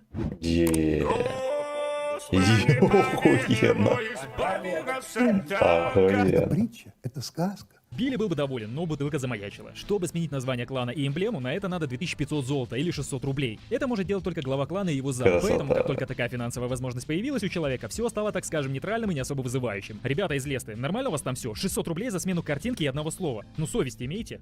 И так пошла жара. Бои были разные, где-то размеренные, где-то фановые и угарные. Я двигался вперед, изучал карты, уже начинал видеть в них не просто ландшафты и строения, а в зависимости от респа и класса техники нужные точки, перекатки, полки. Чем больше играл, тем больше игра становилась увлекательней. Мысли о том, что танки хороши для дедов, потому что тут не надо особо думать, постепенно улетучивались. Безусловно, танки отличаются от контры или какого-нибудь Вова. Там очень важна реакция в моменте и мышечная память на всякие флики и быстрые комбины. Тут же игра в буквальном смысле с тяжелой высокой инерцией. Машины имеют вес, невысокий разгон, разворот, сведение. Для того, чтобы совершить маневр для атаки, зачастую нужно решить задачу с расчетом на 5-6 шагов вперед, где один этот мув может занимать более минуты. И в каждый этот этап нам надо заложить верно наши движения, сведения, особенности рельефа местности, так как это очень влияет на скорость. Надо прикидывать крутизну того же рельефа для удобной позиции, вариант отхода, и все это в тягучей динамике постоянно развивающегося противостояния. Для этого надо очень много времени, чтобы все твои движения были без суеты, как у меня, и без паники. Просто знать карту недостаточно, надо знать каждый бугорок и отверстие в стене для того, чтобы успешно действовать. Вообще, кривизна поверхности, простреливать на 400 метров ключа где-то. На этом буквально все строится. Но тем не менее, танки та игра, в которой порог входа просто минимальный. Базово в них разобраться, ну тупо 5 часов, и все. Но вот научиться играть хотя бы как не бомжара надо немало времени. Большая часть из которого уйдет на изучение бронетехники не только своей, но и противника, чтобы понимать, когда у него перезарядка, барабан ли у него или обычное орудия, где слабые места, в каком месте лежит БК и так далее. Мы ходили в бои вдвоем, иногда втроем с соклановцами. Конечно, чем больше взаимопонимания и коммуникации, тем выше шансы на победу. Но, разумеется, совершенно невозможно исключать шанс лютейшего рандома, так как даже если нас трое, то остальные 12 человек просто могут заниматься чем угодно. Мужик, подумай о детях, куда ты? Нет, говномес. Поэтому в такие моменты я понял, что лучше не тратить свои нервы и время на каких-то рандомычей в команде, а лучше сконцентрироваться на своей игре и постараться дать как можно больше урона сопернику. Да, если привычные соревновательные игры ориентируются на команду в танках слишком сложно, лучше проанализировать как и, соответственно, непредсказуемость развития ситуации Джек также в 3 G4, раза да, как возрастает. Джо. А если сверху наложить имеющийся место рандом в пробитии, расчет дамага с нехилым разбегом от среднего, то уповать на то, что исход боя будет плюс-минус закономерным, не приходится. Но на такой случай тут есть клановые режимы. Всякие укрепрайоны и генеральные сражения. Туда пускают только после того, как у нас в наличии появляется хотя бы одна машина 6-го уровня. Даже в клане состоять не обязательно. Естественно, мимо такого я пройти не смог. Тут достаточно просто зайти в вылазку по своему уровню, и там уже выбираешь отряд, с кем хочешь покатать. Ориентируясь на... Госпожу разбудить, пойдем погуляем. Солнце бывает раз в 100 лет. Рейтинг, само собой. За основу я взял свой в 3500, чтобы, так сказать, сильно не позориться. Он формируется по множеству параметров: среднему урону, киллам, подсветам, победам и так далее. Я прям точно вам не скажу. Просыпайся Короче, побыстрее, тут в пошли как раз погулять, работает там общий солнце на голосовой улице. чат на всю команду. И, дорогие мои друзья, кого я тут только не повстречал. Ну все, собираешь материал. детьми, блядь, у него танки есть. Маус, выкини мажорика. Мразь, он ебал твою маму, блядь, всемиром. Он на тебя ссал в рот тебе. Ну, извините. Короче, ребята, все уходим. Маус долбоёб, а я просто Гела добавляю в черный список, как пидораса. Вот ты вот этот дебил. Тебе чего не хватает? Я не понимаю. Ты охренел, что ли? Поэтому ты в черном списке. Поэтому он... Но уже ушло. Вот у нас тогда появилось. Просто выкиньте. А больше я с вами играть и Ну как будто бы еще будет. играть и подсказывать. Вот вечер взяли и испортили мужику. Парни, подскажите, не шарю, а вот в этих вот вылазках и боевой опыт, и серебро дают? Долбоёб, иди нахуй. Почему, Ираида, ты ругаешься на меня? Иди нахуй, глупое создание. Алло? Слушаю. Вопрос. А, какого характера вопрос? Общеобразовательного. Как вы относитесь к гетеросексуалам? Никак. Почему? Меня не интересует. Среди ваших знакомых есть такие? Нету. Гетеросексуалы это пидоры или кто это? Как вы относитесь к гетеросексуалам? Чернет 86. А ты сам такой, нет? Блин, я да. А у тебя нет таких знакомых гетеросексуалов? Ненавижу гетеросексуалов. Мне тебя жалко. О. Поселила тебя, мразь. Твоя мать зарезанная в канаве. Тварь. Раз. Ох, ты тварь. Да, блядь, Тебе мать на войне твоя надо. ебанулись. Тут просто быдло тебе ебал. этого желаю. Давай, что по голосу, давай. Подожди, дай поговорю. Давай по одному. Было темно, когда я включил. И чё дальше, и чё? Ты чё, гетеросексуал, что ли? Я не понял. Есть живой, блядь, в канаве подох. Выебало нахуй, не все такие не смеют. Ее перережут, блядь, семью. Мужики, никто не может помочь ответить на вопрос, кто сильнее, солнце или триллион львов? Да, он с утра прибегал и ушел. Если пузырь нарыло придавить, Ну, то, наверное, и львы покажутся сильнее. Так послушай, подожди. Так они же ласты завернут, они же до солнца не добегут. Там же дубак, блин. Дубак и кислорода нет. Внимание, вопрос. ДЦП гелий. Что произнес главный герой Кинсира из аниме-сериала Хоктуна Кен после нанесения своему противнику смертельной атаки? Да ты с ума сошел. Я даже не знаю, что это почем. В себя приди. Ну, короче, я даю подсказку, ладно? Может, хорошо, подсказка. Эта фраза была в первом сезоне в конце первой серии. Да не знаю, я вообще не знаю, что это почем. Ну, это в манге было. Вы мангу не любите, мангу, нет? Мангу? Да я не знаю, что такое мангу. Танки играем. Ладно, он сказал у моего Мо Синдейру. Это надо знать, ребята, это классика. Стыдно такое не знать. Ладно, тогда последнее. Я не смею вас отвлекать. Считаете ли вы Евангелион священным историческим произведением? Ты красавчик. Конечно. Ну ты Это по историческим документам. Мужики, тут нет этих танков типа Т-72, таких, ну, современных. Если ты только скачал эту игру, то нету, тут таких нет. А знаете, где есть эти танки? Слушай, не буду. Я знаю. Вартаре. Компьютерная многопользовательская онлайн-игра с элементами.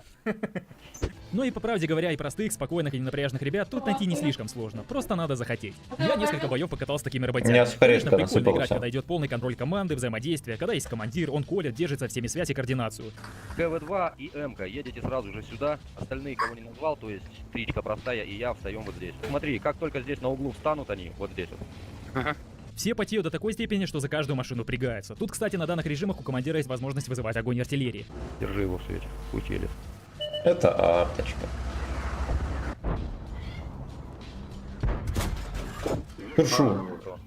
В нормальных стаках играть приятно, только мне тяжеловато, так как я еще потупливаю из-за неопытности, да и карты плохо знаю, поэтому, чтобы не подвести ребят, приходится сидеть на жестком фулл-фокусе. В общем, я продвигался по прокачке, параллельно открывая ветки средних и тяжелых танков, и не забывал выполнять задачи, за которые получал иногда и прем-танки на день, и жетон даже получил какой-то. Его я обменял на легкий танк 6 уровня, французский AMX, тем самым лично опробовал уже все классы. За жетон Я бился, какой-то качался, покупал и модернизировал. Техника становилась новее, урон все больше. За уровень сложности на разных левелах сказать сложно. Что на пятерках, что против десяток попадаются разные, и потничи жесткие, и просто подпивковичи. Ну а явной градации тут сложно говорить, ведь базового матчмейкинга тут нет. Вся градация по уровню танка, а открывается он не за скилл, понятное дело, а за проведенные часы в игре. Наконец-то я открыл 8-ку Су-101. Честно, отличная машина. Говорят, ее как-то балансили, поэтому она неплоха, и мне действительно не за что ее особо поругать. Однако, само собой, на ней против десяток немного грустновато играть. Все чаще приходится прибегать к голде, чтобы сделать хотя бы что-то, но не из-за какой-то безумной разницы в скилле. Самая большая проблема пробить броню, будучи 8-ка у 9 и 10. А вообще забавно наблюдать, как вся игра из безудержного раша на первых уровнях превращается в пиксель-хантинг уязвимых элементов в броне у оппонента на 9 и 10.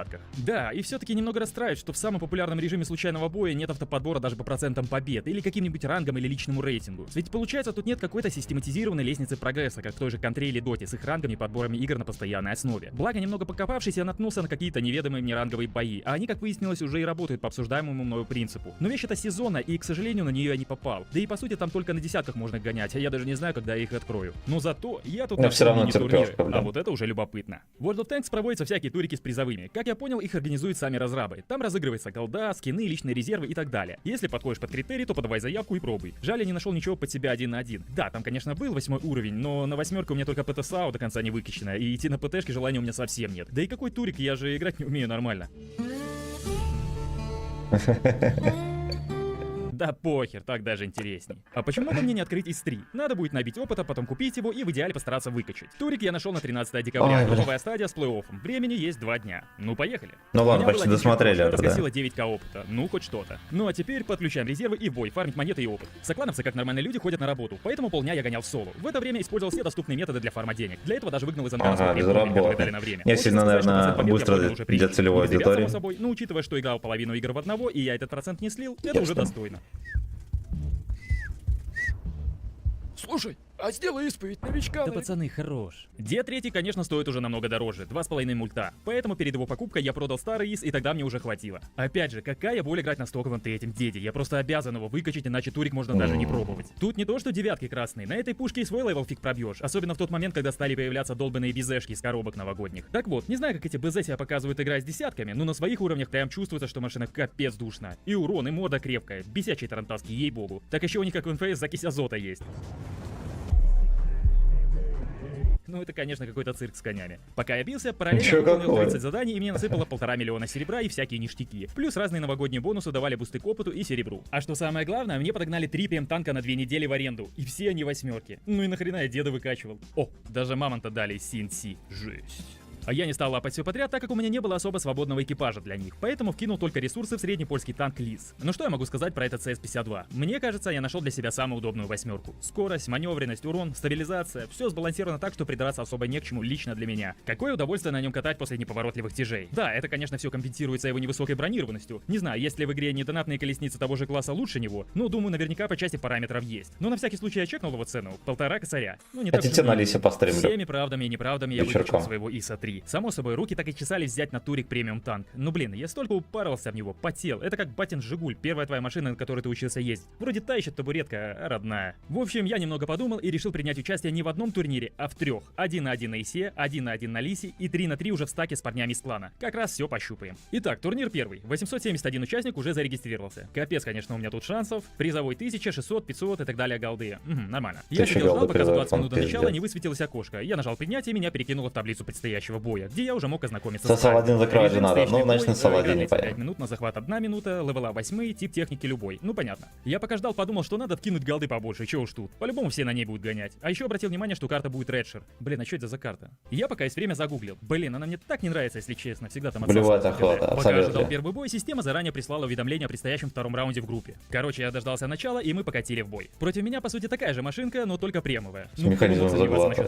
Я плохо знаю эту карту, как в принципе и все другие, поэтому сначала решил играть аккуратно и не спеша обходил сбоку шелупой. 1 на 1 и на целой карте. Что ж, надо ехать. Соперник, как чуть позже выяснилось, занял верхнюю точку и играл очень аккуратно, без лишней агрессии. Но я из-за своей неопытности подставлял свои филейные части, за что расплачивался жопой деда. К моему счастью, в тот момент, когда я заезжаю в круг, время захвата останавливается. Мы долго и упорно пытались размениваться выстрелами, хоть как-то стараясь выцелить пиксель командирки, которая у соперника еще мельче, чем моя. Вот, кстати, у него тоже почему-то горел красным, даже на голде. Видимо, все-таки отличие с моим исом тут существенно. А за что голды? Я даже не стал думать, чтобы включить комп, чтобы поиграть. Это призовой фонд 1000 голды. Но пук Это означает, что там первое, второе место и третье там, скорее всего, получат голду. Ну, во-первых, 4. То есть ты за победу в турике получишь хорошо 400 голды. Конечно, в такой ситуации стоило попробовать проще поставить Юша его тем на мысль. вступить. Так хотя бы тарана не было, а потом текать, что есть силы. Хотя, боюсь, оставшиеся 20 секунд ему бы хватило, чтобы добрать меня. Ну ладно, это группа, а значит погнали играть со следующим. Я вышел и сразу тыкнул на второй бой, как мне показалось. Прошло пару мгновений, и мне засчитали техпоражение. А почему? А потому. Пока я был в бою, плашки боев сместились. Первая исчезла, вторая перешла на ее место и добавилась третья. А я по старой памяти класснув подумал, что это второй бой. Итого уже 2 поражения и 0 шанса выйти из группы, так как из 4 человек выходит только 2, а у них уже по 6 очков. Мало. Ну что, 8 тяжа слил с позором. В следующем я еду уже на прем СТшки Лисия. Тут уже турик Максон, здорово. плей-офф с верхней Аля, линии. какой? Сейчас твои нарезки попадаются. Удачи. Спасибо, братан. На канал подписывайся. Естественно, мало Стримы что каждый день и утром и вечером. Турика я решил, не задумываясь, занять точку, успешно припарковавшись так, чтобы не встретить огонь с точки спавна Я соперника. прям что ловол выиграл в турнире. Ничего себе, и зашел красава. сзади, где удачно насовал мне наполовину хп. И я, кинув одну тычку, решил спешно ретироваться. Понимая, что в открытую биться с ним уже не имеет никакого смысла, подумал, что надо зажопиться. Но очень быстро мой соперник и тут застал меня врасплох. Да, Кекс, если ты на Кише так играл, давно спетушарился. Пару разменов, я загнанный в угол, просто старался тянуть время, но дожить до конца мне было не суждено. Ну, Весь мир это Кича, и мы там спетушарились. В нижней сетке противника я не дождался, и мне засчитали техническую победу. Технический отсос. Вопросы по скиллу? Я прошел дальше, и теперь у меня опять бой с Никитой. Блядь, ты доебался. Итак, карта Ласвель, суть та же, захватить точку. Уже понимая хитрожопость своего визави, я решил прибегнуть к его На тактике. DD3. Сидеть пердеть в кустах. Спустя какое-то время игра оповестила меня о том, что идет захват базы. Вот теперь пора ехать. Получилось немного застать оппонента врасплох, и Мне первым кажется, кинуть в его плюх. невыгодно Правда, далее я заезжать вместо первым того, чтобы уйти на КД, решил зачем-то прожимать, и он выровнял ситуацию до кучи сбив мне гуслю. Я пошел в бычку и просто покатился в его сторону, где отвесил лютую рандомную оплеуху, что мой соперник, наверное, сразу мать разрабов вспомнил. Абсолютно. Ну и я также получил в размен. Дальше разворот и перестрелка уже из-за угла, где после размена Никита ставит меня на прикол, сбивая во второй раз гусеницу. Тут я понял, что все. Он абсолютно без хп, спокойно отъезжает на безопасное расстояние и добивает моего лиса. Блин, а мне так понравилось, я был так близок. У человека так-то 30 тысяч боев наиграно против 800, так что я очень рад своей второй попытке. Пожалуйста, Что ж, осторожно. благодарю за захватывающий бой. Во всяком случае, для меня он таким был точно. Ну что, остается через пару часов ворваться 3 на 3 уже с соклановцами. Итак, турик с призовыми в голде. Команд больше сотки. До начала совсем чуть-чуть. Сперва групповой этап, Пиздец. из группы выходят 2 команды. Против Я нас думаю, в команда этой культе Занекс, никто уже не знакома мне участвует. карта Химмельсдорф. Ну что, земля фугасом. Мы зашли на карту, и как только увидели, что у них неполный состав, Артем сразу принял решение сжать базу, и если что, задавить числом. На базу сразу? Ну да, наверное. База, как и предполагалось, оказалась пуста. Я сразу же заехал в нее, в том же месте, где я получал корму в турике 1 на 1. Ну, примерно в этот же момент Дима засветил соперника. Я как менее опытный остался на захвате, а самого помчался на халпу к товарищу. Как только стало ясно, что соперник начинает сыпаться, я решил присоединиться к команде, дабы поохотиться на убегающего из раненого проджета. Собственно, Пацаны добив на халявного опыте выжившего, мы с удивительной накидали. легкостью выиграли данный бой. Опачки, и моя Накидали. первая победа. Я вам скажу, адреналин и задор в этом есть. 25 урона, жесть. Сильно. Ну, фартанул. Следующий бой на Прохоровке против команды Липких. Я остался на Лисе, ребята взяли Бориса и ПТшку. Против нас Ренегат, Шкода и Центурион. Мне это ни о чем не говорит, но Артем на Борисе сказал играть осторожней. Диму на ПТ мы отправили в горку, а сами поехали поджимать Дерибас. Борис, как более шустрый, кинулся через мид с потенциальным засветом противника через насыпь. А я уже Максончик, более спасибо за фигово через подписку. кустики. Засвет получился, но наша ПТ еще не доехала до точки, поэтому мы решили переждать. Мне поджимать, Артем? Не-не-не. В кустах сяду. Ровно до того момента, пока я не заметил Центуриона, который как раз и направлялся в горку. Удачно воспользовавшись моментом, У них, пока по все эти идее, вокруг держали есть поиск Бороснян, нашей может, ПТ, я по команде один Артема как принялся тащит. поджимать соперника. Пока их Это Центурион как с завидной регулярностью мазал по мне, наша ПТ подожгла агрессивно настроенного ренегата, где мне уже оставалось принимать тепленького. Иду в Шкоду. За зданием я не вижу. Дальше мы в 3 смычка начинаем окучивать Шкоду.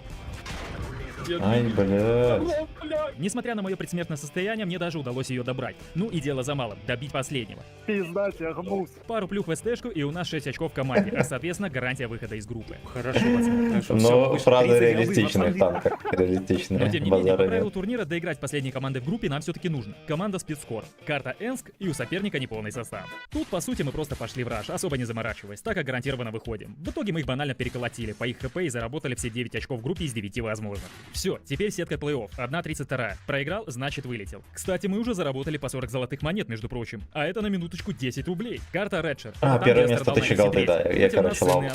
Ну, извините меня. Сказали, что машины у соперника такие, что играть они, по сути, должны от головы, так как чугуняка у них крепкая. Смотри, от головы они нас выебут. Поэтому Диму на Лисе мы отправили в замок спасать принцессу Фиону, а мы же сами аккуратненько подожмем, но лезть на рожон не будем, до тех пор, пока что-либо не прояснится. Себя командовал, я шкала дистанции, пацаны, давайте. Какой-то Какой-то Карен спалился и сразу же получил по жопе от нашей лисички.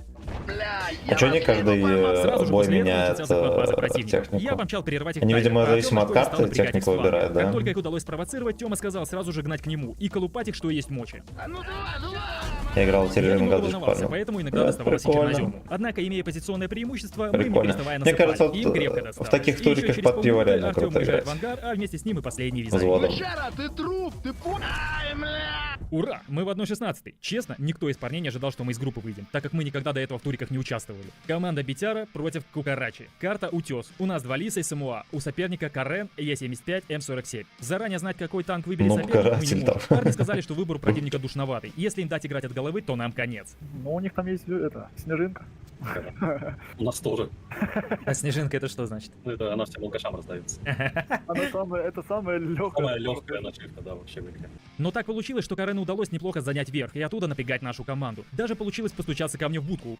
Но я не открыл. Я слишком глубоко прожал и в итоге оказался в небольшом тактическом тупике, который нивелировал Артем на СМУА, не давая сильно наглеть сопернику. Но барабан у него не бесконечный, поэтому уже потихоньку начал наглеть Карен и понемногу нас поддавливать, играя от головы. Поэтому нами было принято решение просто дождаться, когда Артем из горки ринулся, прожимаясь прямо и левее на прополую, где при удачном стечении обстоятельств мы с барабаном француза выйдем хороший размен. К сожалению, стечение обстоятельств не спеклось. Нас тут же в эту же секунду прочитал Карен и буквально сразу же ринулся с горки в лобовую, дав тычку мне и протаранив Димона. Накидал ему в корму, и в итоге Артем остался 1 в 2. А я раздамаженный не успеваю никак доехать, да и собственно доезжать уже поздно. Даю ни на что не влияющие тычки, и моего Лиса добивают. Эх, мы вылетаем с 1.16. Мне сложно проводить адекватный трезвый анализ происходящего, так как я вообще слабо что понимаю. Ну скажу одну, это было увлекательно, это было балдежно. Эмоции, адреналин, волнение. Мир всегда откроется достучаться, победа да. над соперником, спортивный азарт от чувства прогрессии в турнирной группе и сетке. Лично мне кажется, для первого раза мы очень даже неплохо отыграли. Да еще и по 40 голды заработали. Мелочь, а приятно. Спасибо командам, организаторам и, конечно же, Тёме и Димону за интересно проведенное время. Путь был проделан долгий и славный. Думаю, теперь можно подвести черту.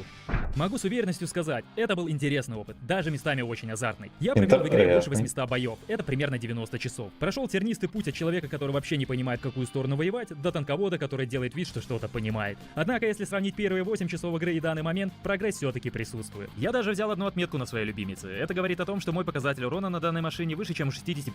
Вы поняли? Даже Децепита, который просто зашел в бой, она никогда не играл. Может взять первый отмет. Из-за частого глумежа и хейта в на сторону 8 левеле. беспрерывных язвительных шуточек в адрес разрабов и комьюнити, у меня, как у стороннего наблюдателя, складывалось впечатление, что это прям пососный проект с анальным донатом, который как раз и живет за счет непривередливых мужиков за 40 лет и тянет с них копеечку. Хотя, может, так оно и есть. Однако, поиграв в танки, я понял, что это вообще-то неплохая штуковина. Игра, в которую спокойно можно катать без донатов, да даже без того же према, если ты никуда не торопишься. Ну а куда тут спешить, если ты не снимаешь ролик, я не знаю. Еще радует, что все серьезные турниры рейтинговой бои проходят на десятках, где нет донатной техники. Жаль, в рейтинговый сезон я не попал, но это уже другая история. Мне было дико интересно порубиться в нее, учитывая то, что я никогда в жизни во что-то подобное не играл. Танки, как бы тут кому ни казалось, абсолютно так же, как и в доте, как и в контре, как и в любой другой соревновательной игре, требует от тебя навыков, что касается донатов, я все-таки согласился. Регулярно марафоны на 8 левела, где ты можешь качать технику. Можно их за это ругать, можно на них бомбить. Ну вот прем, наверное, без доната ты не добудешь. Рандом тут будет всегда. Несмотря на легкий порог входа, это не будет означать легкой прогулки в дальнейшем. Тут, как и в любой настоящей мужицкой игре, делают больно твоей жопе. World of Tanks без шуток. Хороший сетевой, аркадный, стратегический экшен-симулятор с элементами казино. Смотрите, пробуйте, играйте. Формируйте свое мнение по увиденному бою. Но самое главное, помните одно. Естественно, я где-то могу что-то напутать и где-то ошибиться. С элементами унижения. И это была моя исповедь на игру World of Tanks. Ну ладно, мальчишка молодец. Даже шутки вставлял. Это уже на 99,9% веселее, чем любой стример танковый. Все, пацаны, всех лобидап. Там все входящие бесплатно. Все, пацаны, лобидап. Игорь, отдельно спасибо за контент. И не только. Вечером увидимся, пацаны. Будем на Сосаладине играть. На Сосаладине. Мы на Сосаладине поиграли, кстати, сегодня. Нормально. Да. Больчики были хорошие. Все, пацаны, давайте. Так, сейчас без доната, только орбите 2 према. Ну вот марафон еще есть же танковый. Давайте мы реданем какой-нибудь фраерка. Какой-нибудь фраерка. Так, я вырублю чат, чтобы найти хоть кого-нибудь зарейдить. Вечером увидимся. Где-то остановлю, пацаны. До встречи. Всех лабидап. Прекрасного вам, сука, дня. Вечером это читайте. Домашнее задание вам. Провести хорошо день. И под пиво желательно.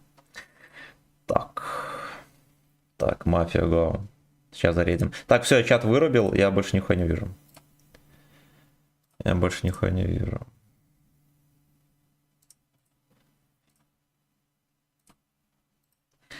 Так.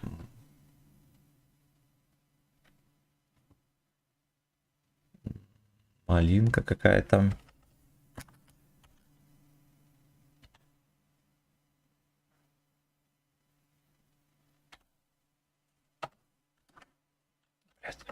Я походу не найду, братан, потому что не находит. Гвардиан есть. Ну давайте на Гвардиана реданемся. Гвардианочка.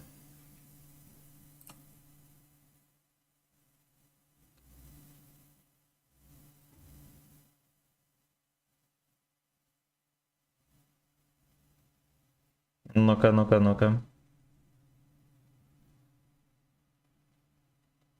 Во, все. Come on, let's go.